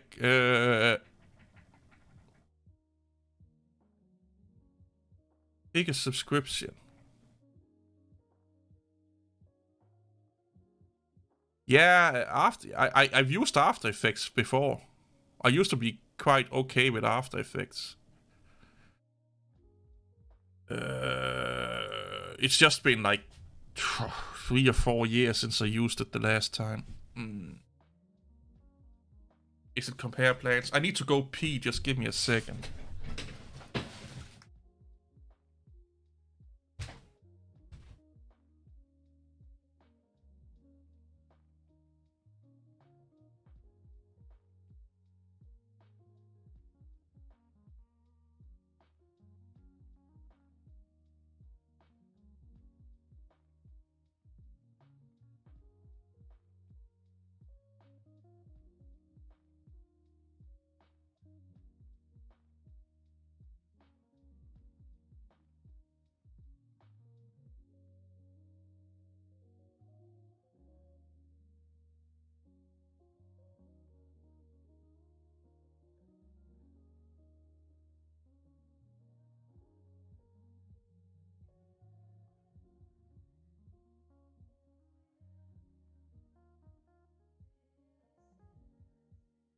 Oh God.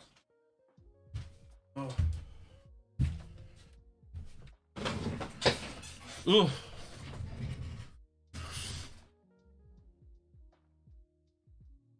No, I'm not.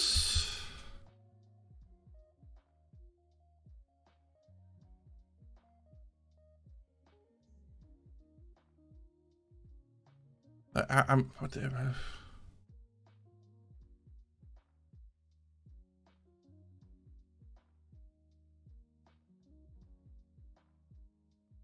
Yeah, because they used to have. Maybe you need to be signed in to do that. I don't know.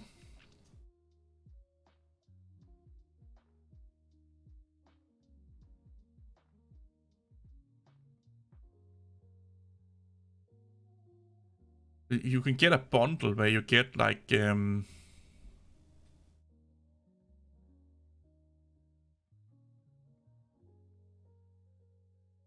so you get the second app, you pay like only $10 a month or something like that for it.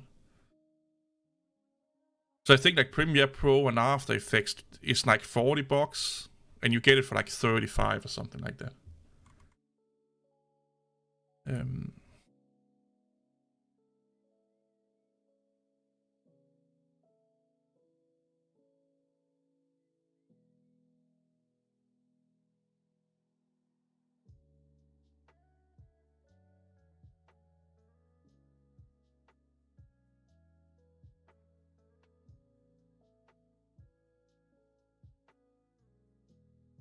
Yeah, you need to be signed in. I think it's on the next page that you can add a separate program.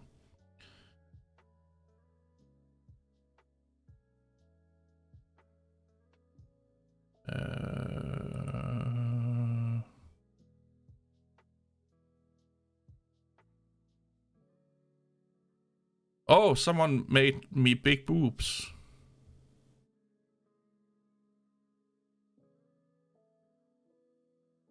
Would that be against the TOS to put that big boobs in that Anton have made? Maybe not. I don't know. What the fuck? Oh, yeah, I forgot about this. I need to check that thing.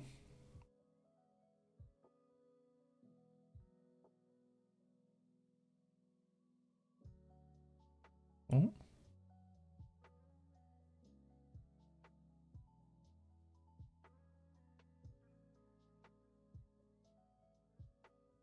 No, I'm not into AutoCAD.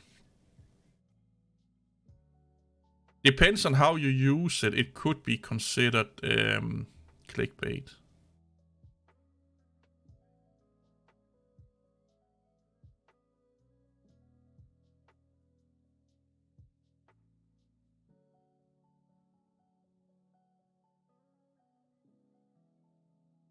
But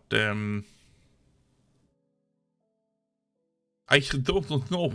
Well, I do know. It depends on how you use it.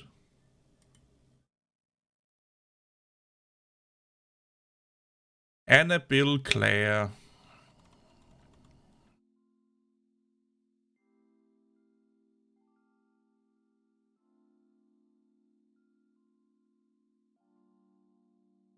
I wonder how crazy China is with all of this surveillance shit.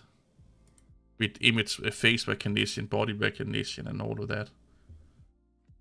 It's probably like massively bad.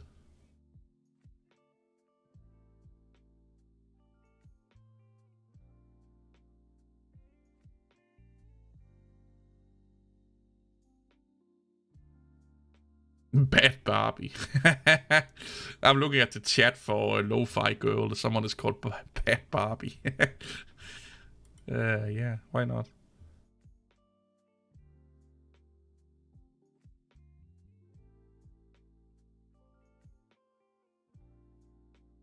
How do you...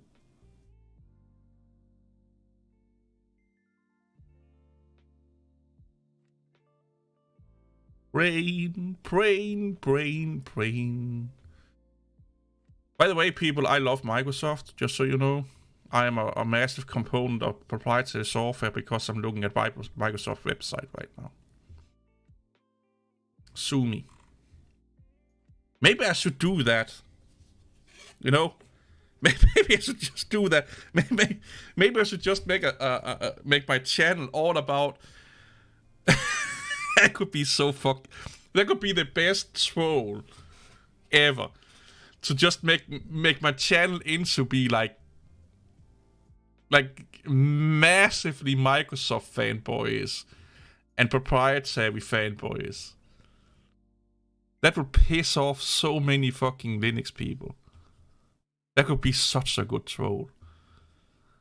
Like coming out as a Microsoft and proprietary software shill. I've been secretly paid off by Microsoft.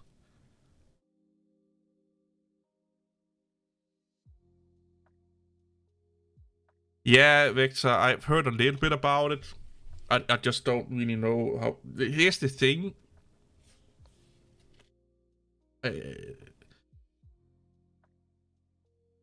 Oh man, people, you're going to hate me, but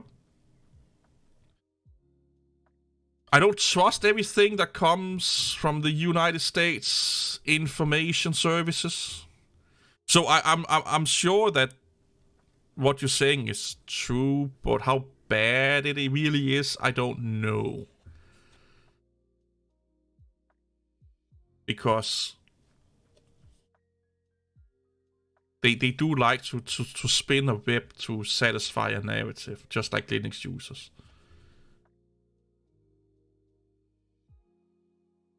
I can just pretend I have a Microsoft service, a Surface. You want to know a company that's worse than Microsoft? Samsung. EU is a little bit better than the US of A, but yeah, they can be a little bit batshit crazy also. But they are at least like the local governments are not as bad as the states. The European Parliament can be crazy.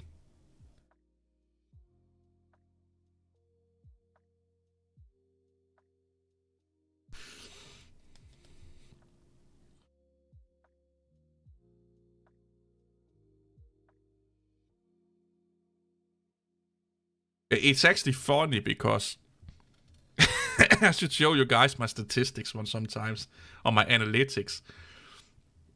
So if I make a video where I criticize Linux or talk positive about Windows, I lose about maybe 3 to 5 subscribers. Then if I make a video about something positive about Linux, I get like 10 or 15 subscribers.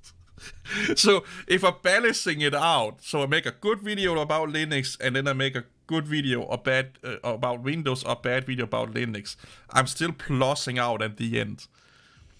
And I suspect that people, they see like a positive video about Linux, they subscribe, and then they're like, oh no, he's not 100% positive, and oh my god, he's also using Microsoft, unsubscribe.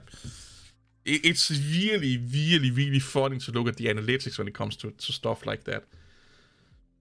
You can totally see every time I put a video up where it goes against the narrative of the Linux community, some people, they just get butthurt. And then they unsubscribe. Instead of just be like, yeah, I don't agree, and that's it. It's really funny to watch. And then you make a video that's positive about Linux. Ah, he was not that bad. He's still on our side. Yeah, let's get back. It's like having a bipolar girlfriend or something like that. Yeah, like most governments get corrupted over time. That's true. That's true. They it just seemed that the thing, like, for the most part, we still have somewhat of a worthwhile news agencies in over here. Where over in the States, the news is not the news anymore. At least here in Europe, we somewhat are not there yet, where the news is massively corrupted, but it's not far from it. And it will, like, it's just a matter of time, give it like a year or so, maybe 2 years, 3 years. Our news outlet will be just as fucking corrupt as they are over there. It's just a matter of time. But at least right now, we kinda are, getting somewhat good information. Some of the time. Or most of the time. I think it's just a matter of time, because if it works there, why should it not be done over here? But also, we have different laws against that shit than they have, so I don't know. And also, we have a different culture, but again, I don't think that will matter much in the end, to be honest. To be perfectly honest, I think it's just would be them fucking us over all over again.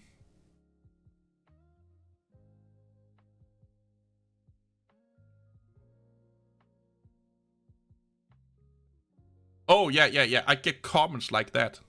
I'm not fucking joking here. I get comments like that.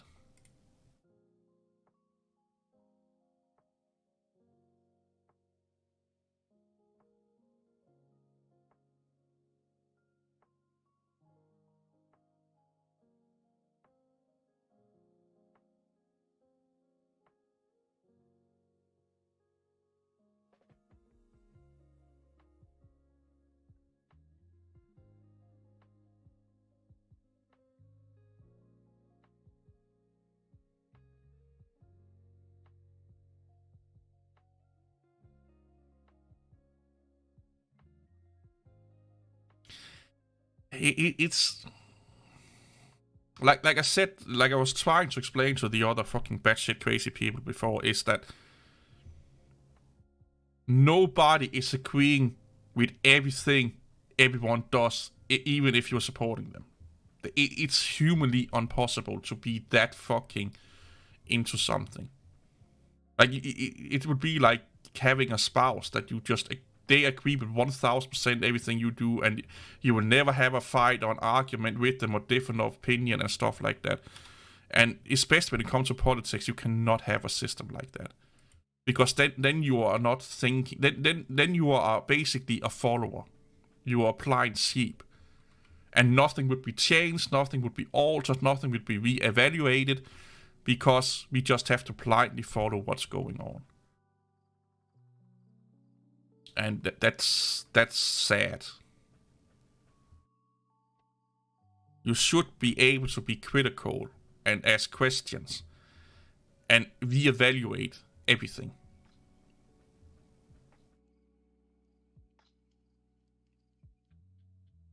Because everything changes. You change, society change, systems change, opinions change.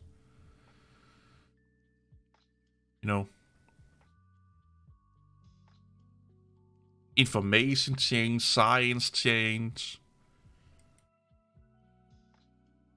There's still people saying that Linux is more secure than Windows based on a study they read from 2000, done on Windows XP. It's like, yeah, okay. Maybe if you were running Windows XP or 95, yeah, you're probably right. It's that kind of mentality that I just want to take my tiny sweaty ass penis and smear it all over their fucking face, man. It's just like, wake up, smell my fucking dick cheese and wake up, just get on, come on, dude. Come on, dude.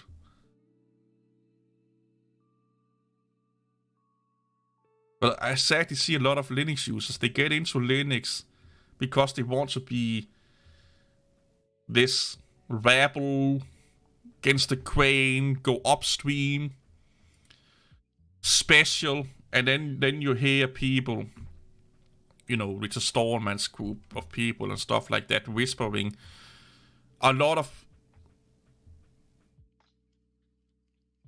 things that make you feel like you've done the right thing. You're on the right side of history, as distant troops say. You're done the right thing. But listen, there's more. It's not akin to conspiracy theorists and sovereign citizens and all that fucking shit. They are taking one thing that's true and stuff like that, and they're just bending it into something that's totally fucking crazy. Because they want to feel like they have found the Holy Grail. They are special. We have done this specific thing that no one else have done, and it's really funny to experience.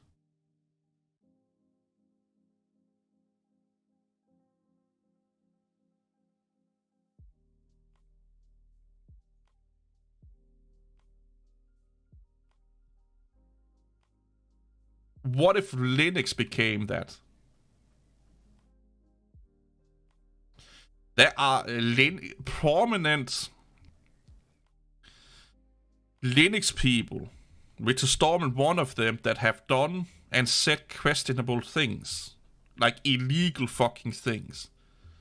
Like Richard Stallman, I don't know if he is or has been, he has been investigated from accused of forcing himself onto other people, for example.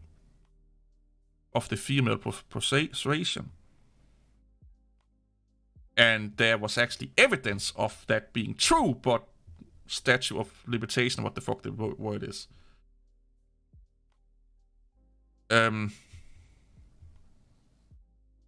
There are... Linux is really popular among conspiracy theorists, anti-government people, and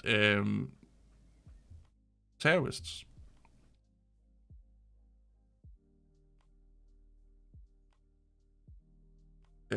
Two of the biggest countries that are supporting Linux is not favorable to the world right now. Well, three of them. North Korea, China, Russia. No, he's back at the Free Software Foundation. No, he's still back at it, man. They just gave him a vacation. He's back at it. And even when he was not part of the Free Software Foundation, he was still part of the Free Software Foundation.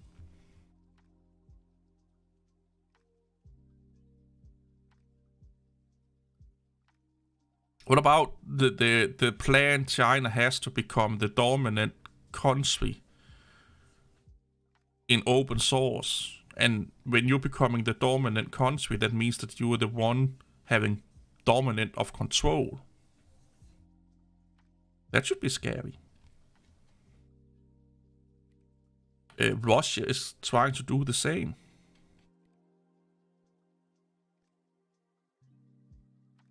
So, if action speaks louder than words and so on, by running Linux, you are then supporting the Chinese government and the Russian government right now.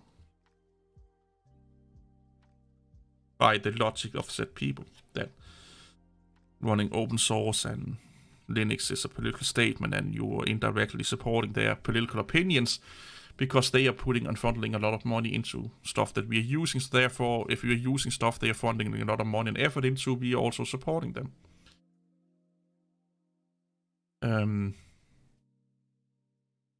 Are we then now Russian communist and Chinese communist for running Linux? Are we against human rights and invasions of another country?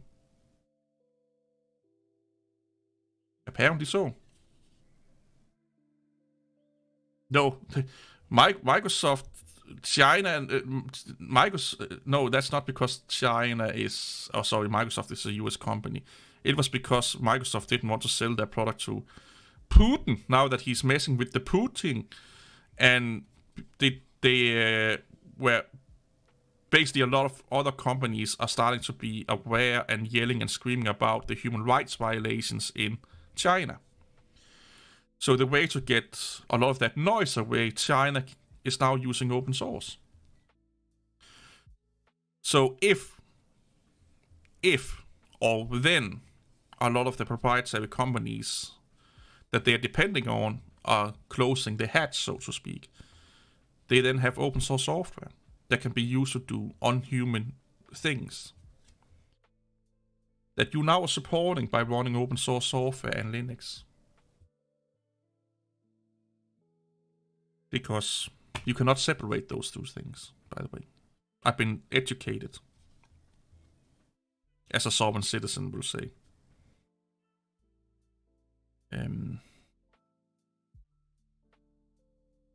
Never heard those words being spoken by a Microsoft fanboy or a proprietary software fanboy, by the way, or Apple fanboy. None of those camps have accused me of being a political activist by running their software. That's only Linux, by the way. The only tech people I've heard about using politics like that is Linux people. Well, Amiga was owned by Commodore, and Commodore was kinda, at that time, they were way worse than Apple and Microsoft is today. Commodore, in quote, bought components to not pay back, the suppliers, so they got bankrupt, so they didn't have to pay them back. Commodore was not a good fucking company. So, that will not help anything.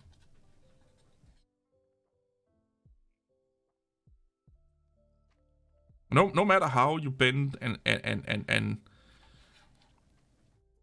you want to justify X, Y, and Z, everyone have done bad things. Everything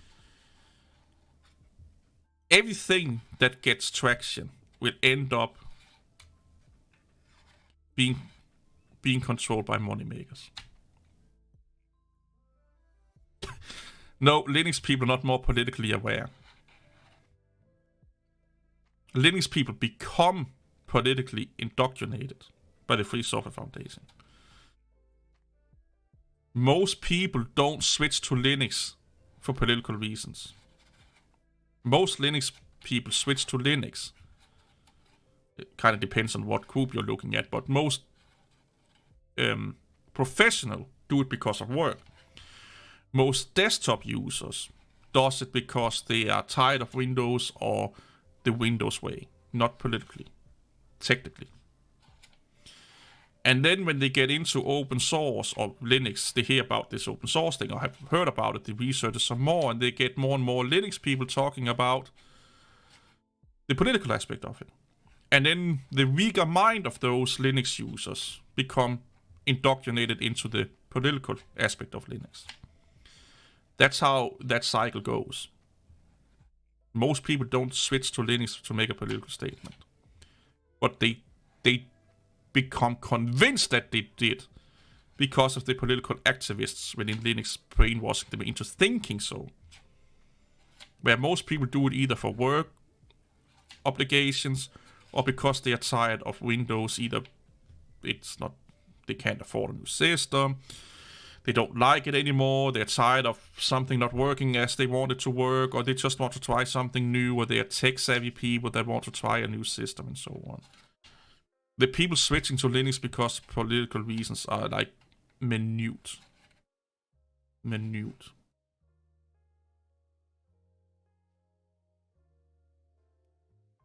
You know, I would probably guess it's under 1%. It's probably under 0.5% of people that switch to Linux because of political reasons. But I will say a big deal of those, a part of those, become political active during their Linux life cycle because of the whispering that you get. It's really good grooming, you know. Done the right thing. So amazing to have you over here. You showed Microsoft the middle finger. You fucking amazing. You're part of us right now. You have discovered something that most people have not yet to discover or realized. You have found the secret. And by the way, and then comes all of the political fucking bullshit flying out their mouth. So they butter you up like a good little fucking abusive fucking spouse or something like that. Taking you out for dinner, stroking your hair, giving you a blowjob. And then they're slowly indoctrinating you into the political aspect of it. And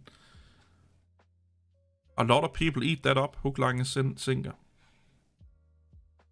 And then convince themselves that, yeah, I did change to Linux because of a political reason. Yeah, I really did. I just didn't know it yet, but yeah, I really did that.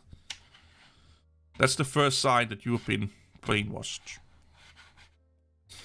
And then you will have big Richard Stallman posters all over your windows and your walls. You have like a life-size doll of the GNU, the new animal, and you will have a butt plug with the GNU logo on, and you will start to make your own organic bread done by milk from your titties.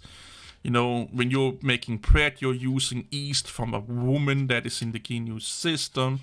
You know, you're becoming self-sufficient, living in the woods with a generator, and starting to say, fuck society, I'm not going to abide by society rules because I'm special and unique. And before you know it, you are having sex with your dog and are checking at the same time. Yeah.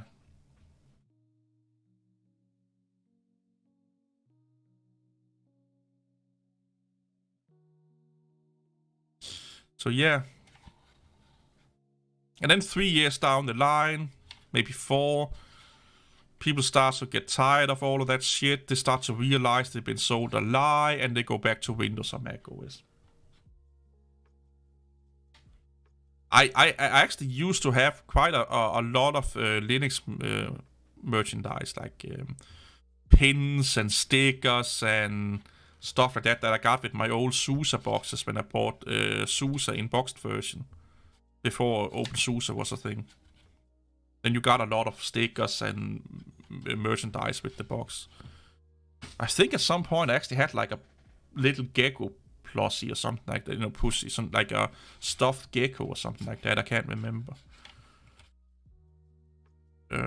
Or something to that nature. But I still have a Tox pin, you know, the pin that you can put on your jacket and stuff like that, you know. Instead of the American flag, it's a Tox pin. I think I still have that laying here somewhere. I had a shit ton of stickers, OpenSUSE stickers and Linux stickers.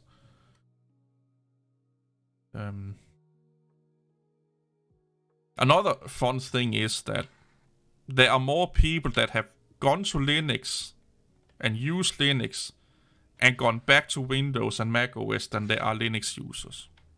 Linux have a really hard time sustaining Linux users. Really hard time. Most people either go back either full-time or part-time to another operating system.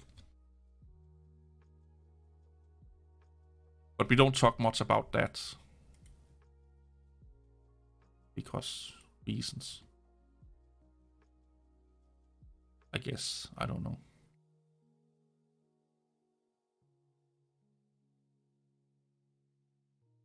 What is the... Are we getting any rain? There you go.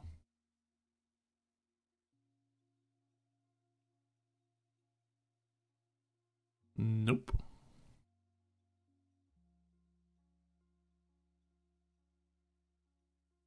We have 47% humidity right now. 50. It's kind of low. Oh, 70, 80. Oh, yeah. I think that's because it's going to rain Monday, if I'm not mistaken. Well, I guess a lot of people try Linux for a few years just to learn something new. Yeah, and so if I'm going to play armchair psychologist here a little bit. If you are lonely, socially awkward, like you don't really, you're not part of the fitness group, you're not, you don't have a running group, a biking group, a walking group, or you don't go to any extracurricular activities after work and stuff like that. Like you're basically just either going to work or school and then going home and you're sitting in front of your computer. Then you get into this Linux thing where the community is still so small that a new face is easily recognizable for a lot of people, especially if you are vocal in the community. So people are more inclined to talk to you because there's not that many to talk to. And they're more inclined to welcome you because we are few, they are many, we need more people. So we need to be more extra friendly towards these new people and stuff like that. And if you are, lonely, sad, don't feel you're part of something, and there don't need to be an age gap on this, it can be any age group you can think of, and you get into this new thing about Linux, and people are really welcoming and validating your choice all over the place and stuff like that, making you feel like you belong. And not only do you belong, you've done something heroic. You made a change in the universe. You have said, F you to X, Y, and Z, and you made a stance. You've done, like they almost make it sound like they are the Rosa Parks of our time within, computing. You are so social activist on the forefront of the social activist evolution in computing, and like they make it sound so fucking sexy what you're doing, and oh my god, I found my people, I'm part of something now bigger than me, and all of that fucking shit. So then realize that they don't give a fuck about you if you don't follow their exact dogma. The second you start to ask questions or questioning things or be a little bit critical, they will eat you up. You're not a true Linux user. You're not pure enough. You're just here on a safari. You haven't really, cut off from Microsoft and Windows and proprietary software. You're not truly one of us. So they start to ostracize you, make you feel as an outsider again. And if you're longing to belong somewhere for a long time, and you get that taste of it for a little while, for them to basically threaten to be kicked out of the group if you don't do exactly as we say and command you to, it's really easy for those people to just buckle under and follow along. And my experience is that there's a lot of that going on with Linux. Yeah, you're not a true vegan, yeah. But in my experience with the people that I've talked to, is that a lot of Linux users are those social awkward people that don't really belong anywhere. And let's face it, if you're new to Linux, you are loved by the Linux community. Because now there's one more of us. There's one more that can strengthen our numbers. And they, for the most part, are really, really good towards, especially on, maybe not Reddit and forums, but at least on YouTube and Twitter and, on social media. They tend to be really, maybe not helpful, but really, really, like, welcoming. Like, watch someone make a video, first time using Linux, or I switched to Linux for the first time, the amount of welcome in is so nice. Like, if you have any questions, to like the amount of positivity, belongingness, the community that they are spewing out is mind-boggling good. It is a good thing. But the second you step out of the cult mindset, or go outside of the line, coloring outside of the lines, you are now being threatened to go back to the before, where you were the person just going to work, going to school, coming home, not really talking to anyone, maybe rating a little bit at forums and stuff like that, and talking back to some Twitch thoughts and stuff like that, or having a cross on a Twitch thought or whatever. And then you taste this belonging. And oh my god, they're going to take it away from me. I see a lot of those people in Linux. Because who else have the fucking time to switch an operating system?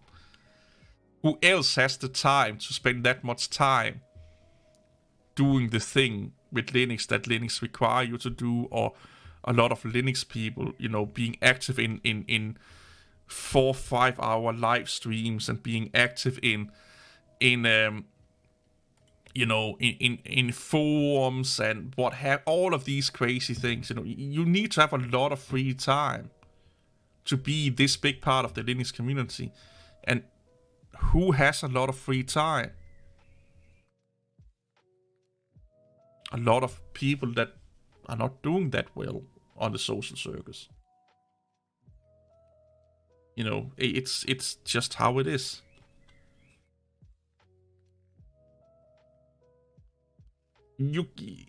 Here's the thing.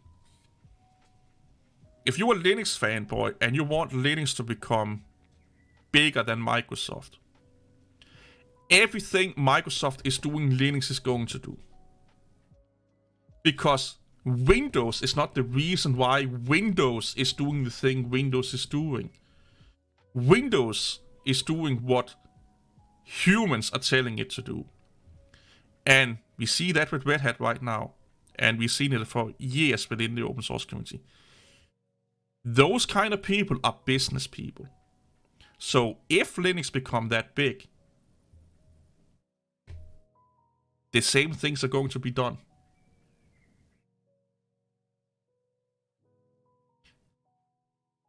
Well, if you don't want Linux to become big, then don't ask for shit. Don't demand better graphic card drivers then. Don't demand better gaming support. Don't demand better hardware support.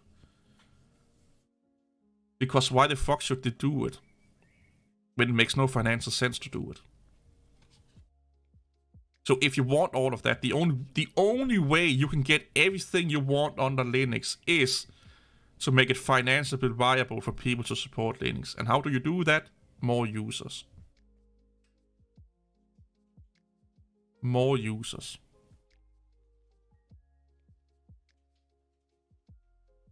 But more users means that more money is going to get involved. Then that means more business people are going to get involved. So the stick to Mint or move to Arch, stick to Mint. Arch is not worth it. Unless there is like this one specific program you need the latest release of, and you for some reason can't get it from Mint or get it to work on the Mint whatsoever. If you're happy on Mint, stick with Mint. Arch will it will be a headache. It will be a headache.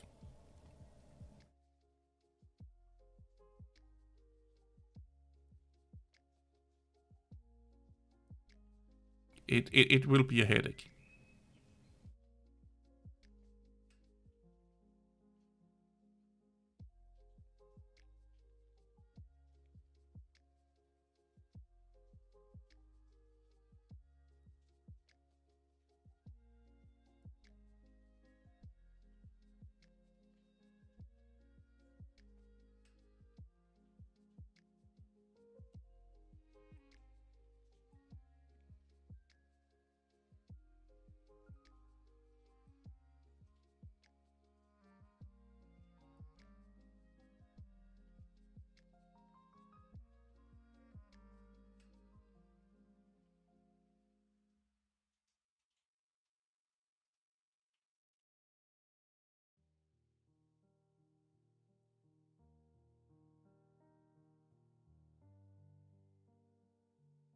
I think is Yast not proprietary? I don't know if Yast is proprietary, to be honest.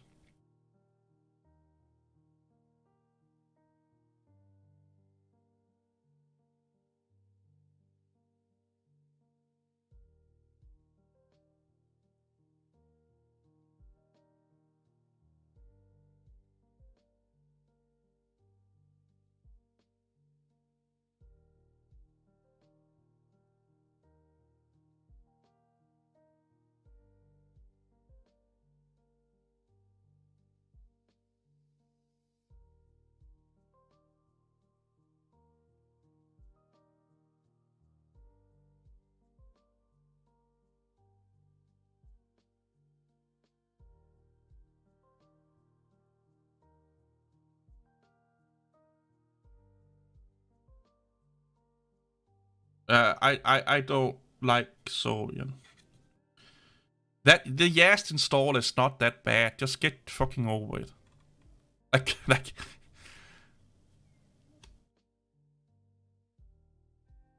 if you cannot use the Yast tool, you could not use a computer 10 years ago. Or maybe 13 years ago. Before 2010. Just read what the fuck it tells you to do.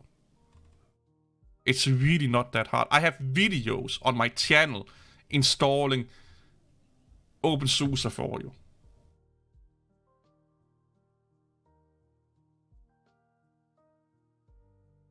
And maybe you should not use computers that are fucking, from the 80s.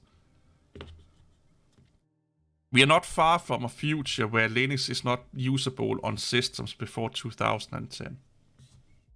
It's coming sooner than later. Maybe even 2015. It's coming. All of these old hardwares that you have. Yeah, Linux is just look at the desktop environments. Linux is getting fat as a pig.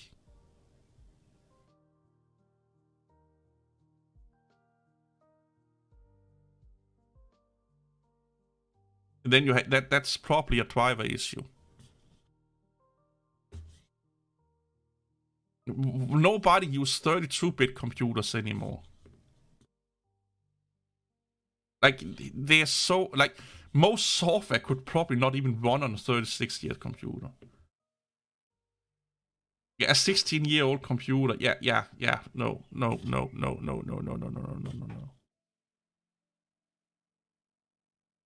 Yeah, forget it. That's probably the reason. Like,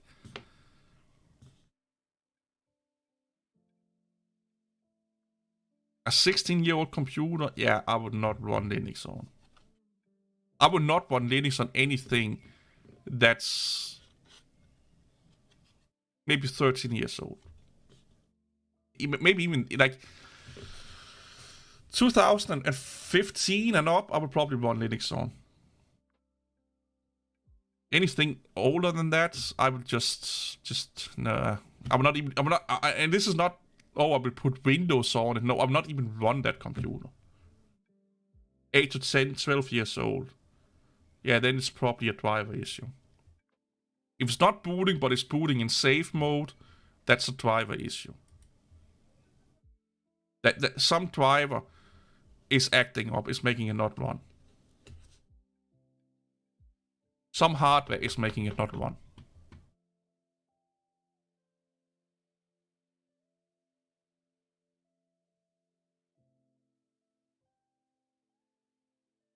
Oh, that reminds me, I need to check that fucking thing in.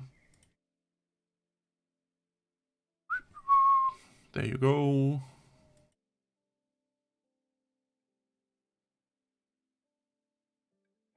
Doing, doing.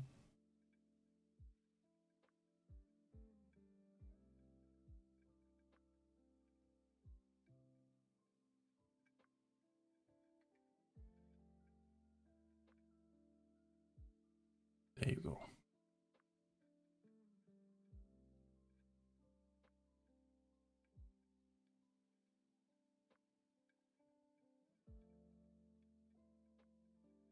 Yeah, anything under a quad-core CPU, I will not put any operating system on.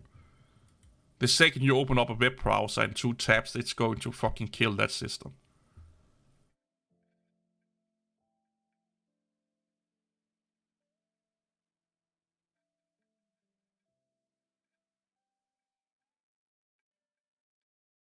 And here's the thing.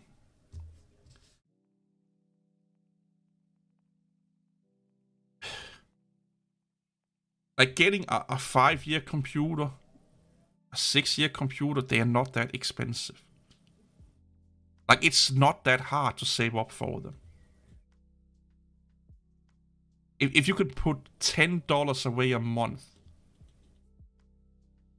that's 100 in 10. That's 200 in 20 months. You know?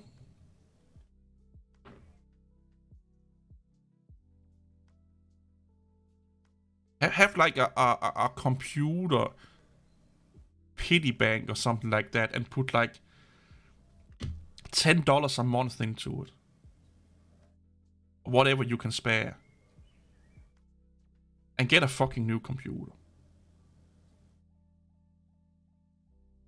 I see a lot of people put pride into running Linux on these crappy old systems. Why? It makes no... Why would you put it... It's like... I'm proud of limiting my life. For no fucking reason other than I'm running it on a slow-ass computer. Just... Here's the thing. Move with the current or be left alone. Left behind. Nobody gives a fuck about anyone running a computer on an old system. It was free, then don't be a cheap ass. And again, use it until you save up for fucking a better computer. Why not treat yourself? Because we are not talking many years, but soon those toasters are useless for even Linux. And you have to buy a new one anyway. So why not just save up? You know, save up, man. It's really not that difficult. Work overtime for like a month. Or a couple of weeks. Like, with old computers being the prices they are nowadays, it's... I don't buy this, oh, I can't save up. Everyone can save up if they really, really wanted to. It's just a matter of I don't want to.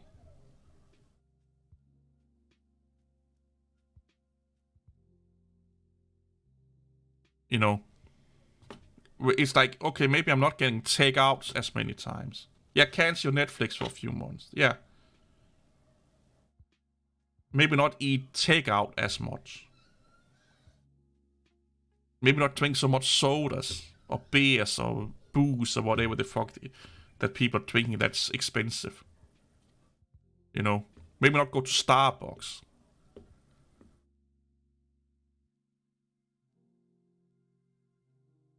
It's funny that people are willing to spend a lot of money on fast food and junk food and Starbucks and all of that, but they're not willing to not do that and then realize that like look at how much money you are spending on meaningless shit a month. Junk food, fast food, unhealthy crazy shit. And then be like, what if I just did that half of the time and took those money and that I save and put them into, you know, a computer fund. You know.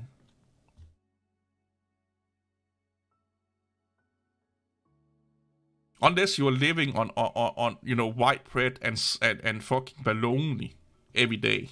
Yeah, I get you. I get you. Or you have like 10 kids and a wife and alimony's up your ass and you're working a part-time job. I get it. But most people can save a little bit of money up. Just $5 is saving up. And again, like I said, then do some extra work. You know, ask someone if they need something to be done. Make some money fixing computers. This whole thing that I can't do anything, like, you can always do something about everything.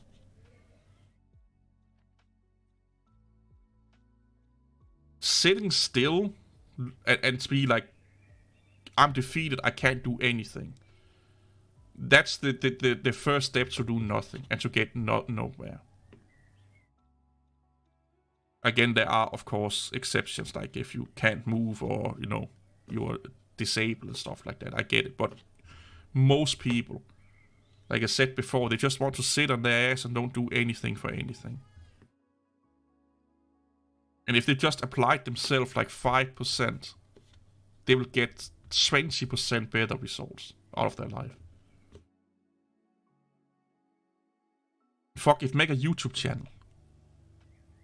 You know, earn $100, $200 in a year or something. That's money, you know.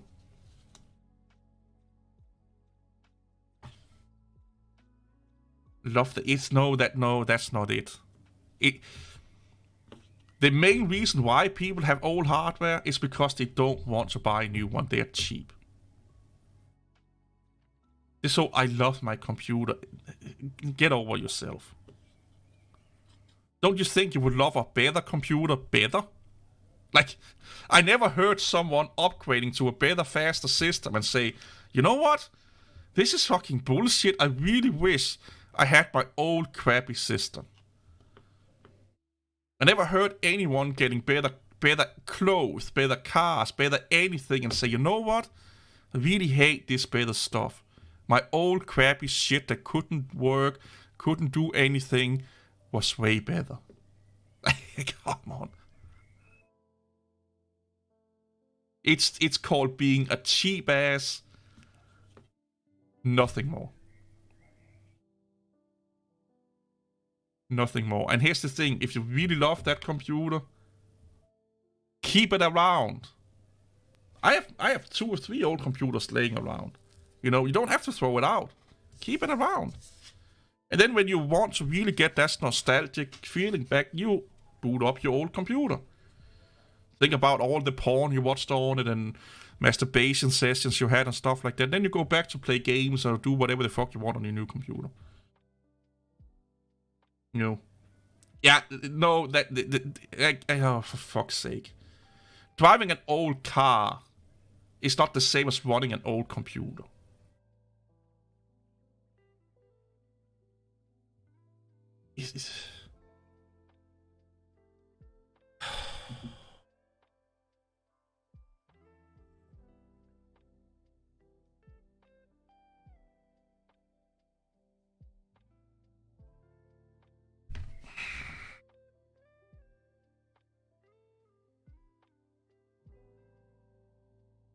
Because an old car is mostly useful. It has nothing to do with safety.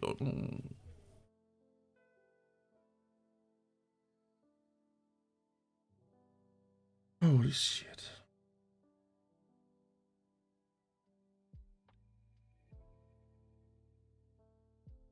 So here's the thing.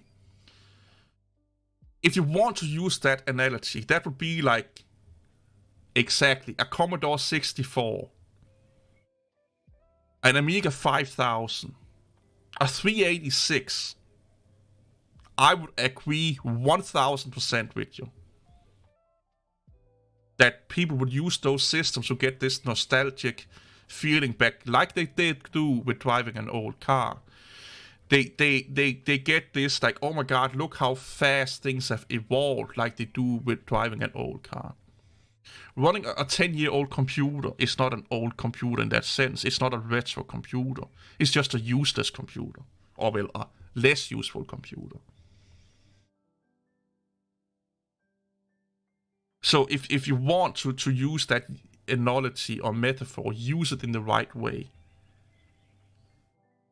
Driving a old 70s muscle car would be like running a computer from the 80s or early 90s. Running a 10-year-old computer would be running a Ford Mondeo from 2010. Nobody gives a fuck. Like, it's not like you use this fucking relic from the past. You're just using a less useful stuff.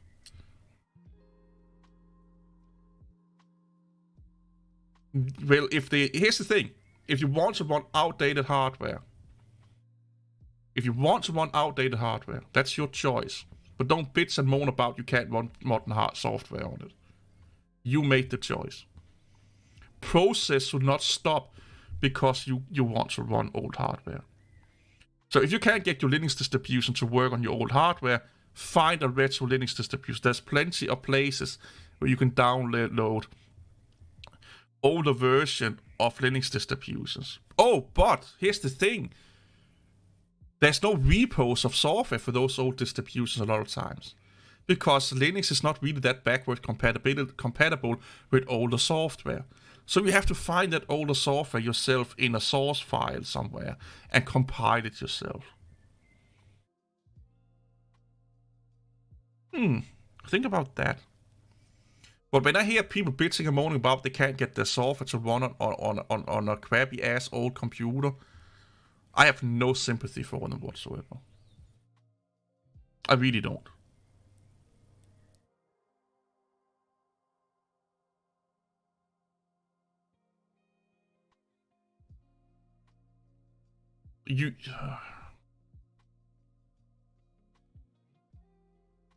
Of course, you know exactly that. Of course it is. You're so right. That's why those people upgrade their computers. That's also why nobody have upgraded their computer the last 10 years, because a computer from 2013 is good enough for them. They just upgraded their computer because Microsoft told them to, or yeah. Not because the software that they're running needed more hardware resources, or the job requirements needed them more computer resources. No, they don't. You know why people upgrade? When they can't do the stuff they need to do. Nothing to do with it. The only people that upgrade for vanity reasons are nerds. People don't upgrade for Microsoft. They do upgrade for support. Most people upgrade their computer when they can't do or run the software they want to run, or do the thing they want to run. Then they upgrade.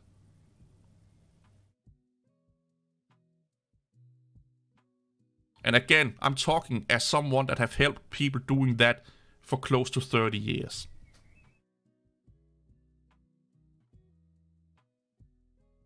Vanity, the only warranty. Home users don't give a fuck about warranty. Most companies, again, if you don't work in IT or in any company, have ever worked in any company, companies, no matter what field you are in, they normally use stuff that have extended warranty. Things companies use and buy probably have twice the warranty than a consumer product have. That's why they pay extra money for it. Because it has a longer life cycle.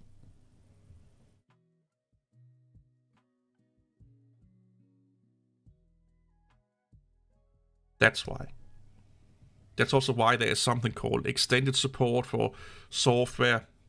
That's why Ubuntu made their extended support, whatever the fuck it's called, Pro or whatever it's called. That is catered towards companies and not the consumer. Consumers upgrade when they need when their computer don't fulfill their need anymore, aka they cannot run the software they need to run, or it becomes too slow or sluggish to do their everyday task. Companies upgrade for the same reason.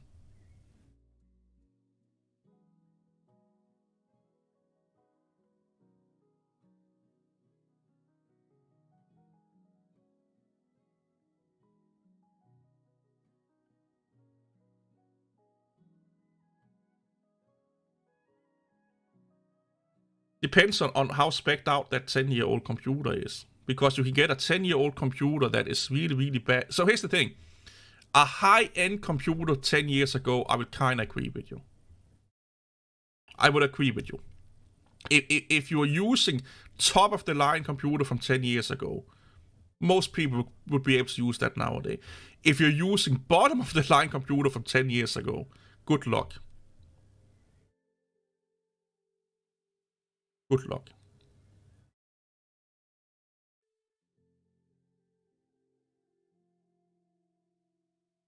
Yeah, but CPU power is not everything. Again, you're talking really like someone that has no idea about computers. Nowadays, CPU is, well, even back then, CPU, depending on what you were doing, CPU was barely the bottleneck. Yeah, it's...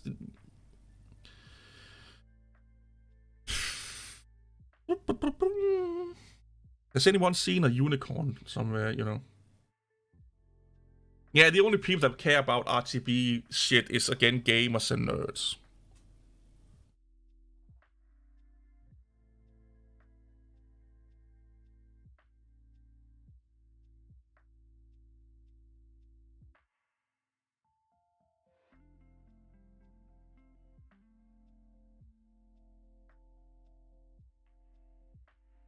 So I will ask a question, Mr. 10,000 IQ. What is some of the most important things for a, let's call it, what is the normie is the fucking derogative term to people that don't care about IT. What is the most important computer spec for a normie that needs to run a computer? A YouTube, Google, music, messaging, Netflix person. What is the most important components of that computer that they need to run? Let's say an old computer. Let's say a 2010 computer. Listen, you should not. He should say it himself. Now you just gave it away. But RAM is one of the most important things. Yeah. What is the other one? Yeah, of course, the PSU. Yeah.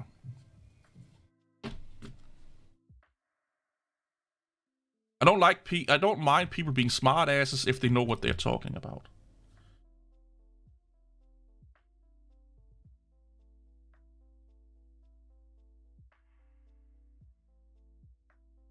Let me put it in another way. What is the best or fastest, or not best or fast? What is the most meaningful upgrades that you can do to a 10-year-old computer? What is the two upgrades that will give you the most performance for a 10-year-old computer? Exactly, an SSD is one of them.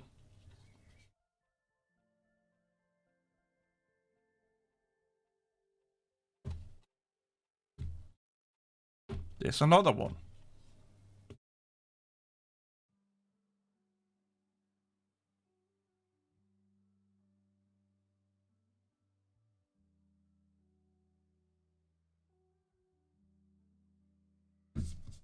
We are playing educational system right now. RAM, okay, RAM. It's taking too long. RAM. So when you are upgrading said computer, what are you going for? What is more important? RAM speed, timing, well, speed is timing, or capacity. So do you need more capacity, or do you just need faster RAM to a 10-year-old computer? And if you need to Google this shit, you should really be slapping your ass right now. You should know this without Googling. Capacity. Yeah. And I have a really, really, really, really, really bad feeling that you Googled every shit of that. But yeah, capacity. Kind of depends. If you already are at 8 gig, speed will probably be better. But if you're under 8 gig, go up to 8 gig and then go for speed.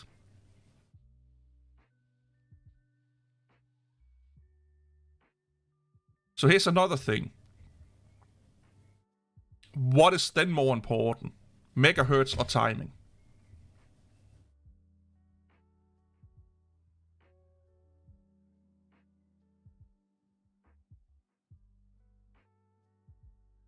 Nope. Timing.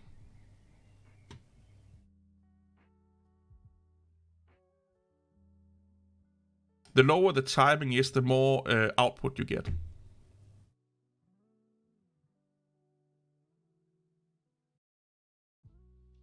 But megahertz is also important. But if you can get you can actually get better performance in some instances, depending on the workload, of course, if you get lower timing than more megahertz. That's why if you see RAM modules, let's say they're 6,000 megahertz, the ones with lower timing is more expensive than the ones with higher timing, because it matters quite a lot.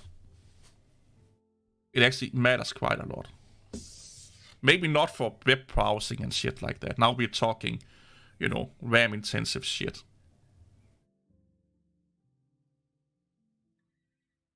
Depends on your workload.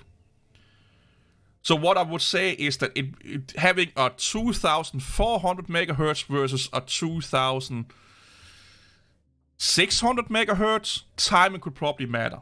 But now you are taking we are almost talking 1 gigahertz difference here. But if you are debating on buying a stick where they are kind of close, yeah. Oh, god damn it, man. It does depend.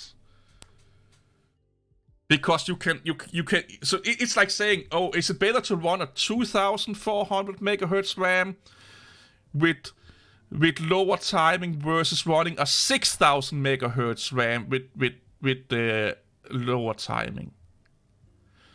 Timing, like, you can outperform timing with megahertz if the gap is big enough. Timing can matter if there is, like, if they're kinda on par with each other, so maybe 200-300 and stuff like that. I don't care. Listen to what I'm saying. You can outperform bad timing with more megahertz. Oh, sorry, lower timing with more megahertz. But if you had you had two sticks that was like 500 megahertz between each other, then timing could probably go in and play a issue here, or not an issue, matter. So the closer the RAM speed is together, the more the timing matters. Okay? And I've been overclocking since the 90s, by the way. Just putting it out there. But yeah, the closer the megahertz is together, the more timing starts to become. It's the. Do you know what diminishing return is, Mr. 10,000 IQ? At some point, time you can outperform it's like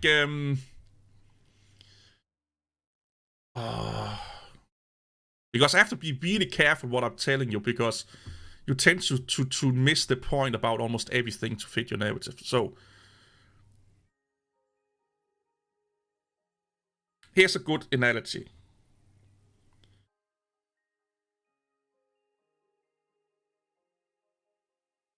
See if I can formulate it the right way.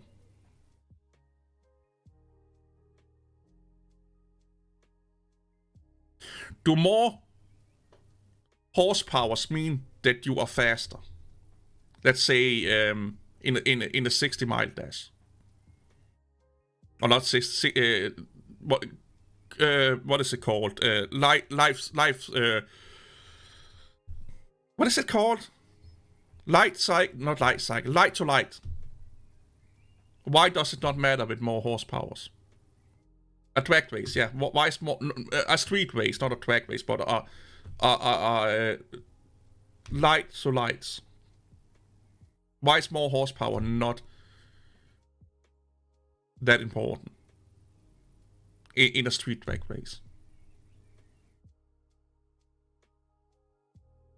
What is the most important thing in a 0 to 60? Yeah, acceleration. But where does acceleration comes from?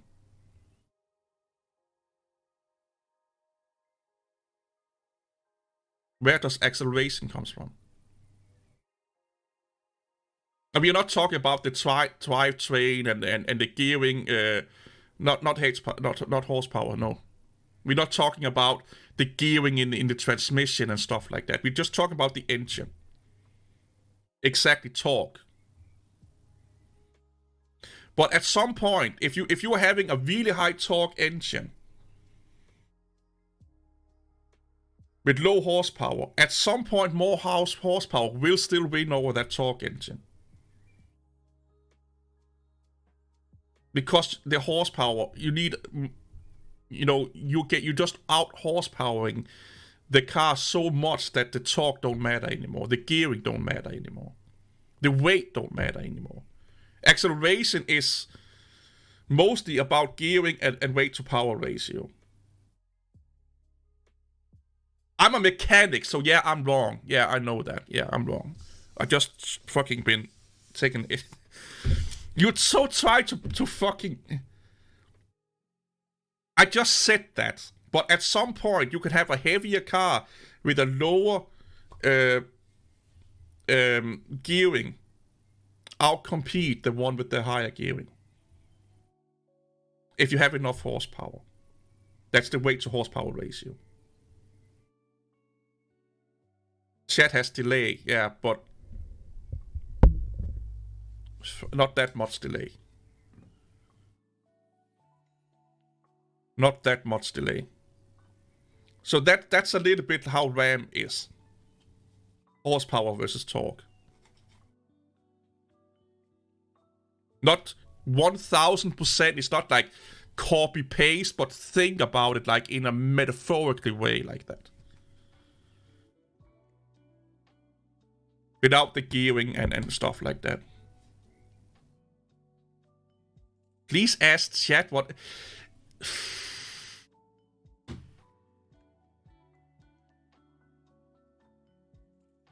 Honestly, how old are you? Are you a kid? Like, are you like teenage age? Don't give me your exact age, but... God, please tell me you're like 15 years old or something like that.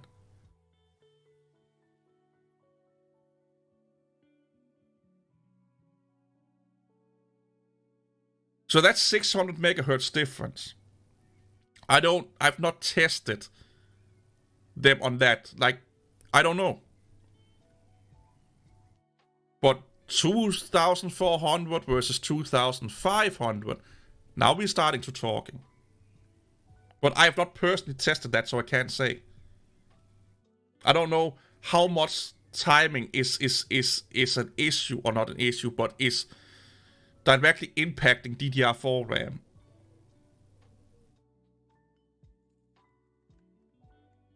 So could you get a 3000 that outperformed? I don't know. Nobody uses fucking. Oh, you must be the stupidest person I fucking talked to in ages.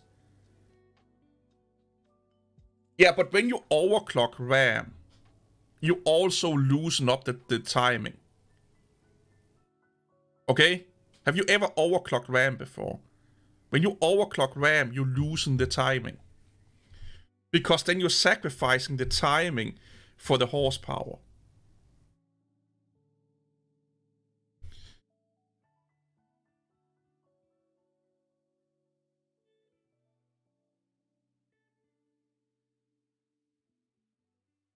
Can someone please help me in here? I think this kid here is losing his marbles.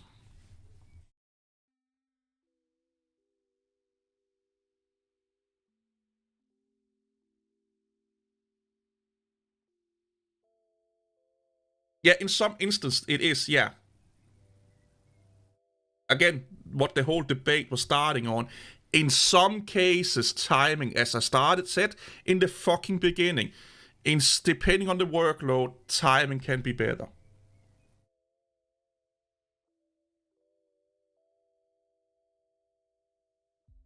It's resolute of high.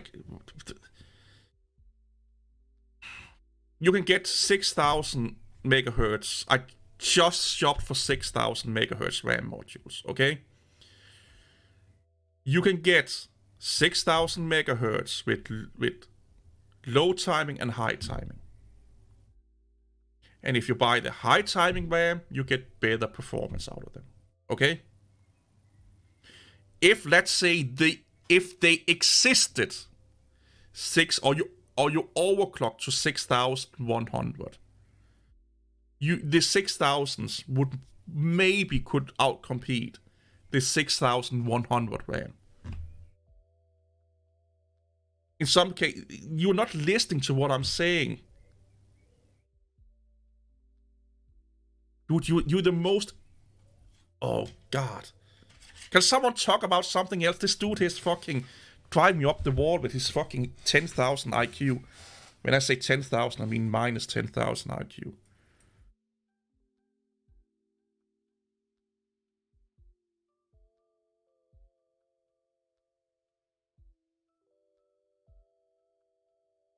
You, by the way, like... Let's see.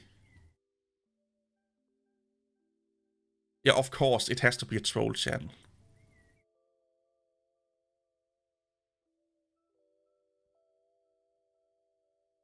On what picture?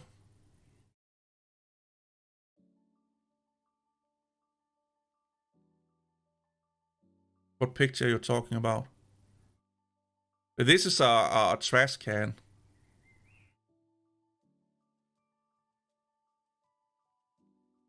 Oh yeah, according to his brilliant fucking mindset, that probably is. No. For fuck's sake, dude. We talked about... Let's roll back. Let's roll back. We talked about upgrading a computer. We agreed that SSD and RAM are the most important thing. Then I was like, okay, what if you are buying RAM? What are you going for? Speed, timing, or speed? What would you go for? You said megahertz, and I said yes. But in some workloads, in some instances, timing, again, listen to me in quotes, could mean not always, but could in some instances be better. And then you just went fucking ass deep into your own little rabbit hole.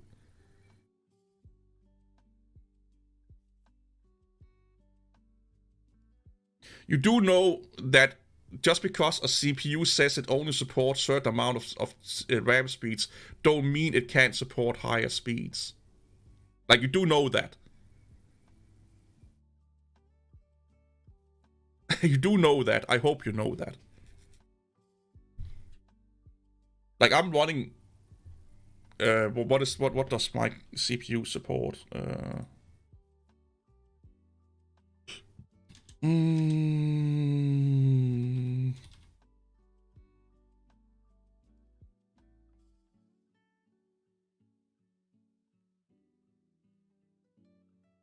Oh, is that no...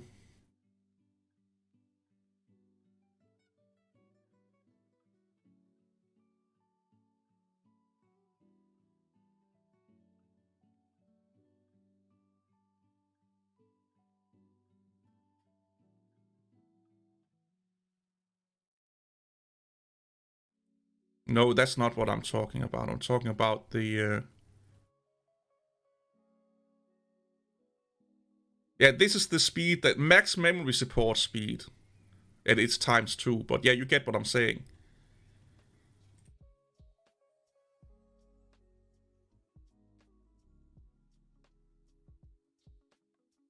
It can probably support even more than that.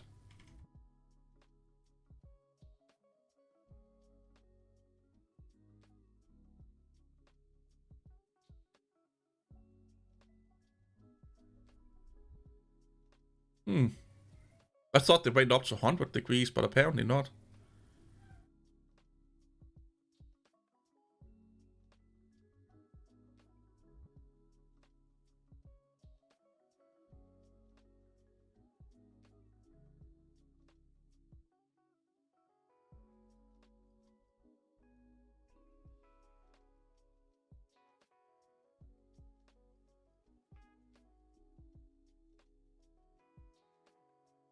Okay, educate me. Why does AMD has problem with memory support? What is the problem with memory support under AMD?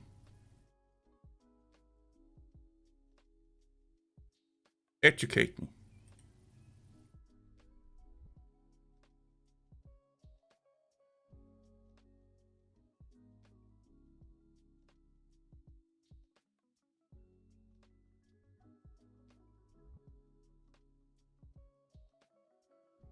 Yeah, but what is it about the memory that they don't like?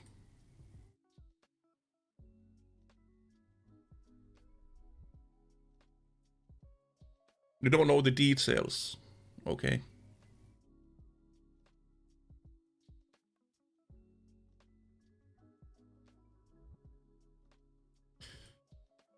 Maybe you should look that up then.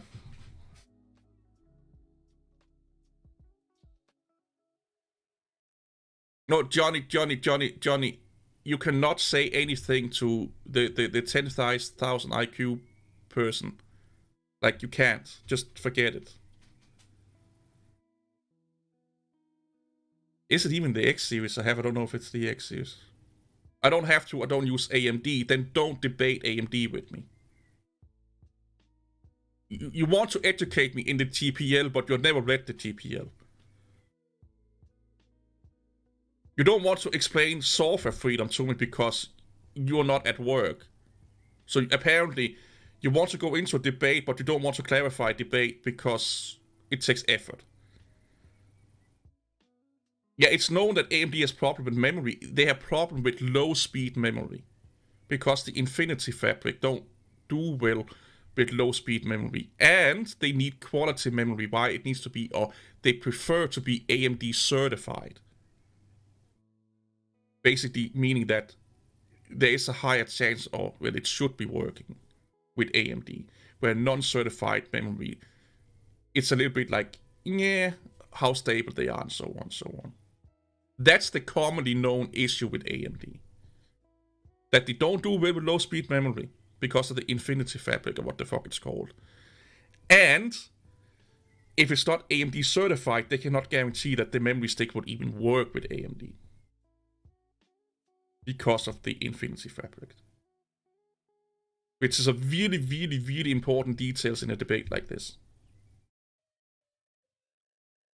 But again, you don't care because you don't use AMD, so don't start to debate something you don't care about, that you don't want to research. It's not a good look.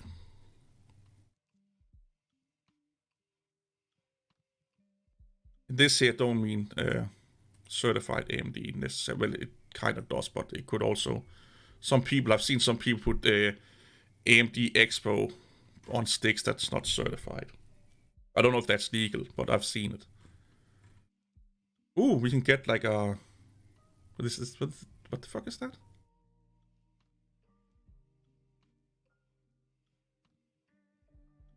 Oh yeah, I got the X version. Yeah.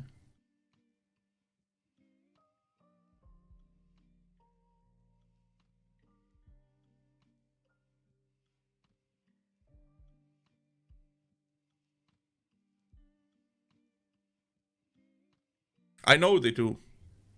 I know.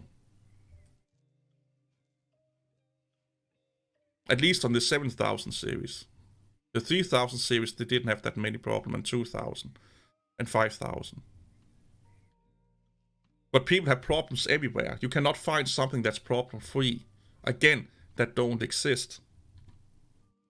There will always be people having issues at some point with any inclination of hardware. Now that you're so smart, what was one of the biggest issues? 3D chips are kind of, yeah, hello. Like, have you just watched, like, that's like saying the Earth is round. You know, that's like saying the Earth is round. But do you then also understand how problematic they are? Like, what are the chances that you will get some a problematic chip? I'm not excusing them. Maybe it's flat. Yeah, your brain is flat. But yeah, I'm not excusing AMD for anything here. What is very slim? Like, are we talking maybe you can be lucky, or highly unlikely, or kind of 50-50, or so highly unlikely. Good. You have watched YouTube videos also, I can see. It's really funny because you don't care about AMD, so you don't want to research them, but you've done a lot of research in AMD. Just like you don't want to explain a GPL policy to me when you don't have any more debates, argument points. I really hope you're a teenager.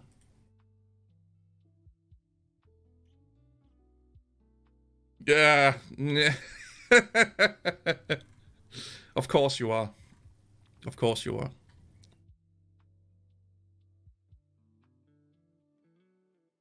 GPL, apparently it was not sarcastic, because you apparently don't understand it then.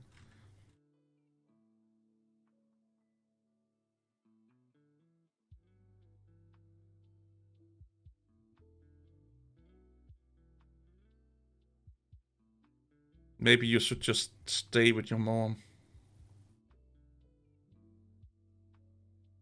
No, AMD. So here's the thing with AMD and memory. AMD works best with high-speed memory. The higher speed memory you can get, the higher speed you get with the Infinity fabrics. Also means that the better they can run, the faster they can run, the better overclocking, and blah blah blah blah. If you are running lower speed memory, you could actually hinder the performance of your CPU. So you're not getting the same boost frequencies and stuff like that. The 1000 series of AMD CPU, so the first generation, so to speak, they were really finicky with RAM modules. Like really finicky. Some worked, some didn't. Even some certified worked and some didn't. They fixed that with firmware updates down the line. When you came to like the 2000, 3000, 5000, 7000, it's just a matter of the right speed. And then it's just a matter of speed right now with if you go again, like I said, if you go too low with the AMD needs some polish. AMD has already or AMD 5 is already polished. Like 9 out of 10 people have no issue with the AMD 5 platform anymore. The biggest issue with the AMD platform was RAM instability in the beginning. And of course the 3D explosion debacle. The biggest issue with, and that's both Intel and AMD, is heat. They are just too fucking hot. They're just running way too hot. Air coolers, unless you're buying like a fucking refrigerator air cooler or something like that, is almost a no-go. I have like a temporary air cooler on mine, and I'm creeping up to 90%. Power delivery is poor on most motherboards, not most. Lower end to mid-tier, high-end motherboards, no. Even mid-high end and high-end, no. And that also only matters if you are overclocking for the most part. If you're buying a name brand, mid-tier and up, that's not, I would not say never, but for most, it's not an issue. I cannot say if it's like 80% because that much I have not looked into it. But yeah, you can buy too cheap, which is funny enough. But yeah, you can buy too cheap. But that has always been an issue with MOSFETs cooling and all that fucking shit. That's always been an issue with low-tier motherboards. But the issue now is that because CPUs are using more power, they're drawing more, voltage and stuff like that, it's more prominent.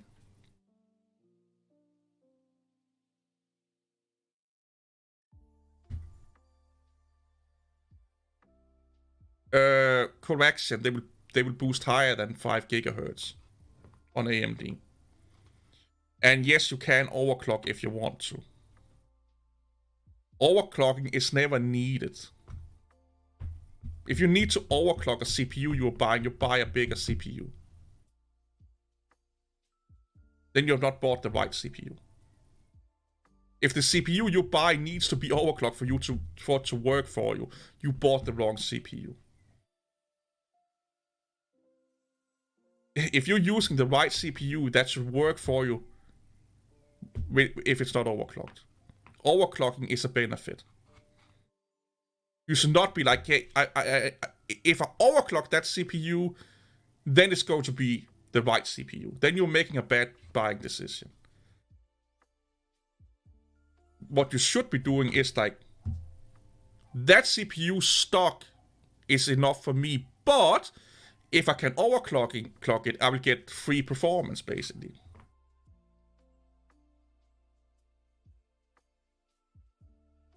Oh god, dude, come on.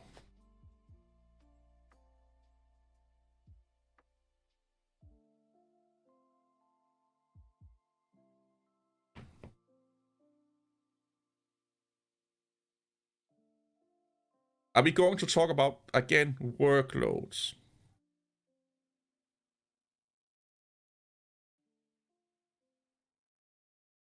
Why do people buy CPUs with a lot of CPU cores? And not all CPUs with more cores have lower clock speeds, by the way. Some have more high clock speeds. But why would someone go for CPU cores? Say, I need more CPU cores. Because you can actually get really, really highly boost more core CPUs. I don't even know how much the AMD. So we have Epic and Ryzen. We have Threadripper.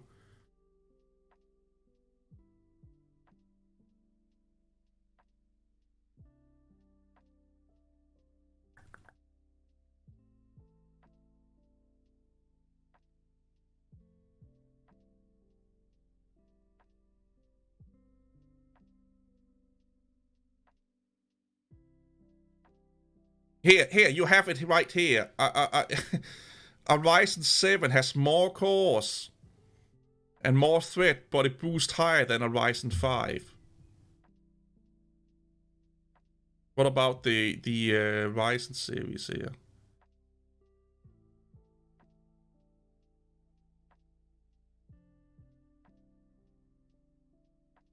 Again, you have one with more cores, more thread, boosting higher. Well, only 100 megahertz, but still higher than the top-end Ryzen 5. You have one here with even more threads and more cores boosting even higher than this one here. I am looking at desktops right now.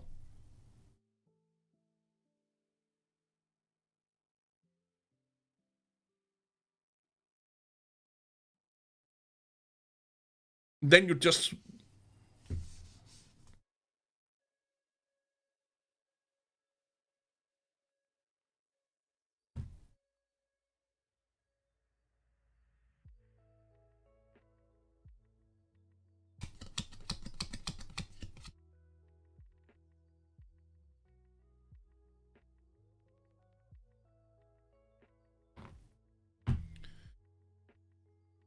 I'm done with you, man.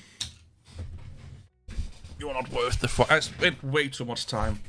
Way too much time on you. We were just talking about AMD. And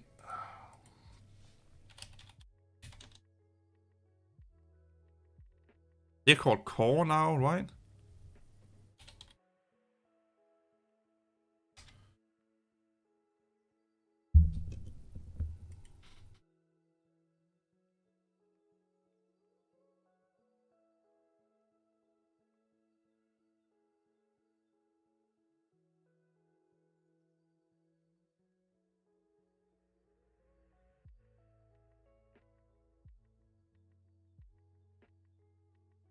Yeah, they're calling them core processors now.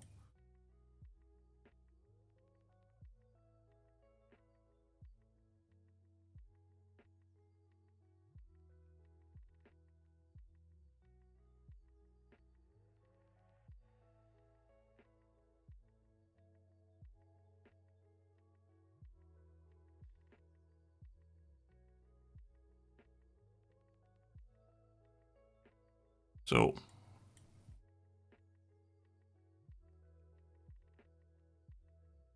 total threats 20. Total threats 38. Max turbo frequency 5.10. Max turbo frequency 6.0. Yeah, he's a crazy ass fucking. The base clock speed means nothing. The base clock speed means nothing. Yeah, he's like.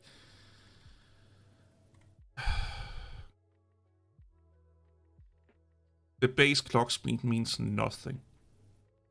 It's basically just a power saving aspect of it. Yeah, but pretending to be that fucking stupid, like, I'm sorry, but come on.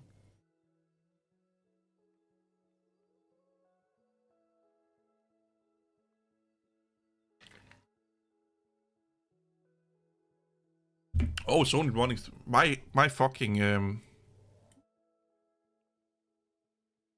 my iTPU is running 500 megahertz.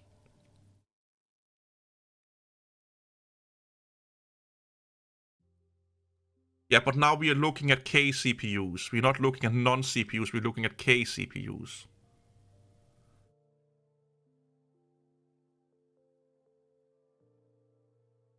And I've also run non-K CPUs with a boost speed for again, I don't. Narrative building. Oh, someone talk about something. I need to talk about something else before I go to bed because my brain is about to run out of my brain.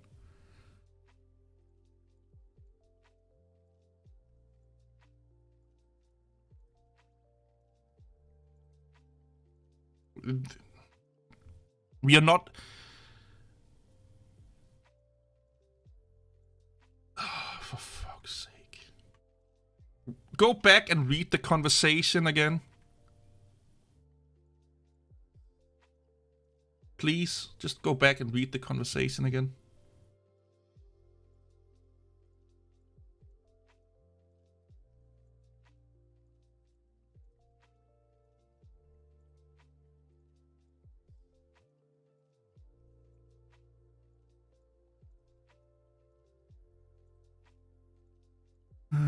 What do normies use? They will be using an i3 and i5.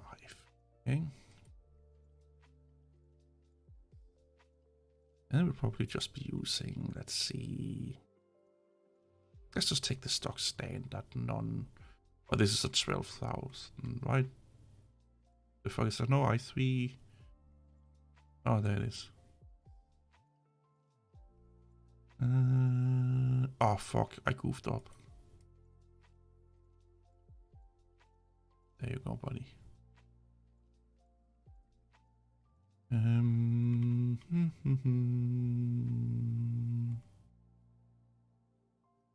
There it is. And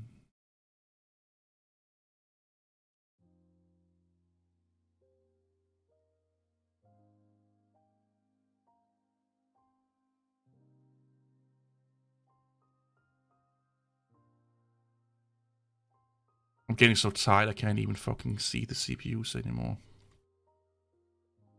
16, 8,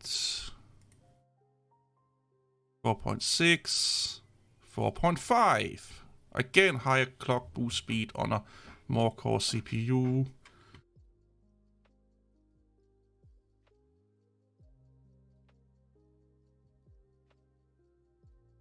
We do have a higher efficiency. Oh wait, they have changed it.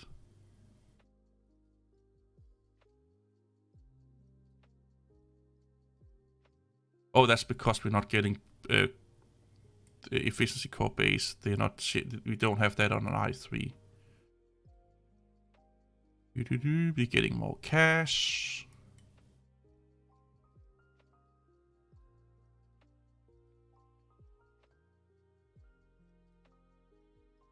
Oh, it can't run that fast RAM. Oh, sad face.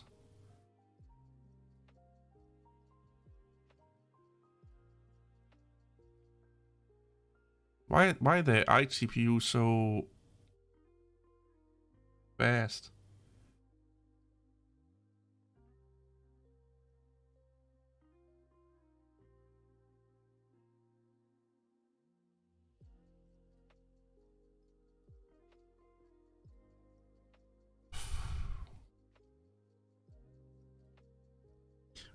Why is using the new CPUs bad? Is it because it don't fit your narrative?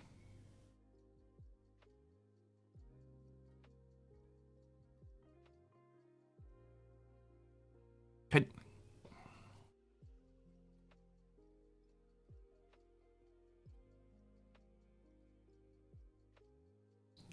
Fourth gen, why not? Maybe this will shut him up because it fits his narrative, I don't know.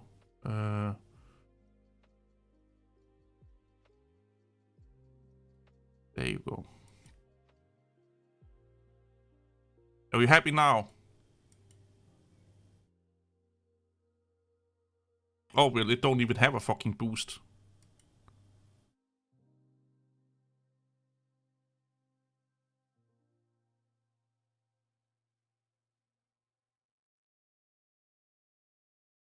God.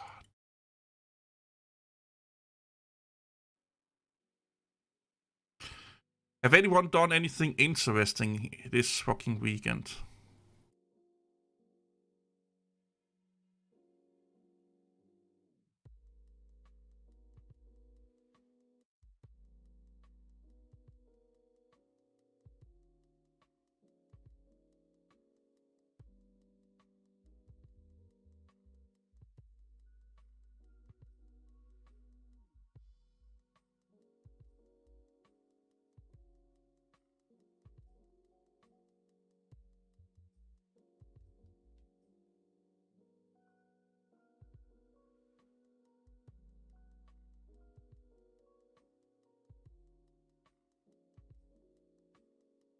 Oh, stick welding. That's interesting. Oh, now the argument falls apart again in a 8000, 9000 series CPU. Stick welding is quite nice. I should be getting to bed soon. I'm getting crazy in my head, man.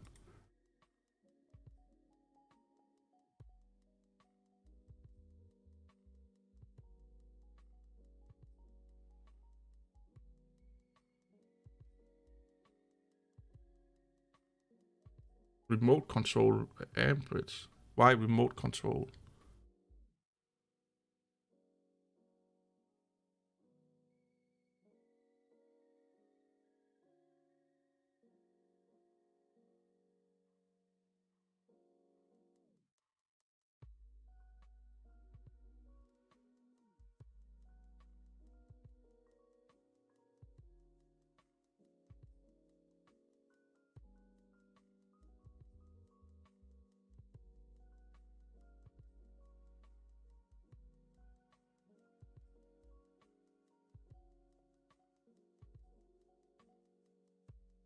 Yay.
Oh, gotcha.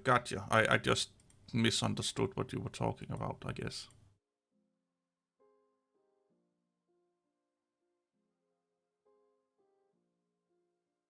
Holy shit, I've been on almost 8 hours live.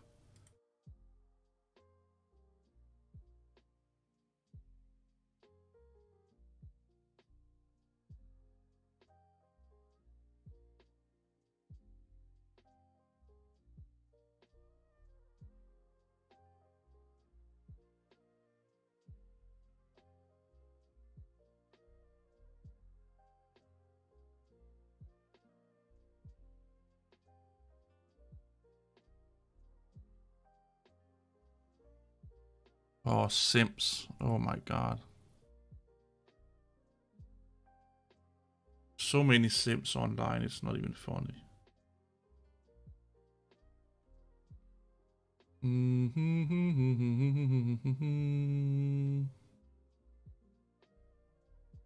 Office chair. Oh shit. Um,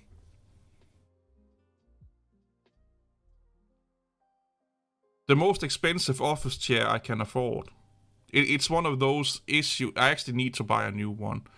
It's one of those places where you should not skimp out. Like it's one of the most important thing about your whole setup. Is the chair. There's a reason why people that have a sedentary lifestyle is dying left, right, and center when they get old. It's not healthy. So you need a good fucking chair.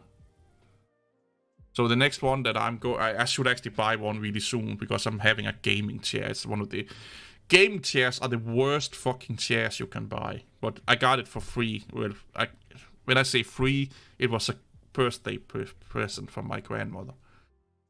She heard that I wanted a new chair, and she was like, "Oh, you need one of those gaming chair things because you game once in a while." Yeah, okay, and she gave me one. But the next one is like I'll see what I can like. The most expensive chair that I can get. Yeah.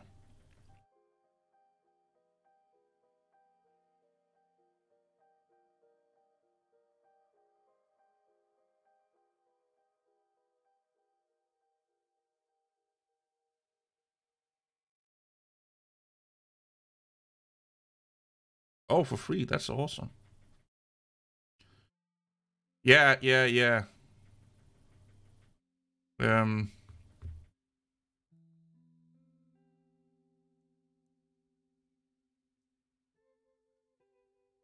office chairs is where it's at. Like you should always buy an office chair and look at the hour rating. You know how many hours it's rated for, and then figure out how long you sit on that fucking chair.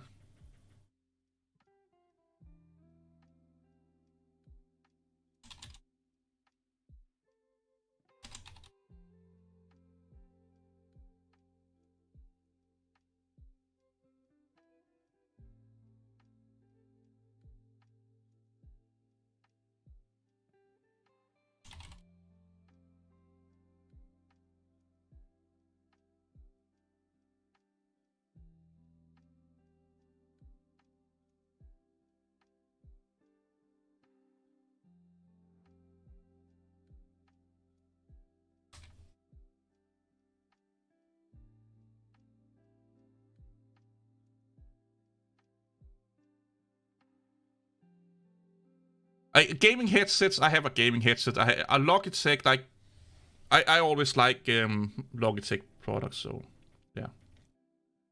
But yeah, gaming chairs. Never buy them. Never buy them. Never. Gaming water bottles is just branding on a normal water bottle. You can buy those if you want to. Headsets is also okay. You know, you just have to. The thing with gaming headsets is that you just locked into the software of the manufacturer most of the time. But my headset is quite. I do like my wireless Logitech headset. I had the Rocket before these. They were really bad. They were really badly built. I could hear like a metal ding ding because there was a metal frame in it, and it vibrated every time I moved my head too much, too fast, or something like that. And yeah.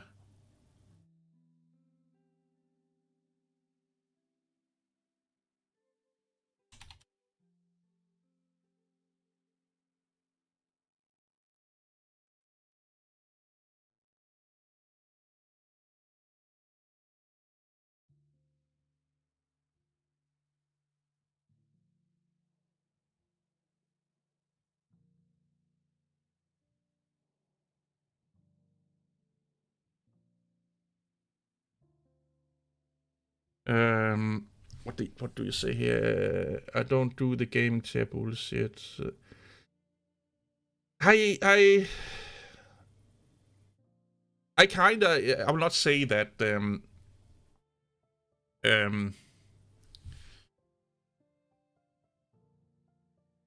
um why the fuck am I going on Twitch? That was because I was thinking about Twitch. I was seeing all of these live streamers do this gaming chair shit, and I kind of researched it a little bit, and I kind of got a little bit into the whole bullshit about them. For me, like, I'm an old mechanic, so what, like, they were looking like racing seats, and I was like, yeah, I like that look, you know, racing seats. And at that time, I was also playing a shit ton of racing simulators, and so I kind of was like, if I get a really good one, they can't be that bad. And they are. They are. They are.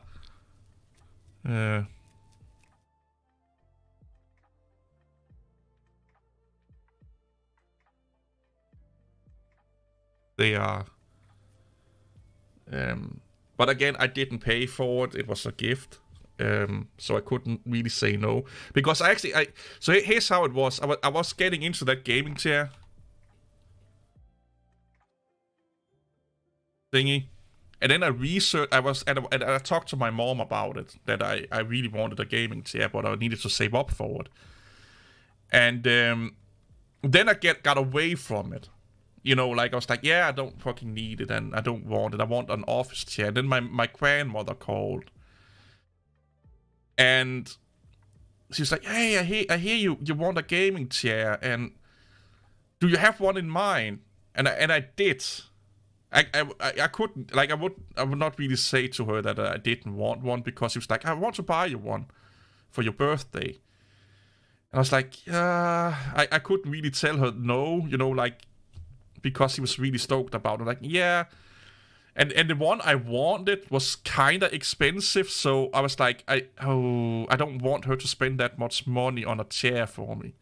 So I was like, I found like a good chair, but not an expensive chair. So like mid to low end chair, and I was like, yeah, this one here, and she bought it for me. I just didn't want to waste her money, so to speak. But I had it for like years now, and it's still okay. Like, it's not as comfortable as it used to be, but it's not collapsed much or anything like that. It's a little bit broken, but when I say broken, I mean there is something is kind of loose in it, but the cushioning is almost as good as new. I'm just a fat motherfucker, but if you were like a teenager, this chair would have lasted you fucking forever. But I didn't got the one that I really, really wanted, and honestly, it would not have been it would have been the same shit. It's the only difference between this one here and the expensive one was that it had like padded armrests up here. The one I have right now don't. It's kind of like these here. These here that goes up and down without the RGB, of course. Don't have all that fucking shit. Actually, it looks a little bit like this one here, to be honest, just in different colors. But the one that I wanted had like these kind of armrests here, because that also mean that it's better built and stuff like that. But at that time, I was already like, yeah, I don't need I didn't want a gaming chair. But she was like, oh, I want to buy you one for your birthday. And then I just found, you know, the best, you know, the best gaming chair for the right amount of money, so she didn't have to spend an arm, because the one that I wanted was twice what I want, what she bought this for. Yeah. But if you can spend €1,000, or is it €1,000 on a chair, that's definitely what you should go for.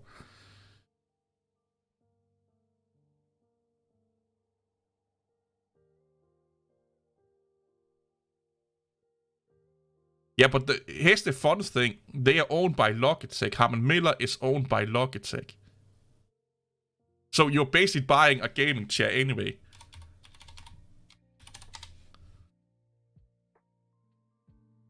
You know?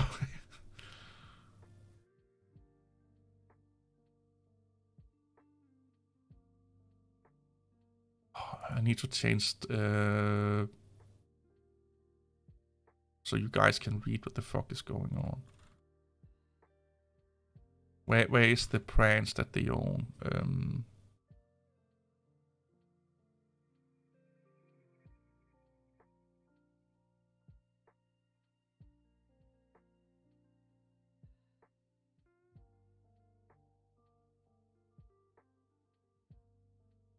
Where the fuck is it?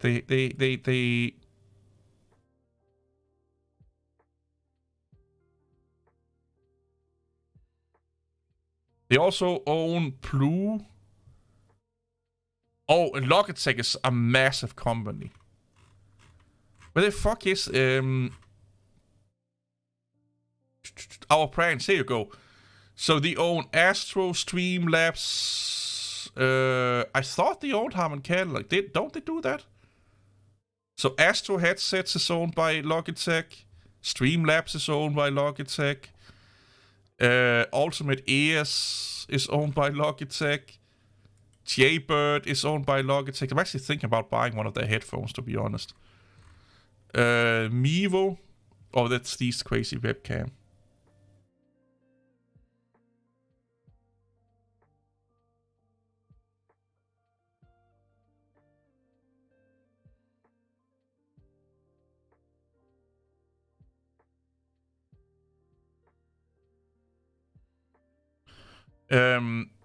Yeah, but I'm sure that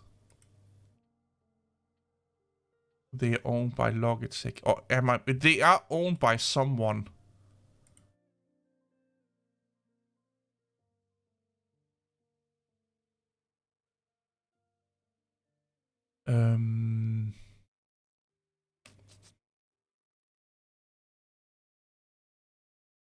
I can't fucking remember who that is.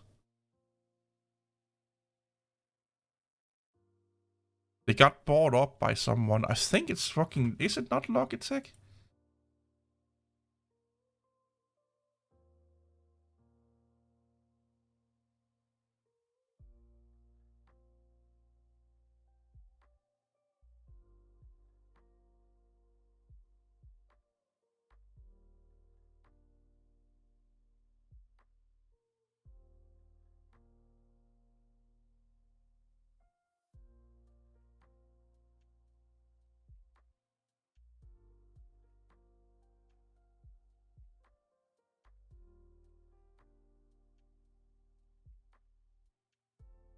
This is the Danish side, of course, but...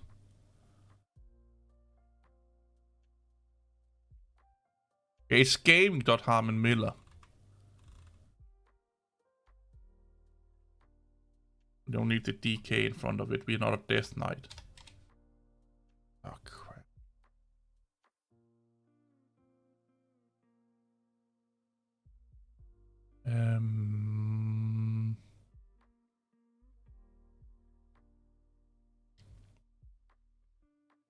Maybe they're just making a cooperation. Yeah. And maybe it's not owned by Logitech anyway.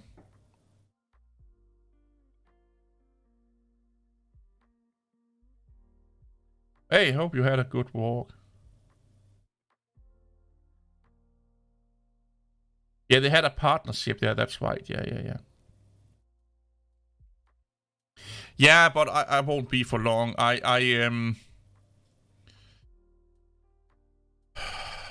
I'm actually getting really hungry. I only had like a sandwich today, and I don't know. I just don't want to go to bed for some fucking reason.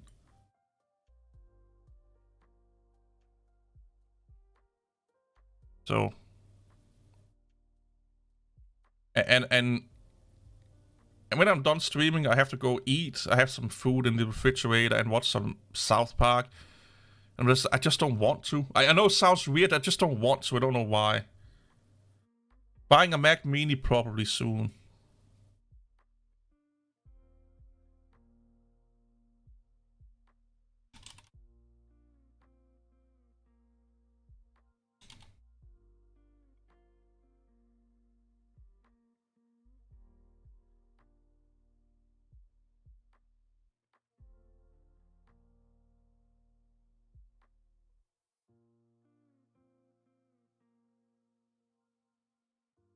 Yeah, you're right. It's 11. Yeah, but I've been streaming for God knows how long.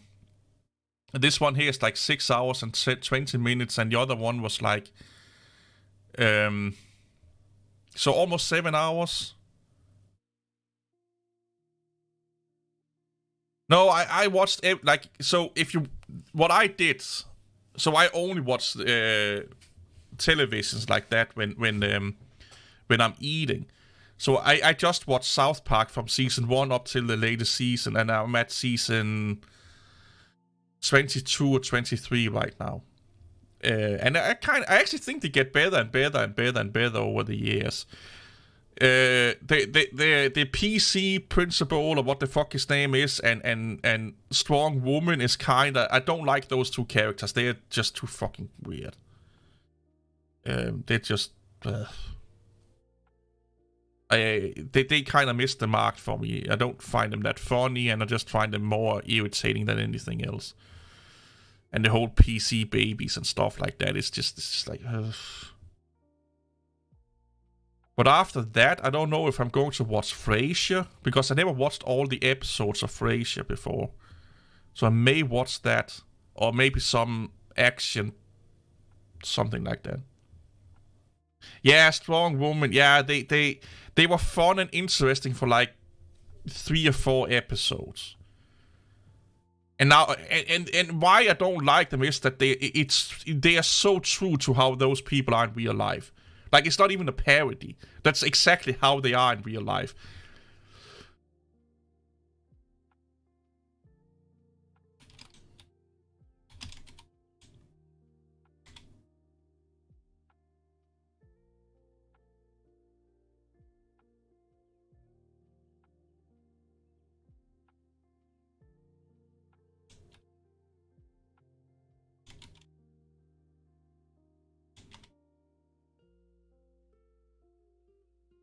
Someone is eating pizza in front of my fucking face right now. Hate her.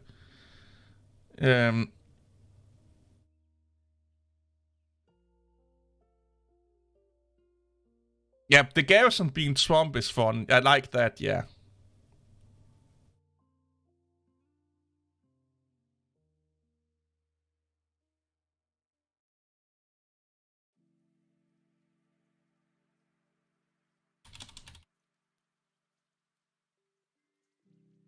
I don't know if any pizzerias have opened that fucking long here in Denmark. I can get pizza tomorrow.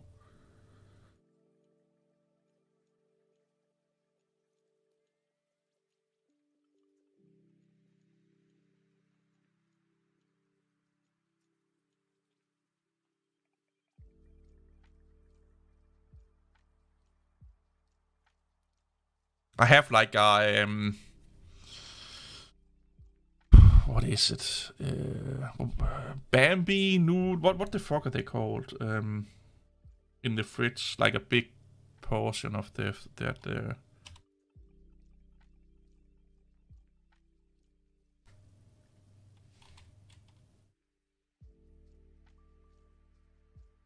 No, that's not it.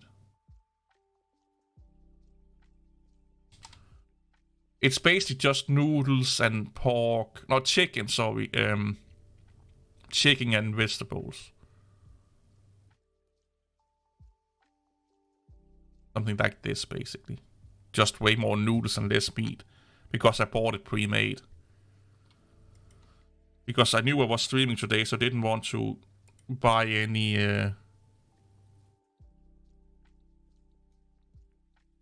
You know, I didn't want to make my own food, and I was like, well, if I don't stream that long, I can go and buy a pizza.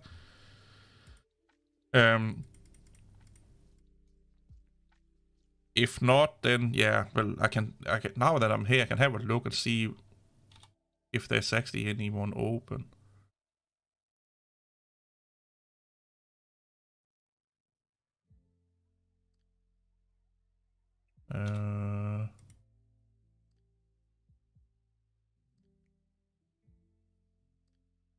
Oh yeah, that's one of the worst pizzas. And no.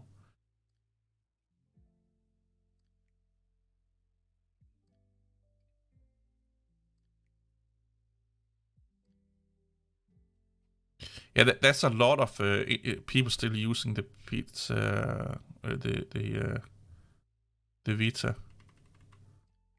Yeah, so this is the fucking crazy shit about living in the outskirts of a country in a somewhat small town. Is that everything like about 11 o'clock at night, almost everything just dies down. I could get like Subway though.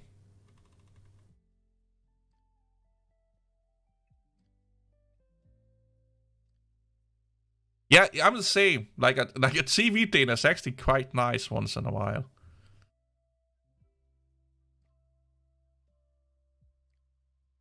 They're just expensive, the fucking Subways. In Malmö. So the town I live in, there is no good pizza place. Like the best pizza in my town would probably be regarded as the worst pizza everyone else have ever had in their life. That's the best pizza you can get here in my town. And when it's like, and here's the other thing: the consistency is really all over the place. From the same pizzeria, you can get one day it can be kind of like an okay pizza, and then the next day it can be the worst fucking piece of shit you've ever seen in a cardboard box. You don't know how the quality is.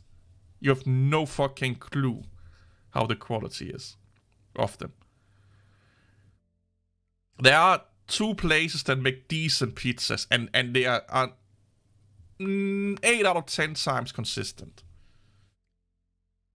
But they don't have they open at really specific times and only deliver at specific times and all of that fucking shit. It's yeah.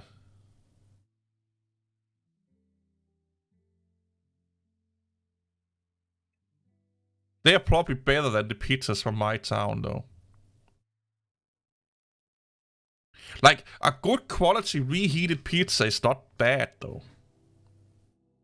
So we have a supermarket that I don't know if they do it anymore, but they made pizza. And they made the pizza dough and put toppings on and all of that shit. The only thing you had to do was basically just bake it. They were actually really good. And you get like 3 of those kind of big ones of those for the price of like 1.5 of normal pizza. But these here were basically they were pre-made pizzas, but you just have to bake them yourself in the you know.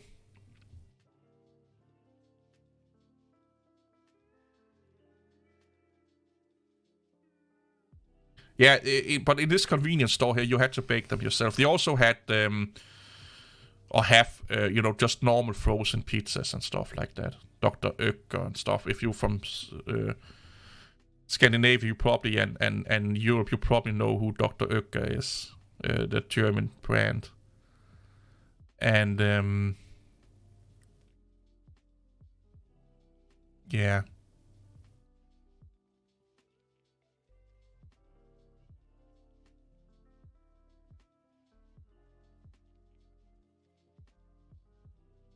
they we actually got them quite often. They were actually really good. Dr. Oetker's are kind of okay.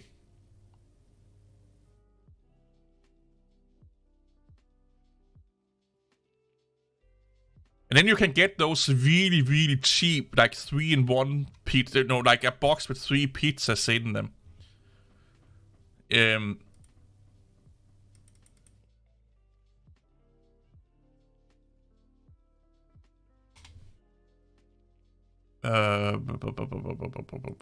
der stod Danmark.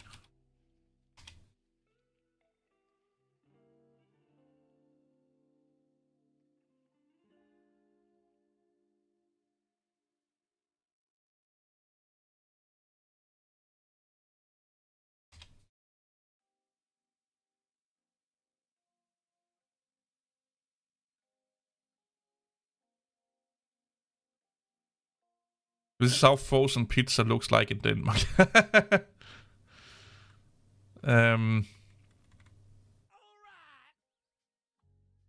Hey, thanks, Kevin Dennis. Is that my pizza font? Oh, thanks. I'm tired. It's like 11 o'clock here, but thank you, man.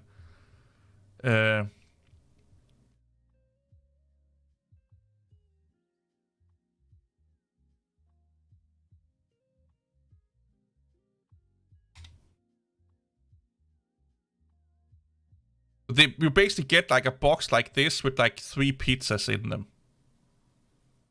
You know, there are 3 in them. Really small, but you can put extra topping on them and stuff like that. 4 p.m. there. It's like, yeah, 7, a little bit over 11 o'clock here. So I don't have an oven. If I had an oven, I would buy a lot of these like frozen pizzas because they are kind like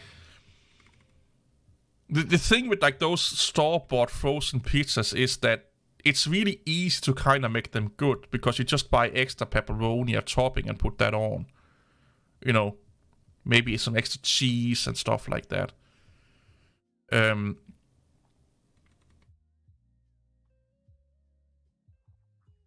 I some probably have, but I never had a microwave pizza. I could not imagine them being good.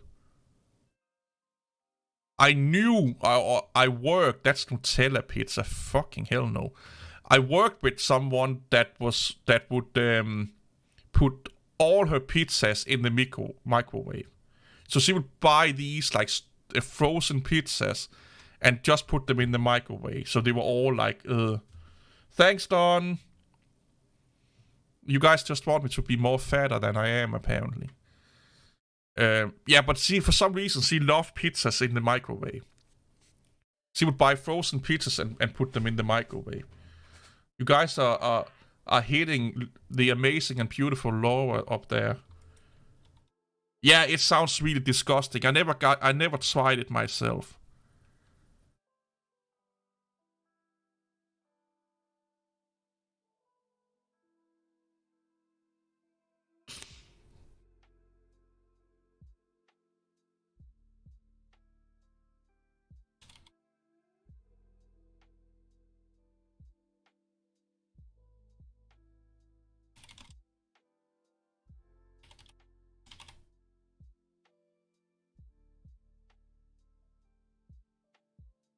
I'm just making fun of someone of a simp in a channel here. I've seen microwave burgers before, and I had those. I didn't like those at all. It was like a moist, mushy bun with like really, really like soft, weird ass fucking meat. Now I actually want a burger. Maybe I should make a burger. Maybe I should make burgers tomorrow instead of getting pizza. I had chicken burgers. Chicken burgers. I got chicken burgers like last week. That was fucking good though. Good chicken burger with salads and sweet and sour sauce.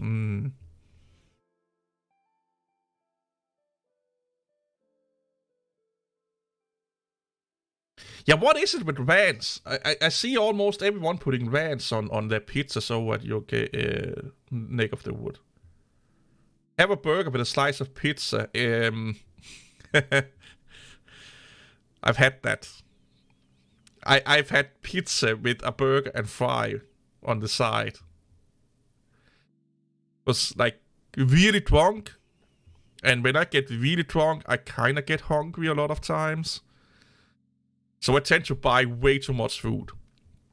So I bought like a good burger, fries, and pizza, and then I ate half the pizza, half of the burger, half of the fry, and went to bed.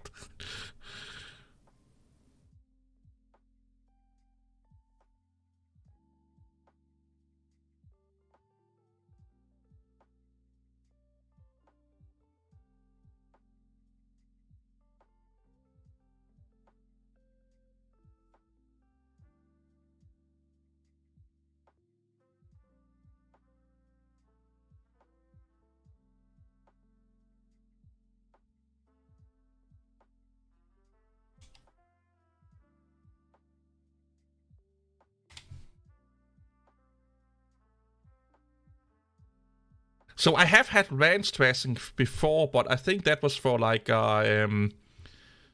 salad or something like that. I never had it on. I had like just the normal white one. We call it yeah. What the like let me see.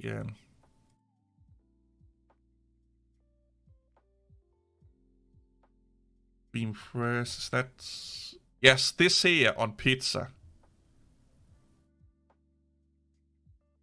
But the dressing version of it.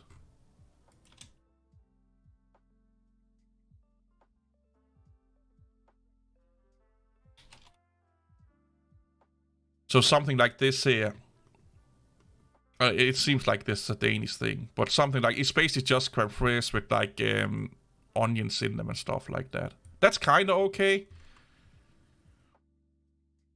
Garlic sauce is also okay. Yeah.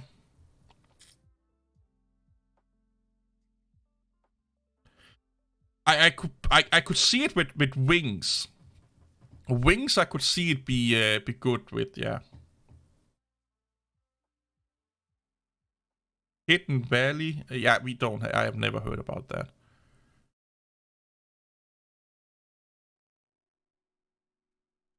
This is basically what it is. It's basically just like a light dressing with some form of green things in it.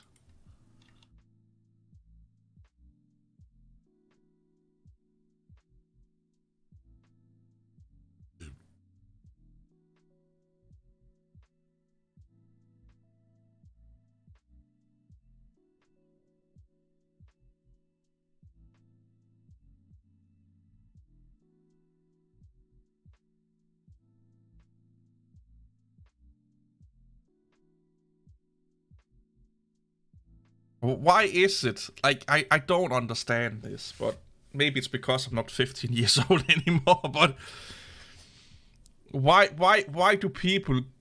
So here's the thing. Why can a person say to a person they have never met before that they can see on a webcam, call them beautiful and amazing and stuff like that, but in real life they cannot do it?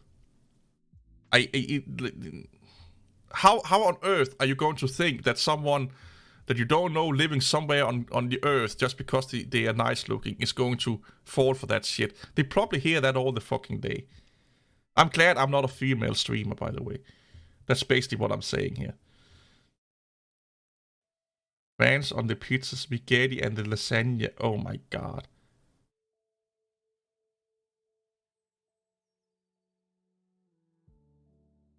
Yeah, spaghetti on pizza. So here you can buy pizza with spaghetti and meat sauce.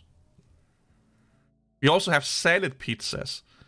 So that would be like a pizza with like, you know, a normal pizza topping and then salad on top of it. And one of my favorite pizzas is actually seafood pizza. So that's like shrimp and tuna. Or tuna pizzas. I love those. And if you put pineapple on,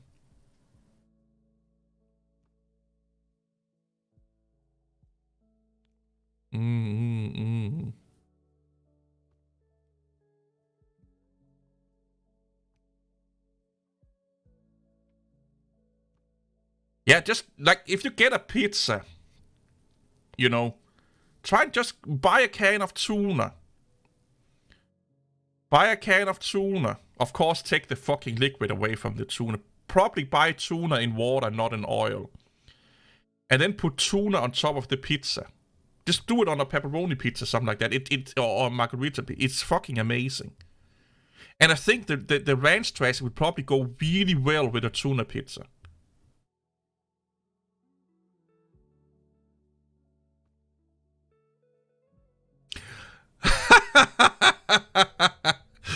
So, listen here. This is a random guy in a girl's stream, okay? You are distracting me too. I agree with a guy. I can't look away. Hard.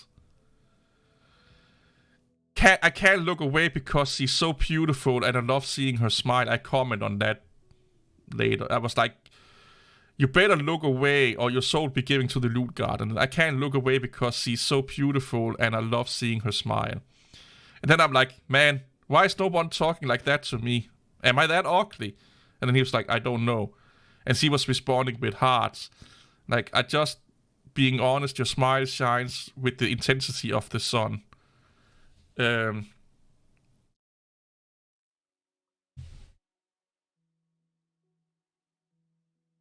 what is it with people?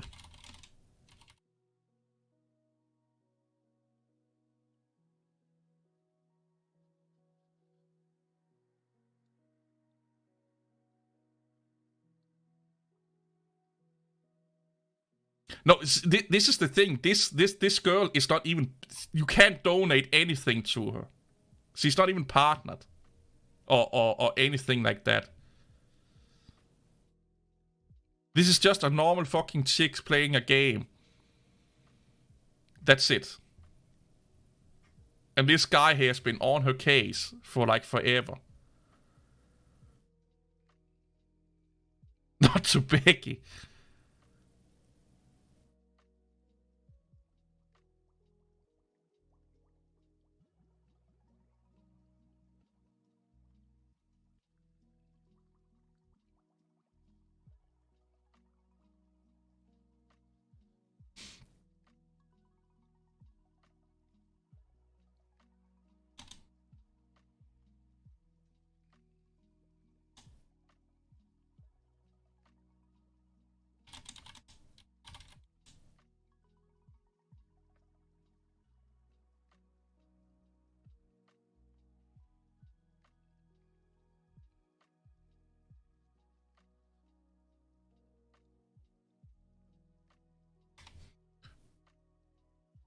I'm here to start the show. Hey, welcome in, man.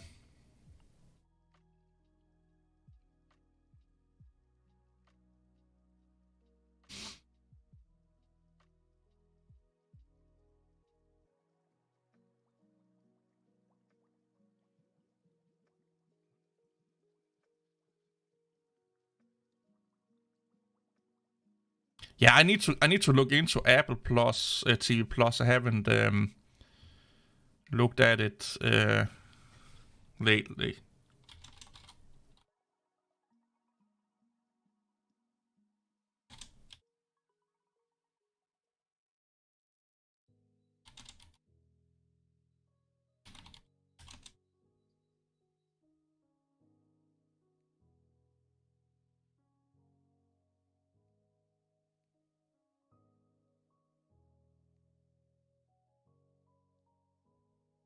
I do like Amazon Prime. The Terminal List is getting a new season soon.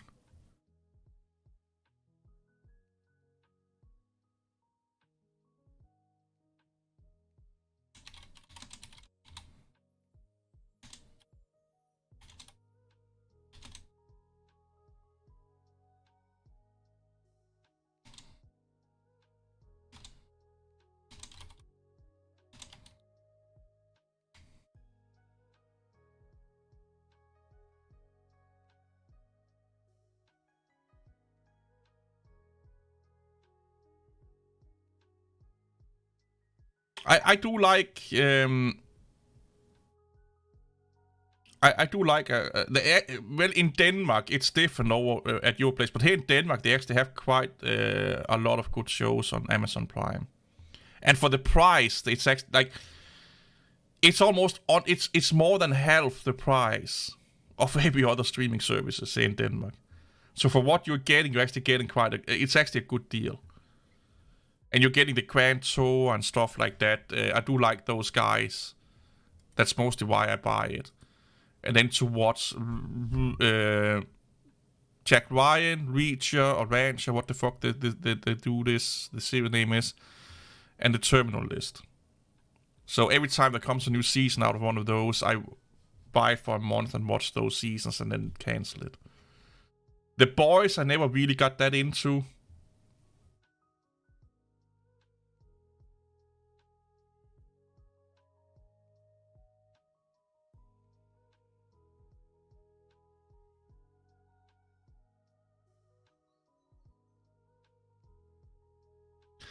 I stopped doing anything on Amazon. It's just not worth it in Denmark. Because the thing, like, anything that's not branded, like, what I mean by branded is like, brand names. If you're just buying, some cheap ass whatever the fuck it is, that's the only time it's worth it on Amazon. What you get, what you're paying for, it's cheap crap. Like it's cheap ass crap. And if I want like brand names, it's cheaper to just buy them here in Denmark, and I get it faster. Or it's like 1% more expensive, but I get it the day after. Where if I do Amazon, no matter if I Prime or not, it takes at least 3 days to get to Denmark. So Amazon is not worth it, in my opinion, unless you really want cheap ass shit. Um,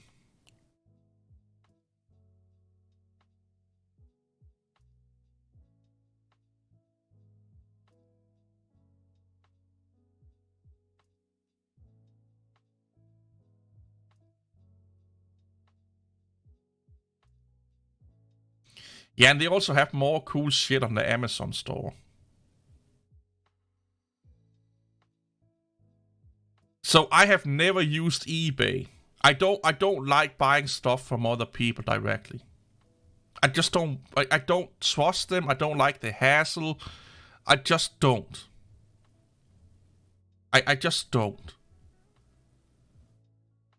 And I know eBay have a lot. Like the company I work for is an eBay fucking seller that ships a lot of the fucking products over to the States, by the way. But I never used eBay.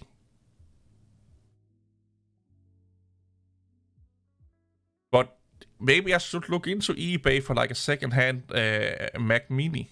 Save some money on a Mac Mini, a Mac Mini M1 or something like that.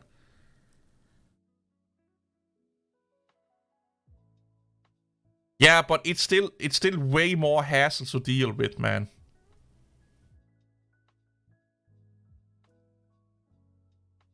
And most of the stuff on eBay is not like it's like on the European side you don't get much choice.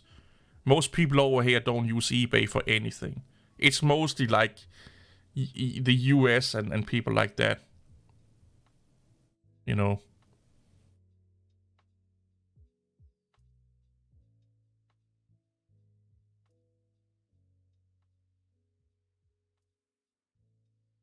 It's really funny here in Scandinavia is that we have our own versions of eBay, and they are even worse. There's no protection or anything like that. We do have Facebook Marketplace though.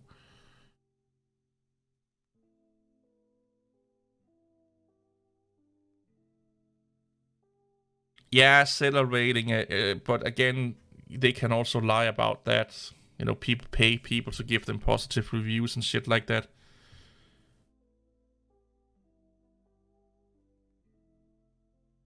Yeah, the US-based sites are more or less second. Yeah, it's yeah.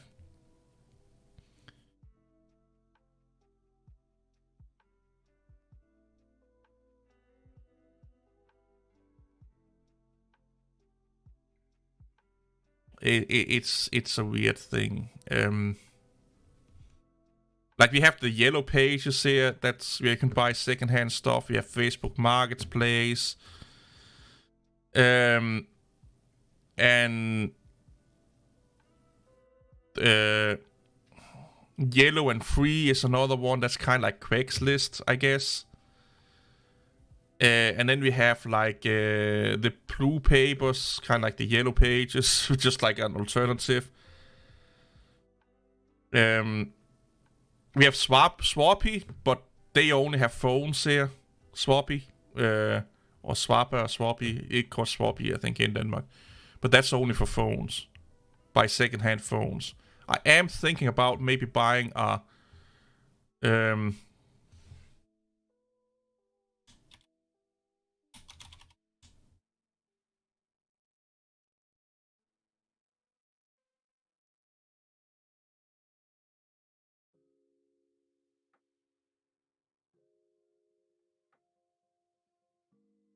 yeah. Apple don't have refurbished program in Scandinavia. It's a US kind of thing. And also, Apple don't give you financing in Scandinavia either.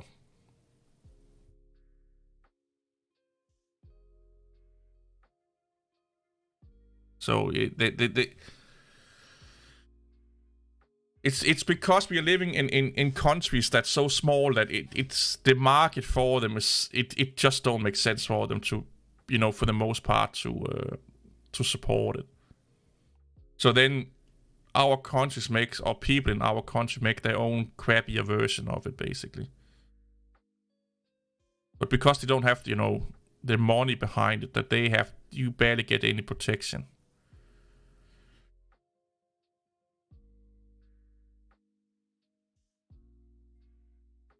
When he stopped letting hookers advertise. Yeah, well. Gotta get that pussy, man. That's, yeah, I don't know.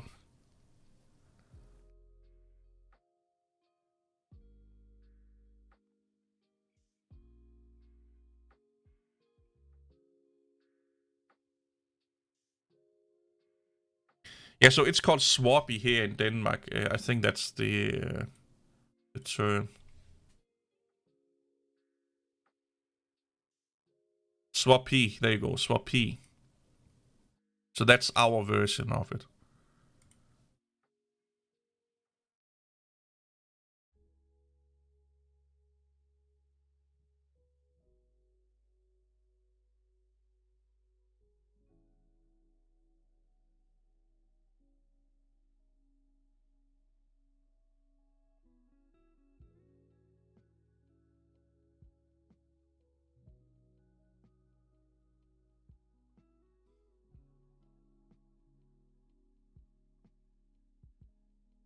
So this is almost the price of a Mac Mini. I can get like an iPhone 13.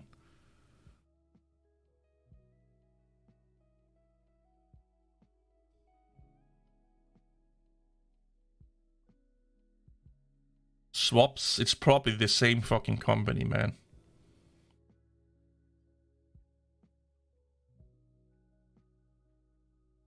Yeah, I see a lot of people here also use Facebook Marketplace. So the company I work for, when they buy stuff they sell, they also get a lot of consumer products that they don't sell on their eBay site. And that they have a separate guy that basically have like it's a company within a company kind of like thing. And he sells on Facebook Marketplace, and I talked to him. He sits right beside me, by the way. And he sells a lot, and he also has an eBay site. I should give you a link. I need to find a link to his eBay site because he sells a lot of amazing electronics and stuff like that. Like if you're into Viz and stuff like that, the cheap alternative to Philips Hue, he has a shit ton of that in stock. But I can't remember what the link is. He gave it to me one day. I forgot to take it with me home. But anyway, I asked him about buyer protection and stuff like that on Facebook Marketplace, and he basically just said, like, you need to be careful on Facebook Marketplace because you don't know who the fuck you're buying from. So if I should buy from someone on Facebook Marketplace, it has to be in the same town as me, so I can go up and pick it up myself. Basically.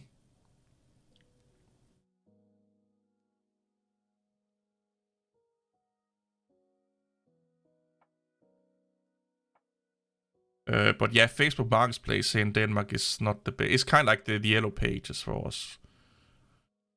And I just don't like dealing with pizza with people like that. Like I don't mind paying a little bit extra for buying from companies and stuff like that because they're way easier to deal with if there is issues.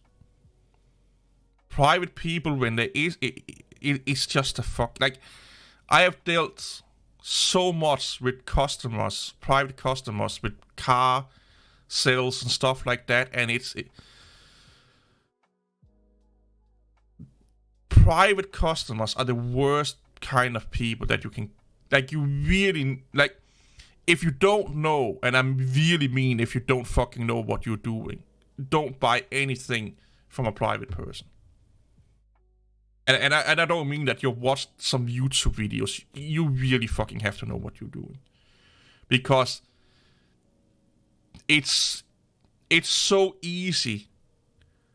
It's so easy to fool other people if they think they know what they know. Or if they think they know what the subject is about. And I have seen so many people being ripped off because they thought they knew what they were doing and had no fucking idea. And it's anything from vacuum cleaners to cars, computer equipment to clothes. Because, I watched some fucking YouTube videos and stuff like that. If you're not a mechanic, don't buy secondhand cars. Okay, if you're not an IT professional with some years behind you, don't buy any electronics for people on the fucking internet. Buy from a company. Because you have no idea about the amount of effort people go into to save money to just fucking run you over and take your money. And you will not get those money back again.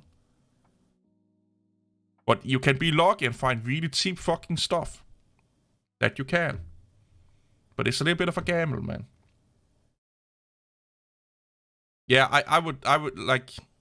I've heard more people having bad experiences on like the Yellow Pages, Facebook Marketplace, eBay and stuff like, or just in person buying secondhand because they thought they knew what to look for because someone told them and blah blah blah blah blah.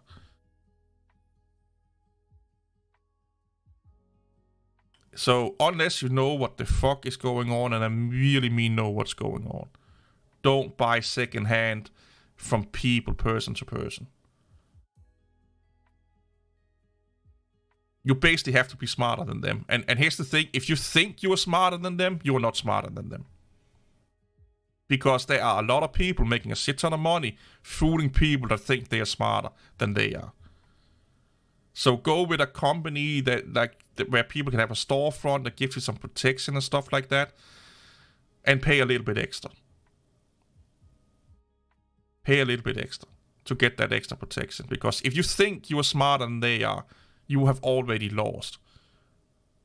Because they are experts. A lot of people that are selling secondhand shit, they are experts in running you over and selling you crap.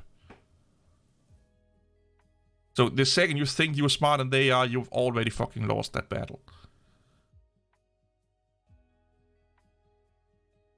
So I always say just go with, like Amazon or someone that gives you, where there is some form of protection or stuff like that if shit goes tits up. It's really worth it. It's really, really worth it. And you can be lucky for a long time, Again, if it's someone like I bought shit off my friends a lot of times, but that's something different, Or bought something off a friend, and so on. But I don't want to buy anything from some random fucking dude on the internet that I meet in an alley somewhere. Like, I'm not, no. Nope. No fucking way. Then I'd rather pay like 5% more to buy it off a website.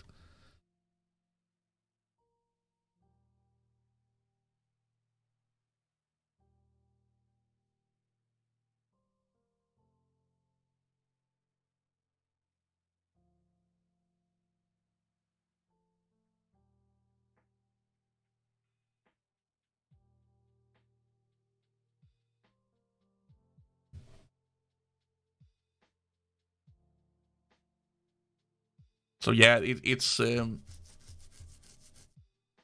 slippery slope, man.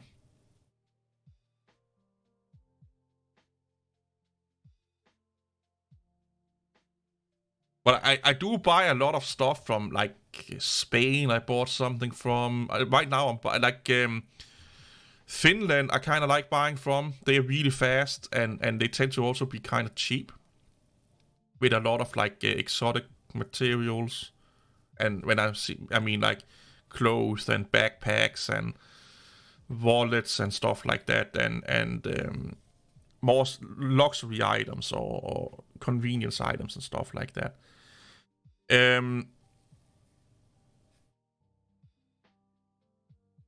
Yeah, I don't mind buying from other EU countries because we get, you don't have to pay income taxes and all that fucking shit. Or shipment taxes. But buying from, a person somewhere in the EU, no, I don't want to do that. If I should buy from a person, it would be in my town so I can see them. And then I'm still like, nah. Because you don't know who the fuck is... Like, I'm really paranoid when it comes to other people. I don't trust them at fucking all. I really don't.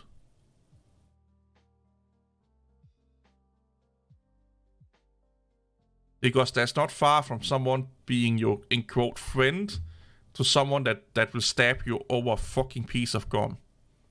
That's how crazy people are. I don't know what Finland have for Amazon. I think they just get from Sweden or somewhere else. But they do, like Finland do have a lot of, if you're into the whole outdoor-ish thing, bushcrafting, survival and shit like that, they do have a lot of great stores over there.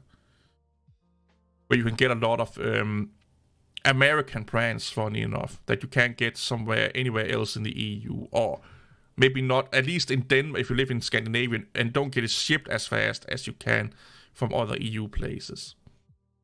So if I'm getting from like Spain, Italy, anything that's not Germany, it can take up to a week before it comes to me. And even Germany can take like 3 or 4 days. If I get something from Finland, 2 or 3 days max, I have it at my doorstep. Depending on when I'm ordering it, of course. So I don't know why, but because it has to go to Finland, Norway, or Sweden, and then Denmark. But for some reason, it's really fast. Maybe it's taking a ferry from Finland to Denmark. I have no fucking idea. Yeah, but anyway, it's just way faster to order from Finland, I've found out. Especially like outdoors things and whatnot. High-end daily carry backpacks and stuff like that. They have them for really good money. And you can probably get it from Germany. I just haven't found it yet because a lot of German sites don't do well in English. And so Poland and Finland are really good companies to order from if you live in Scandinavia. Because the shipping time is really fast compared to the other countries, apparently. That's what I've noticed.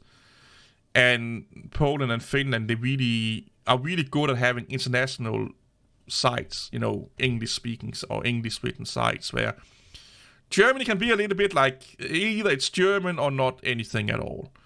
The same with France and all the other countries. They're a little bit like, and then they don't really disclose if they are sending to other EU countries. They don't really talk about it. It's mostly just local. Where again, Polish companies and Finland holy shit! What the fuck was that? Someone's just throwing out fucking rockets or something like that. Yeah, Finnish companies, they're really good at explaining how they are sending shit and whatnot.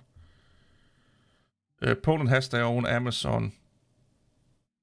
Yeah, but here's the thing. Amazon in EU, they ship from the closest location to you. So if you're in the UK and you're looking at the Polish site, they would more than likely just ship it from the UK store. And not being part of EU anymore, they probably won't even fucking ship to the UK anymore. There's something massive that just exploded outside. Funny days. Maybe it's a fucking drug addict throwing a fucking bomb, like a pipe bomb off or something like that. I live in a place with a lot of fucking alcoholics and drug addicts, by the way. Yay.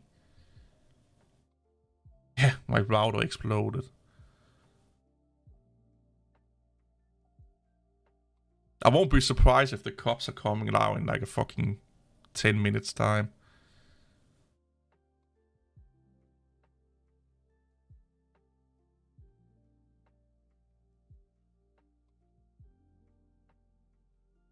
But yeah, we had one. They didn't get the fucking like dope that they wanted, so they tried to burn off the fucking apartment complex. That was fun. Like they burned off. They started to burn off a scooter that then basically just got mental with flames and fuel and whatnot because they had a disagreement over the price of fucking dope. People, like I said, people are fucking mental, man. So fucking mental.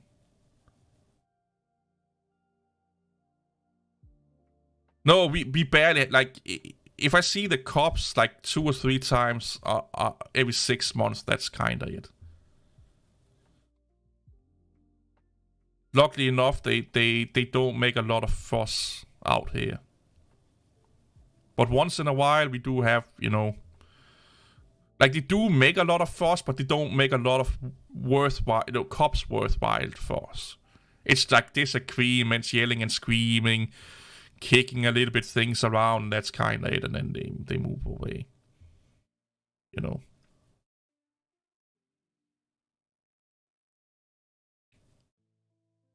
They tend to be good sports about being dickheads, I guess.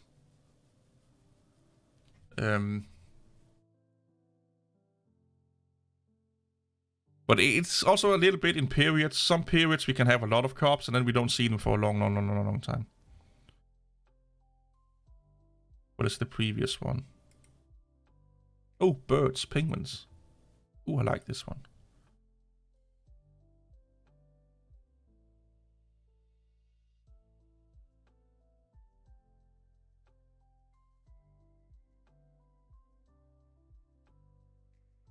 But yeah, it's a good idea to like keep an eye open sometimes when you go outside, depending on what time of day it is and stuff like that. And if it's like the first of the month when anyone gets money, you know, all the fucking druggies comes out of the woodworks and the fucking twonkies comes out of the woodworks. Then it kind of like, well, in like a couple of days, like the 10th, 14th of the month, they kind of taper down a little bit because they've used all their money. It's like, yeah. It don't used to be like that though. When I first moved in here, it was like one of the best places to live in my town. But then over the years, it just went downhill because I live in the outskirts of town. So all the problematic people just get pushed out here because, well, then they don't make any fuss, you know, in midtown and whatnot. And yeah, it's.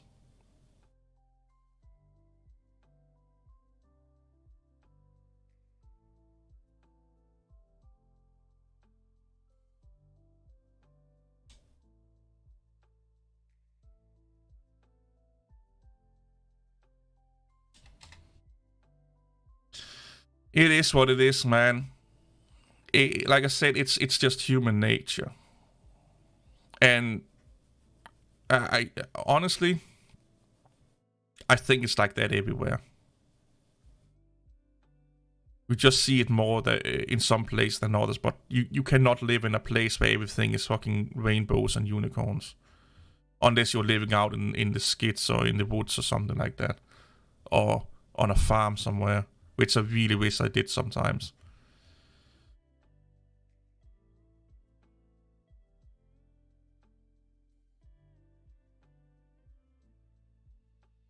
But then I need a car and it's expensive and blah.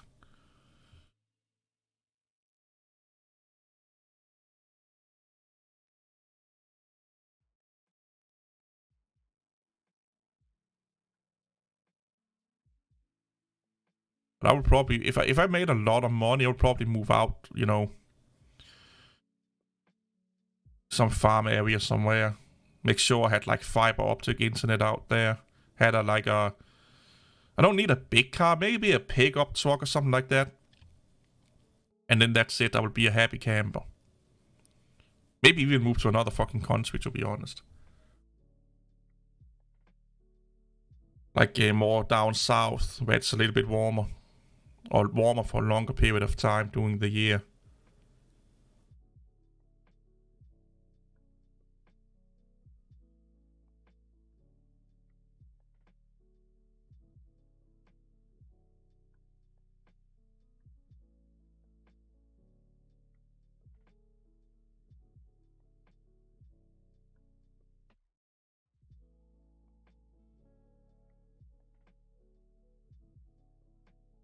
I don't know, man. I've seen a lot of people moving to the Philippines and stuff like that, like Thailand, the Philippines, Malaysia. It seems like a fucking great places to live. I'm watching a lot of those travel logs.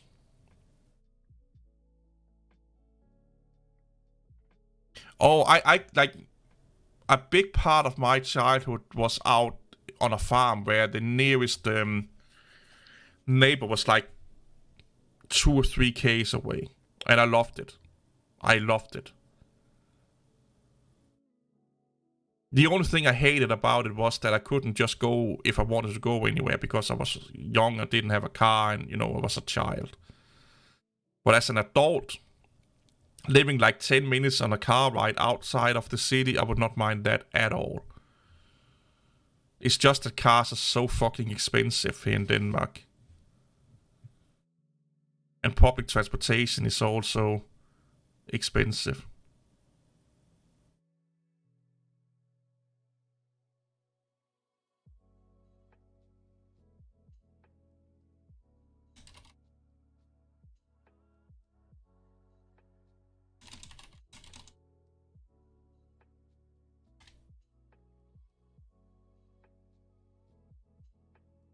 So I honestly, like, if I could have, I kind of can't afford to have a car and stuff like that right now.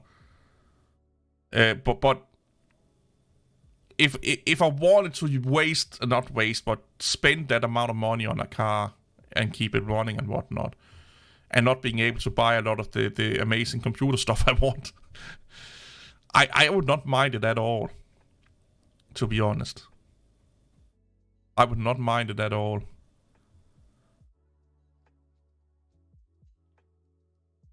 It's just what holding me back is the hassle of then moving. I have to pack everything down. I hate, like, I moved so much as a kid. I don't want to move anymore. I just don't like. If I have to move, it has to be like either with someone, to live with someone, or to another country. Other than that, I'm just fed up with moving. Like, 1 year we moved like twice or something like that. It's just like, I don't want, like, yeah. I don't want to move anymore. I hate it with a passion. It's just hassle. Cost money and...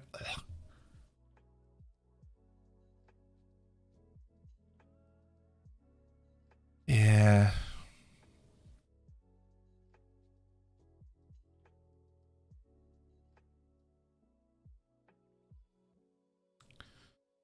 So I was thinking like Spain would be a good place to move to. Maybe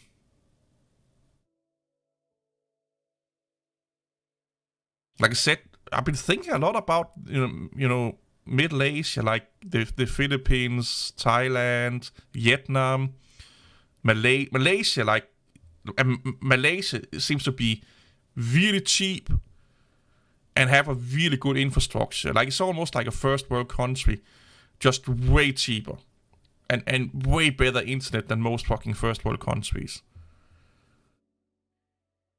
Like, go watch videos about Kuala Lumpur and stuff like that. It's like, shit, man. And the weather is nice, the people are nice. Yeah, kind of getting fed up with Western civilization. Like I said, like, it seems like Western people is just like one big fucking bunch of crybabies. And they think that they are the fucking most unique, smartest, amazing people on Earth. Like, it's almost like Western people like a bunch of entitled, narcissistic, know-it-all crybabies. And it fucking drives me up the wall. It really does. Yeah, it's... And it's the entitlement that really drives me up the wall. And because they feel that they are entitled to all of these things, they also think that because they are entitled, that's because they are smarter than anyone else.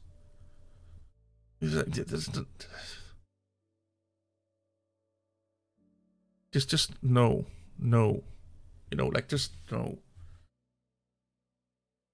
Just get over your fucking self. That's so like mentality that I'm better and smarter and unique and just no. Just get over your fucking self, man.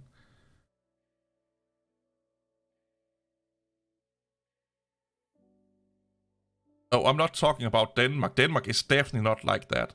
I'm talking about America, big part of Germany,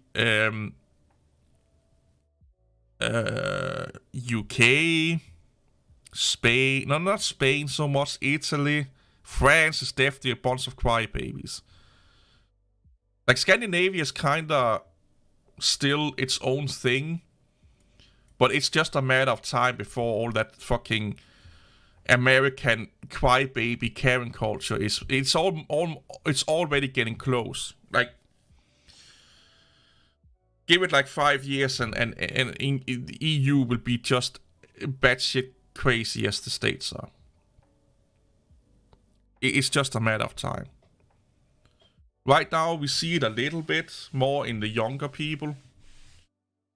But yeah, it's just a matter of years, really few years, and we will have fucking entitled Karens all over the place, and people that have watched a fucking YouTube video now they think they're experts in everything, and it's slowly coming, it's slowly creeping into our educational system, and that's where it starts. It always starts in the educational system,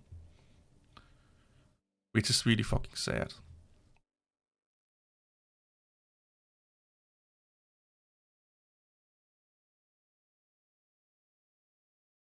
And I see it in people like 18 years old and down. I see a lot of that in the Scandinavian people.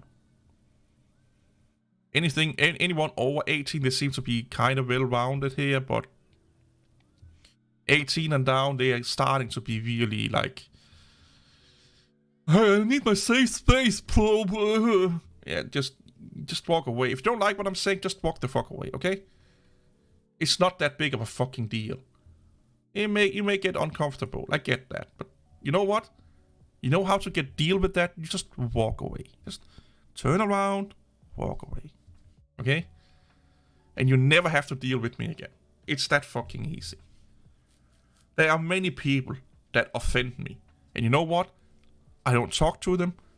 I don't engage with them. I just walk away. You need a trigger warning for say, hey, how are you all? You know.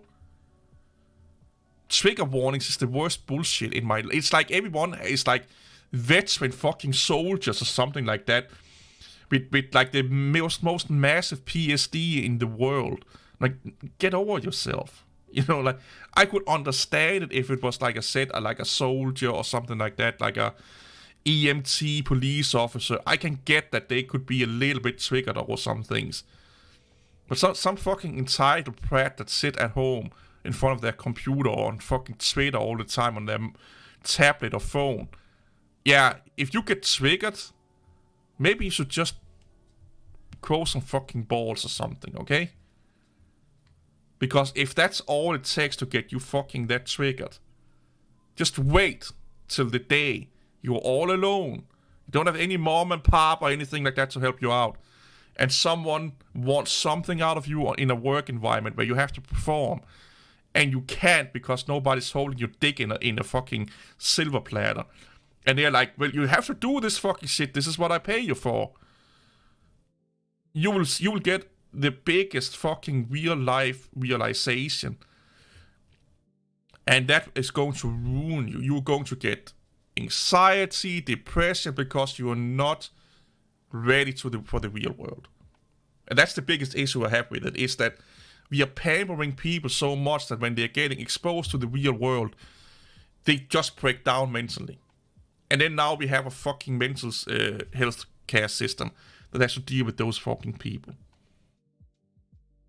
Because the parents have pampered them to, you know, and the educational system has like pampered them like fucking porcelain dolls.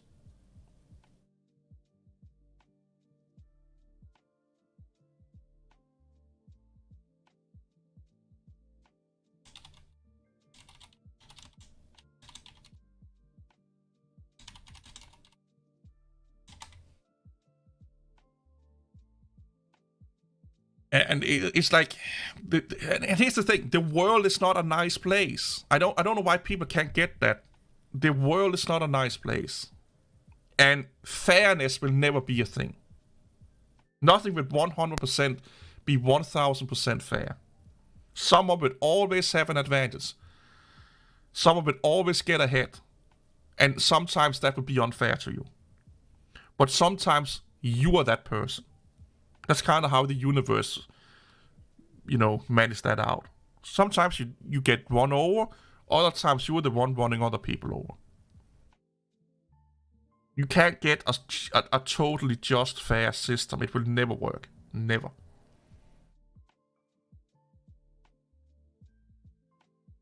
And if you have to be angry at everyone for someone having an advantage, like it's... Oh, God. You will be angry all the time. Yeah, I've been streaming for 7 hours. Yeah. Yeah.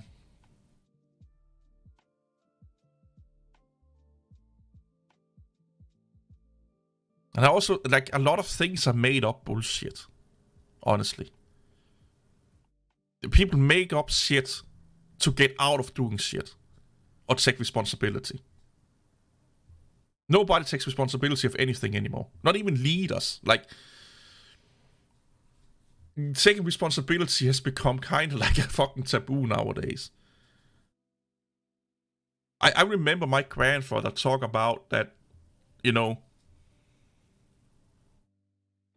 was pride in taking responsibility if you fucked something up. If you did something wrong, it was kind of like a matter of pride to say, yeah, I fucked up. Take the responsibility. That was like what being a man was about, like you took responsibility for your actions, Yes, I did a wrong thing here, or I did something I should not have done, and I own up to it. It was kind of like, that was what was expected of you. Both women, of course, but, I remember him talking a lot about that, hey, just own up to it if you do something. Yes, you may get, yelled at or put on your place, but own up to it. You will earn respect from it, like stuff like that. It was kind of like, own up to it,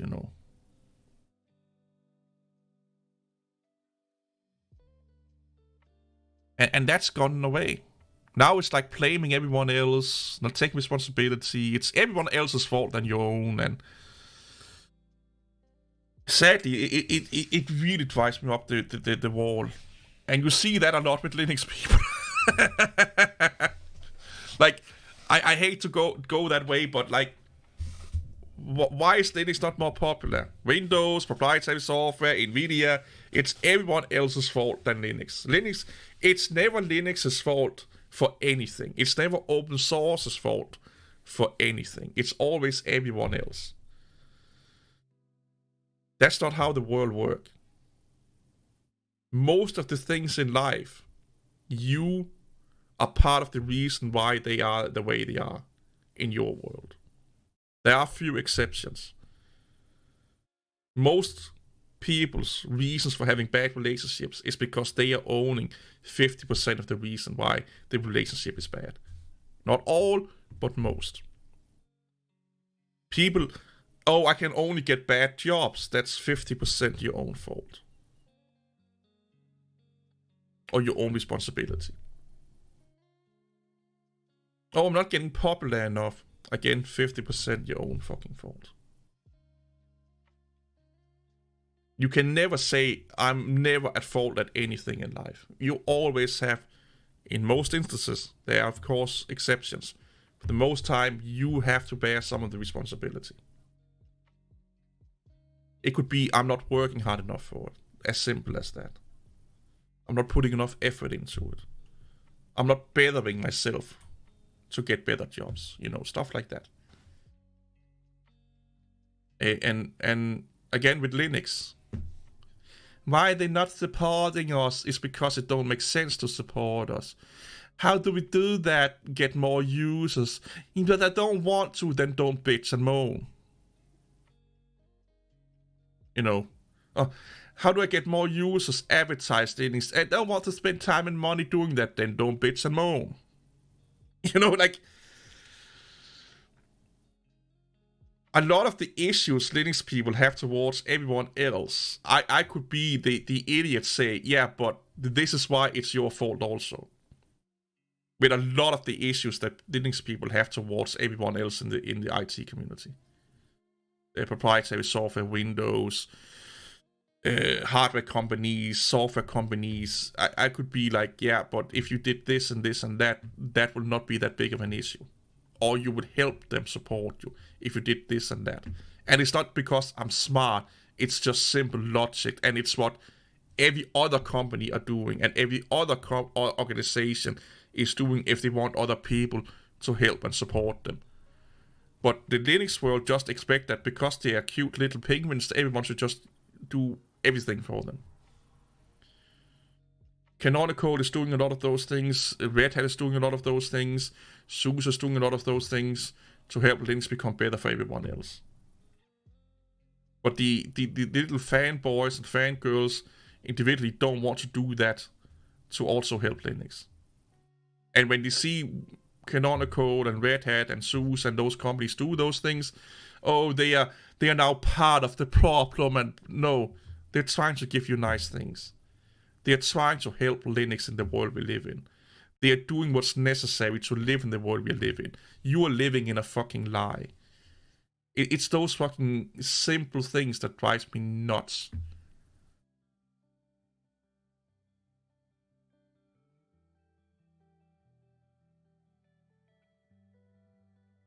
It really fucking drives me nuts.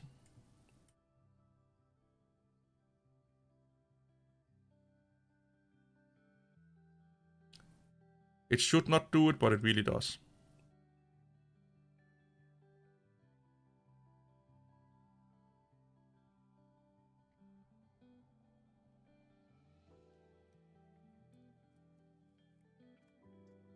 Boop, boop. Well, it's over midnight. I need to get something to eat, so I think I will leave for now. I think I will just close down this VM.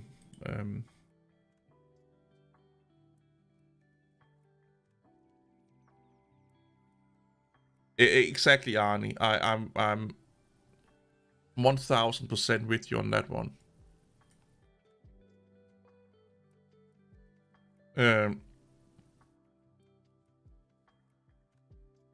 Non-corporate distributions, they spend way too much time being entitled and bitch and moan about things they don't have than actually just making things. That's kind of Linux in a nutshell. Linux people love to bitch and moan about things they don't have instead of trying to get those things. And you don't see that anywhere else other than Linux. Because most people, they work towards those things. Do everything they can as a community to get those things. But Linux people, it's our way or the fucking highway, or else fuck you. But we want your nice things anyway. Please come give us the nice things. But you have to do it our way or you can fuck off. Like, Linux have no bargaining power in most things desktop related. At all. No chips on the table. But they act like they own the table. Because our philosophy is better than your philosophy, basically. And that's bullshit. It's really bullshit. And that's not how the world works. It's all about give and take. You want something, you have to give something. It's that simple. Or you need to make it worthwhile for people to give you that something. You see that with YouTubers and streamers, like, why am I not getting sponsored and why I'm not getting this and that? Because you are not valuable enough for those companies to do those things to you. That's why. The reason why big content creators are getting nice things is because they are selling more than that nice things is costing by them having it. They are giving more advertisement to that brand by that brand giving them and supporting them than it costs them to do that. So you want that, build a bigger channel, build a bit more successful channel, become more successful. Then you will get it. Yeah, but it takes a lot of work. Yeah, well, yeah. And luck, but also work. I get so angry every time he's, oh, why do Asmongold get this, and why do this content creator get this and not me, and it's because you're not worth enough. I know it's not nice, it's uncomfortable, but it's the truth. You're not worth enough money as a brand or person for those X, Y, and Z companies to do that. So if you want those nice things, you build up a brand or a base so it's worthwhile for those companies to give you those nice things. And it's the same fucking shit with Linux. Make it worth their while.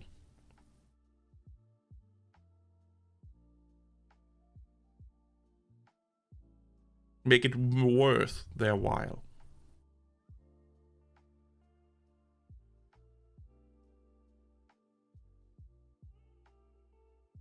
And you can be lucky that some small little company is like, you know what, let's grow together. And they will help you out. You can be lucky. But they are fucking really far and few between, man.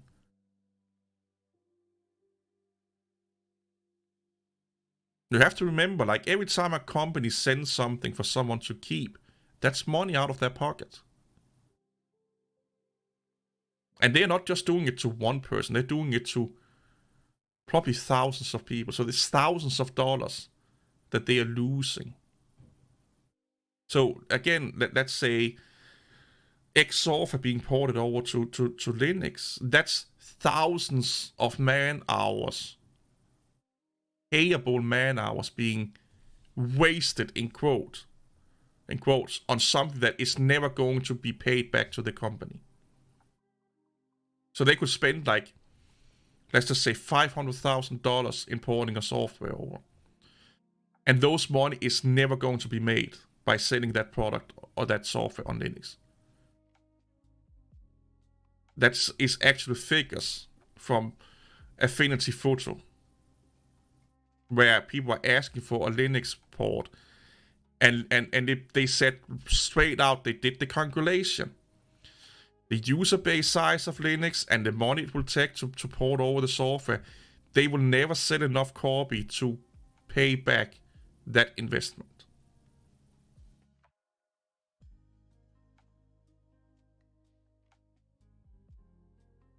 It's that simple. It all comes down to money. So why is Linux not getting, first-hand treatment in a lot of stuff? It's not big enough. It's not big enough. And it's notoriously difficult to work with because of the license. Because of the fucking license.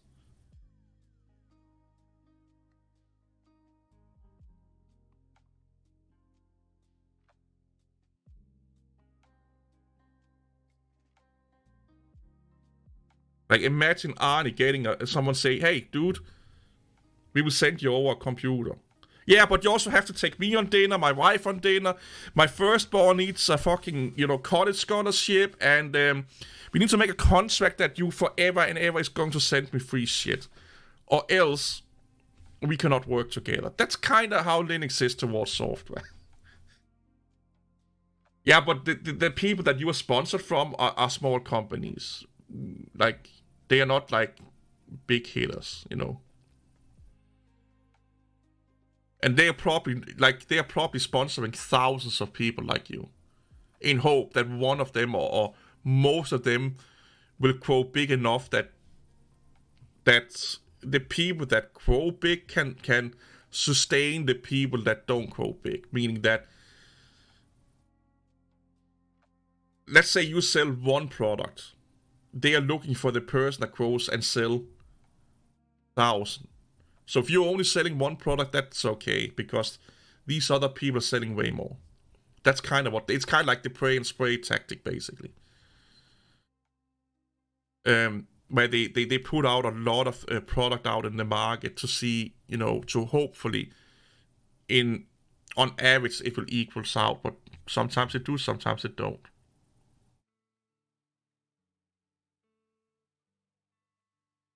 So what do Microsoft do to the average Linux user? It's a huge reason computers are the way they are today.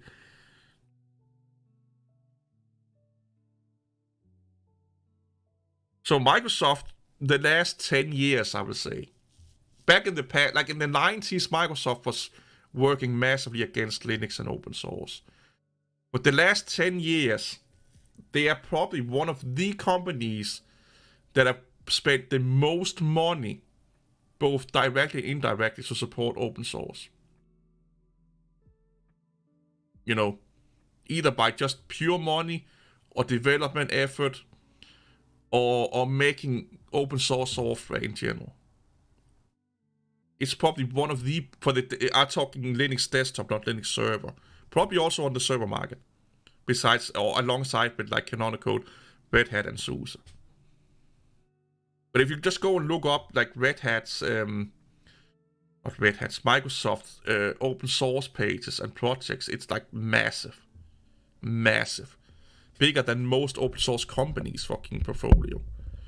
And they are giving out open source grants to like thousands, tens of thousands of dollars to open source projects.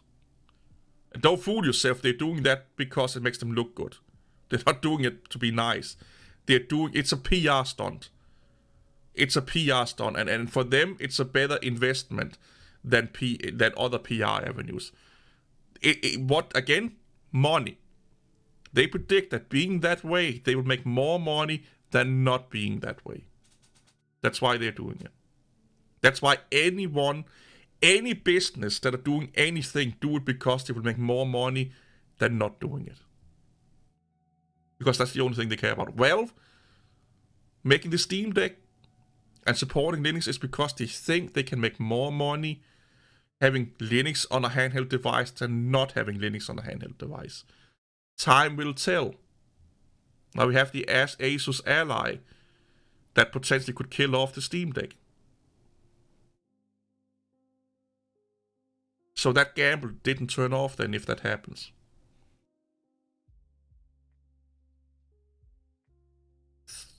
If we believe in the Steam numbers, Linux account for under 1.5% of revenue for Valve. Under. Basically, Valve couldn't give a fuck if Linux lived or died. Everyone headhunt everywhere. It's like, if you think that's like open source headhunts in closed source, like companies and organizations headhunt everywhere, every fucking where.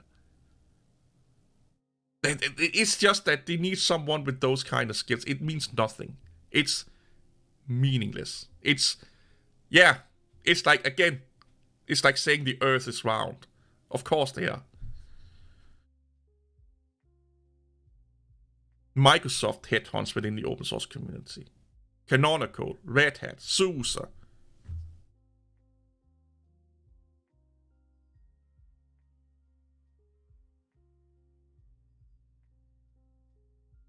Yeah, Tuxedo is kind of weird one, man.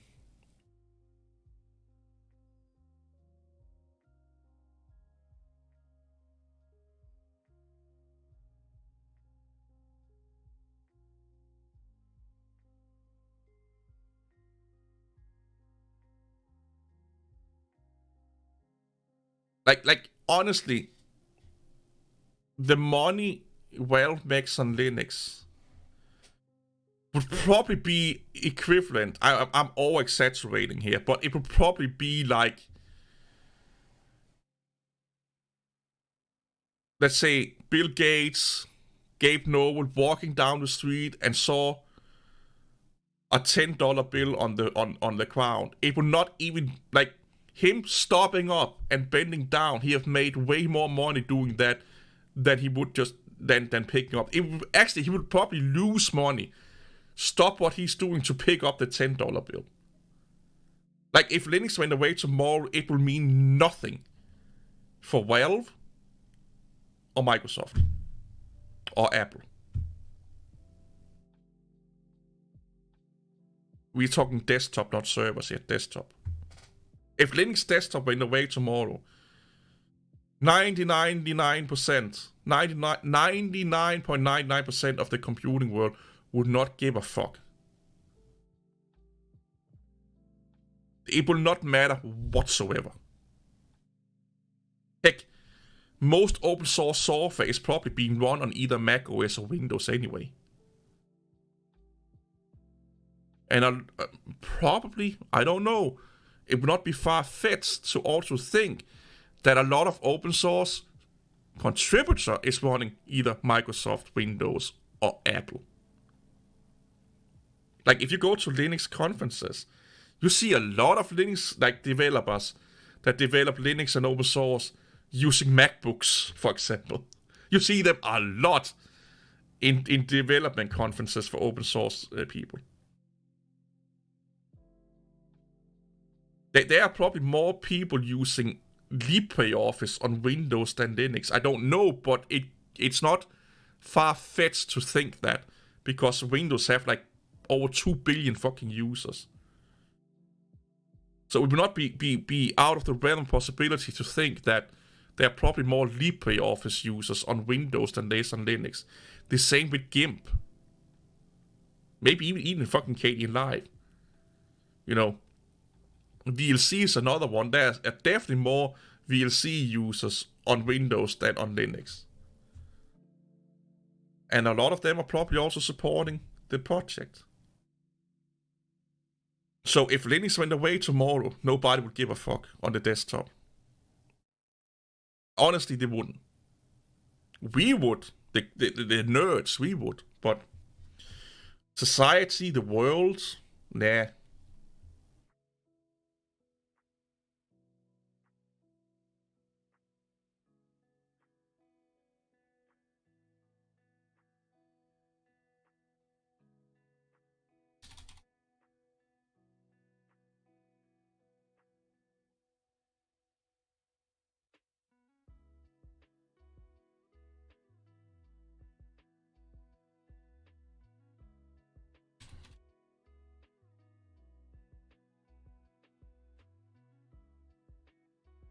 I think Valve's logic here is that the future of gaming is in the cloud. Yep, no. So Valve's logic. This is what Valve. So handheld gaming is one of the most expanding markets to ever. Not ever, but it's one of the biggest expanding markets to be around right now. Like handheld gaming, mobile gaming, handheld gaming is expanding massively. And mobile gaming, people, like companies make so much more money on mobile and handheld devices than they do on non-mobile and handheld devices. Valve has a massive issue. They don't have a way to sell or monetize that market. Valve has a way to monetize the PC and Mac market. And also, to some extent, right now, the Linux market. But Valve don't have a way to monetize one of the most expanding gaming markets right now, handheld gaming devices and mobile gaming. That's why they did the Steam Deck. To monetize and be part of a really, really massive expanding market. They didn't do it because they like Linux gaming. Linux just made sense for the hardware that they wanted. And again, like I said, I've seen people say that, oh, Valve or Steam on Linux would make the death of Windows gaming. No, if you look at the market share of Linux, up before Valve did Steam Proton and after, you will see no significant increase whatsoever. Nada. Just normal organic growth. That's it. No massive, amazingly bump in users. Not even before the Steam Deck or after the Steam Deck. It's just the same shit. You know. So basically Proton and gaming for Linux have done nothing or almost nothing for Linux adoption. What it has done, it gave Valve a way to monetize mobile gaming. And the more they control, the better. So if they can control the operating system, the better for them. And if you look at all of the open source technologies Valve has worked on, has always directly benefited Valve. Valve has not sponsored or done anything for Linux Valve has not directly benefited from. Red Hat has, Canonical has, Microsoft has, Apple has, almost any other big company has done something for open source that they didn't directly or indirectly benefited from. They may indirectly benefit from it by good marketing and goodwill with the community and stuff. That Valve has only worked on stuff Valve's technologies and the Steam Deck directly benefited from. That should tell you that they don't give a fuck about Linux and the open source community. They only give a fuck about the Steam Deck. And if the day comes that the Steam Deck flops, you will probably see a lot of effort stop being put into Proton. Just the truth. Just the truth. Valve has done it before. This is not the first time Valve is trying to support Linux. It's like the third or fourth time. It's probably the most successful that they have ever had. And I will also say it's their biggest chance of getting success is right now with the Steam Deck. It is by far the most popular and well-received product they have ever done with Linux. But it's not the first time. And Valve are willing to lose a lot of money, but not lose a lot of money forever. So at some point, if the Steam Deck is not financially viable, they will kill it. Or Valve don't really kill something, they just stop doing anything with it. You know, and then they move on like 4 or 5 years later. You know. I've never tried ray tracing on Linux. I try gaming on Linux like every few years. Yeah, rip Steam machines, yeah. But, yeah.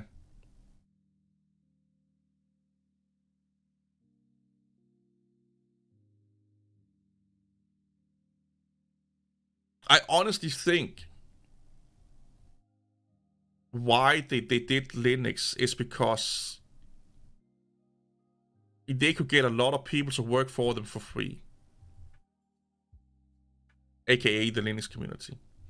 And being that they were using Linux, they could utilize a lot of other people's work without having to pay licenses and shit like that. So they don't have to spend that much money on licenses. They don't have to spend that many manpower hours either by doing everything themselves in-house, locked down, for example.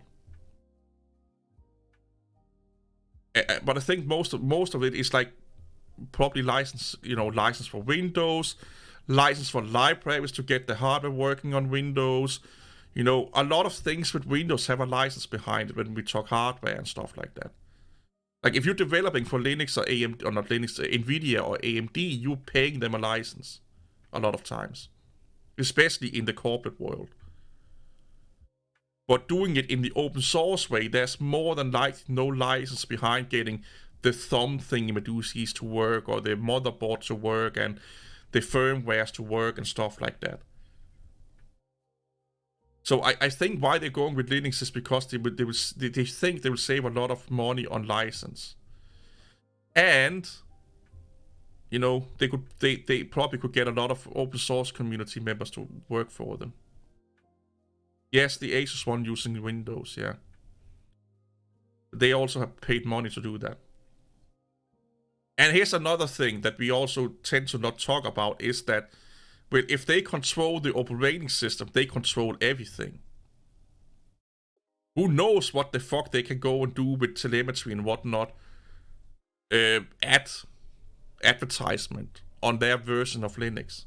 It's not out of the realm of possibilities that they are going to be way more predatory than any other proprietary software when it comes to data collection and shit like that on their Steam Deck OS, or what the fuck, Steam OS, whatever version it is, because they're already doing it in the Steam client.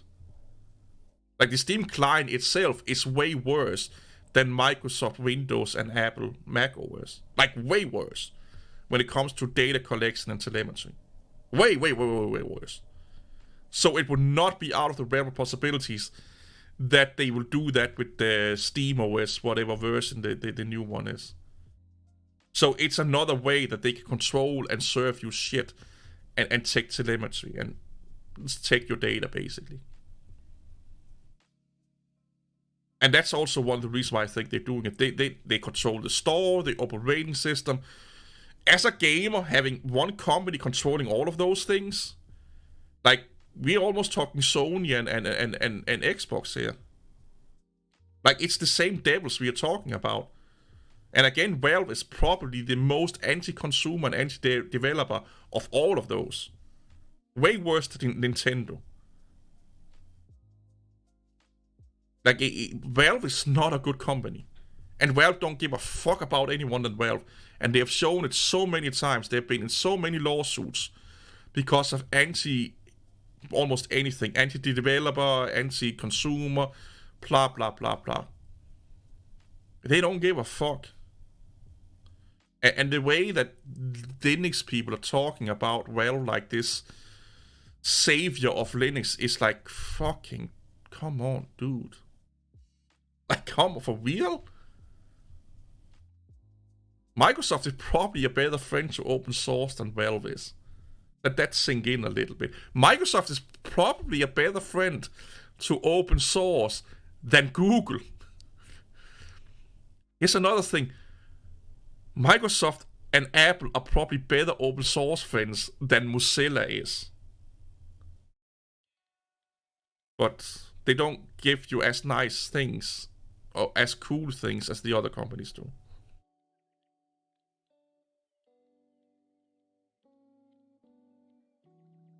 It's not that bad installing everything on Windows. Like, spend a day. And you know what? I kind of find it therapeutic to some degree. You know, get a cup of coffee or something to drink. You know, download the things you need, set it up. It can be irritating sometimes, but for the most part, it's a little bit like, you know, therapeutic works, in my opinion. You know, you get the things that you want, and you maybe, do you really need this? You know, you start to reevaluate your choices with software, and like, are there other options? You know, look into other options and stuff. It can be really interesting, you know. And I used to, like, back in the day, like before Windows 10, every year I would reinstall Windows. Every year. For that reason. Get a clean slate, reevaluate my software choices, and be like, do I really need this software? How much have I used it the last year?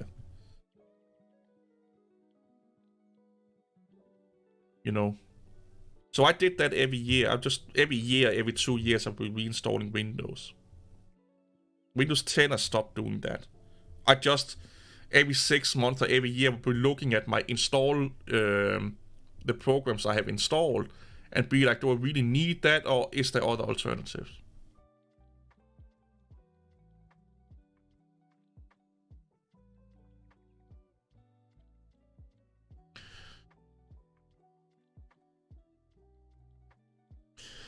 Yeah, but anti-cheat is going to work on Linux. It's just a matter of time. But yeah,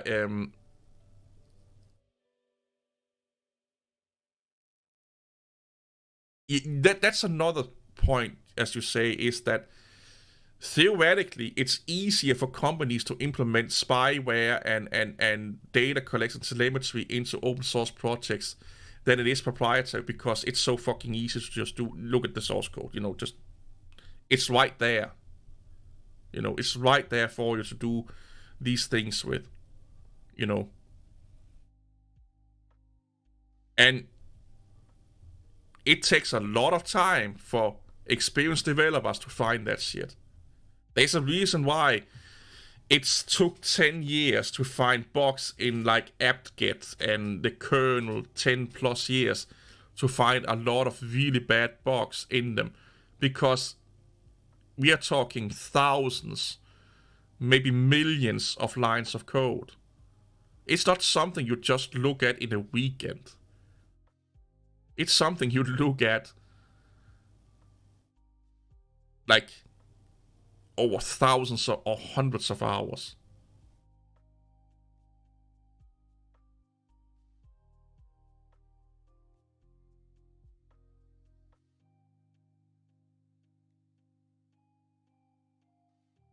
You know, it's as many benefits there is with open source, or the able to look and modify the source code. There's also, you know, some things that could potentially end up being not good. Just like with proprietary software, there's good parts, some things, or some places where it's actually a requirement, and then there's other places and situations where it's a deficit. You know, and it's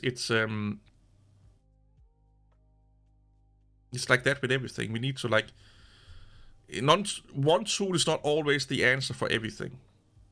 And that goes for open source, Linux, Windows, closed source, mixed source, awesome source, you know, call it whatever. You know, if you hear someone say that one thing is the answer for every solution or to every problem, never trust anything they say. If you need something developed, and no matter what it is or who it's for, they always say Java or Python. Never get them to do anything for you, because that's not the case. Sometimes Java is not the answer, or whatever, Rust or whatever fucking programming language they really like, because then all their opinions are just based on their preference, and their preference is not always right. It would be like telling everyone that wanted a car, a Ford 150 is always the right answer. No question, that's always the right answer. That's the kind of the same shit. So if someone is saying everything should be open source, or open source is always the answer, never listen to them. If someone say Linux is or should always be the right answer, don't listen to them. It's that simple. They have no idea what they're talking about, or their own personal preference, opinion, biases are massively diluting their objectivity. Is probably a nice way of saying it. And it's kind of like a work hazard to some degree. You know, a carpenter or like electrician, they see every problem should be fixed with a screwdriver, and a mechanic, every solution should be fixed with a hammer. You know, you tend to be blinded a little bit by your preference and your work experience and so on, but it should not be always the answer. Rust is the new cool thing because it's sexy.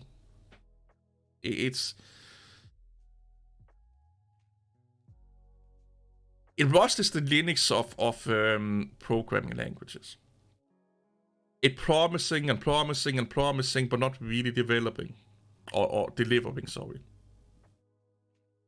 You know. And because like the main developer of Rust, or one of them, is part of Pop OS, or one prominent developer of Rust is within Pop OS. That has kind of, you know, skewed that opinion a lot for Linux users. And here's the thing, you have to remember this: a lot of the Rust fanboys have never coded anything in their life. The same with like open source people. Most of the most vocal advocates for open source, or the GPL, or what the fuck we should call it today, have never written one piece of fucking software in their life. So they're the least qualified to talk about a development philosophy or a development ethos. And again, most of them don't even fucking work in IT or have any IT background other than installing arts on their laptop or their computer so they can be hashtag I use arts, by the way. Most people that have an opinion about open source, GPL, Linux, sadly are qualified to do it. Because the qualified people, most of them, they just make money and work. They are too busy in a server room, in a dev place or something like that. Make that casual, make sure everyone can fucking get fed tonight. Most of them don't have time for this fucking shit here. There are a few of them out there, but most of them don't have time for this shit right here. They just don't have time for it. So that only leaves unqualified people. For the most part.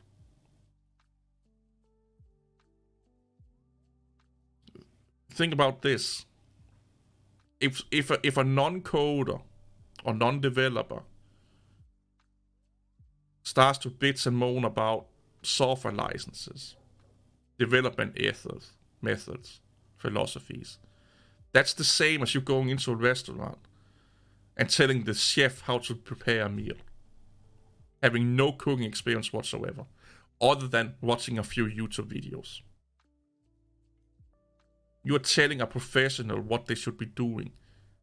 You are telling a professional company what they should be doing or not. While you are a fucking janitor or something like that. Imagine me coming up to your work, whatever it is, and telling you how to do your work because I believe these ways are the best ways of doing it. And you're like, that's cool, what are your qualifications? I put the Mountain Dew up on a fucking shelf at Walmart. You would probably shake your head and run away laughing at me.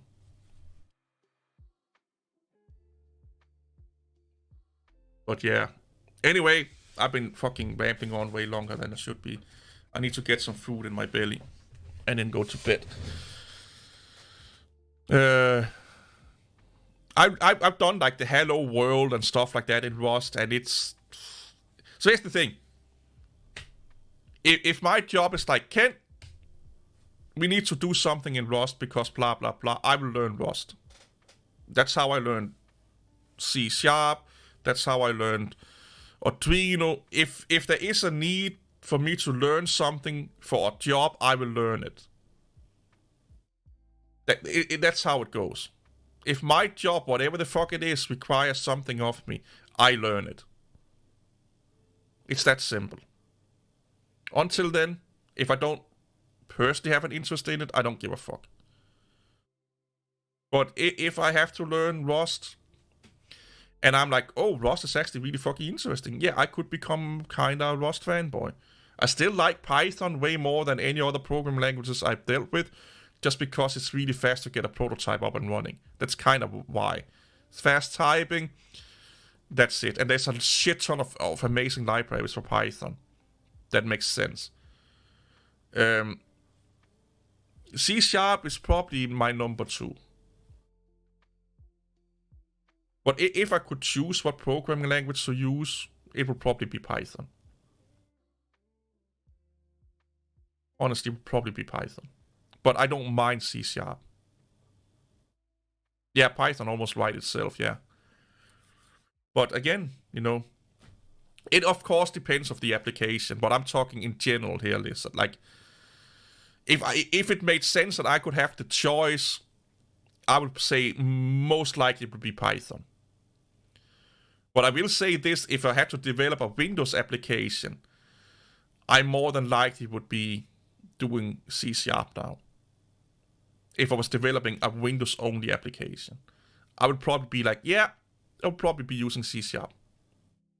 It just makes way more sense for a Linux application or Windows application. Anything else, I'll probably go with, again, if it makes sense, and I had the choice, it would be Python. But for anything Windows related, I would probably go with C# now that I understand it a bit more. But I would be using, Visual Studio or something like that will help you a lot with a lot of the fucking typing going on. And a lot of the dot shit going on. Basically have, auto completion enabled. Like if you're doing C# or Java for that matter also, you need to have some form of auto completion. Or else you will go nuts. But the C# with auto completion or intelligent completion, what the fuck they're calling it, in Visual Studio or Visual Studio Code, is actually really fucking convenient. But yeah, anything Windows related or Windows only, I will probably go with C#. I have a few Python applications that I'm using that I want to migrate over to C#. Just because it just makes more sense. And I like I like that C# applications is bundled in one thing. Like the folder that you have the C IntelliSense, that is, yeah. So the folder that you have your C# project in has all of the necessary libraries and blah blah blah blah blah. Instead of where Python you have to do virtual environments or it's just more contained. There's a lot of things I like better with C# than Python, but still.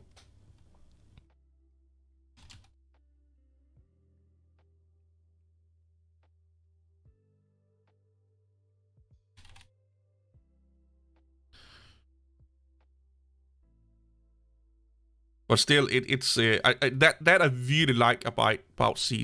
It is irritating. I have to install, every new project. If I want to make like a test project or a test folder and and then have like a third folder, second folder, I have to install every fucking add-on with Notch-it or what it's called to get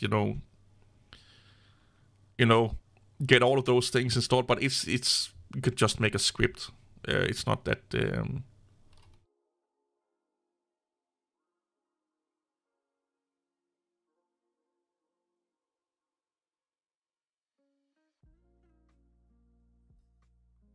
Yeah.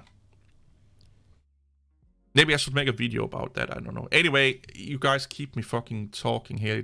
Like I'm almost passing out from hunger. Go have an amazing day. See you all later. Don't do anything crazy and go use Windows and go develop in C#. But anyway, yeah. I'll see you all later. Bye bye.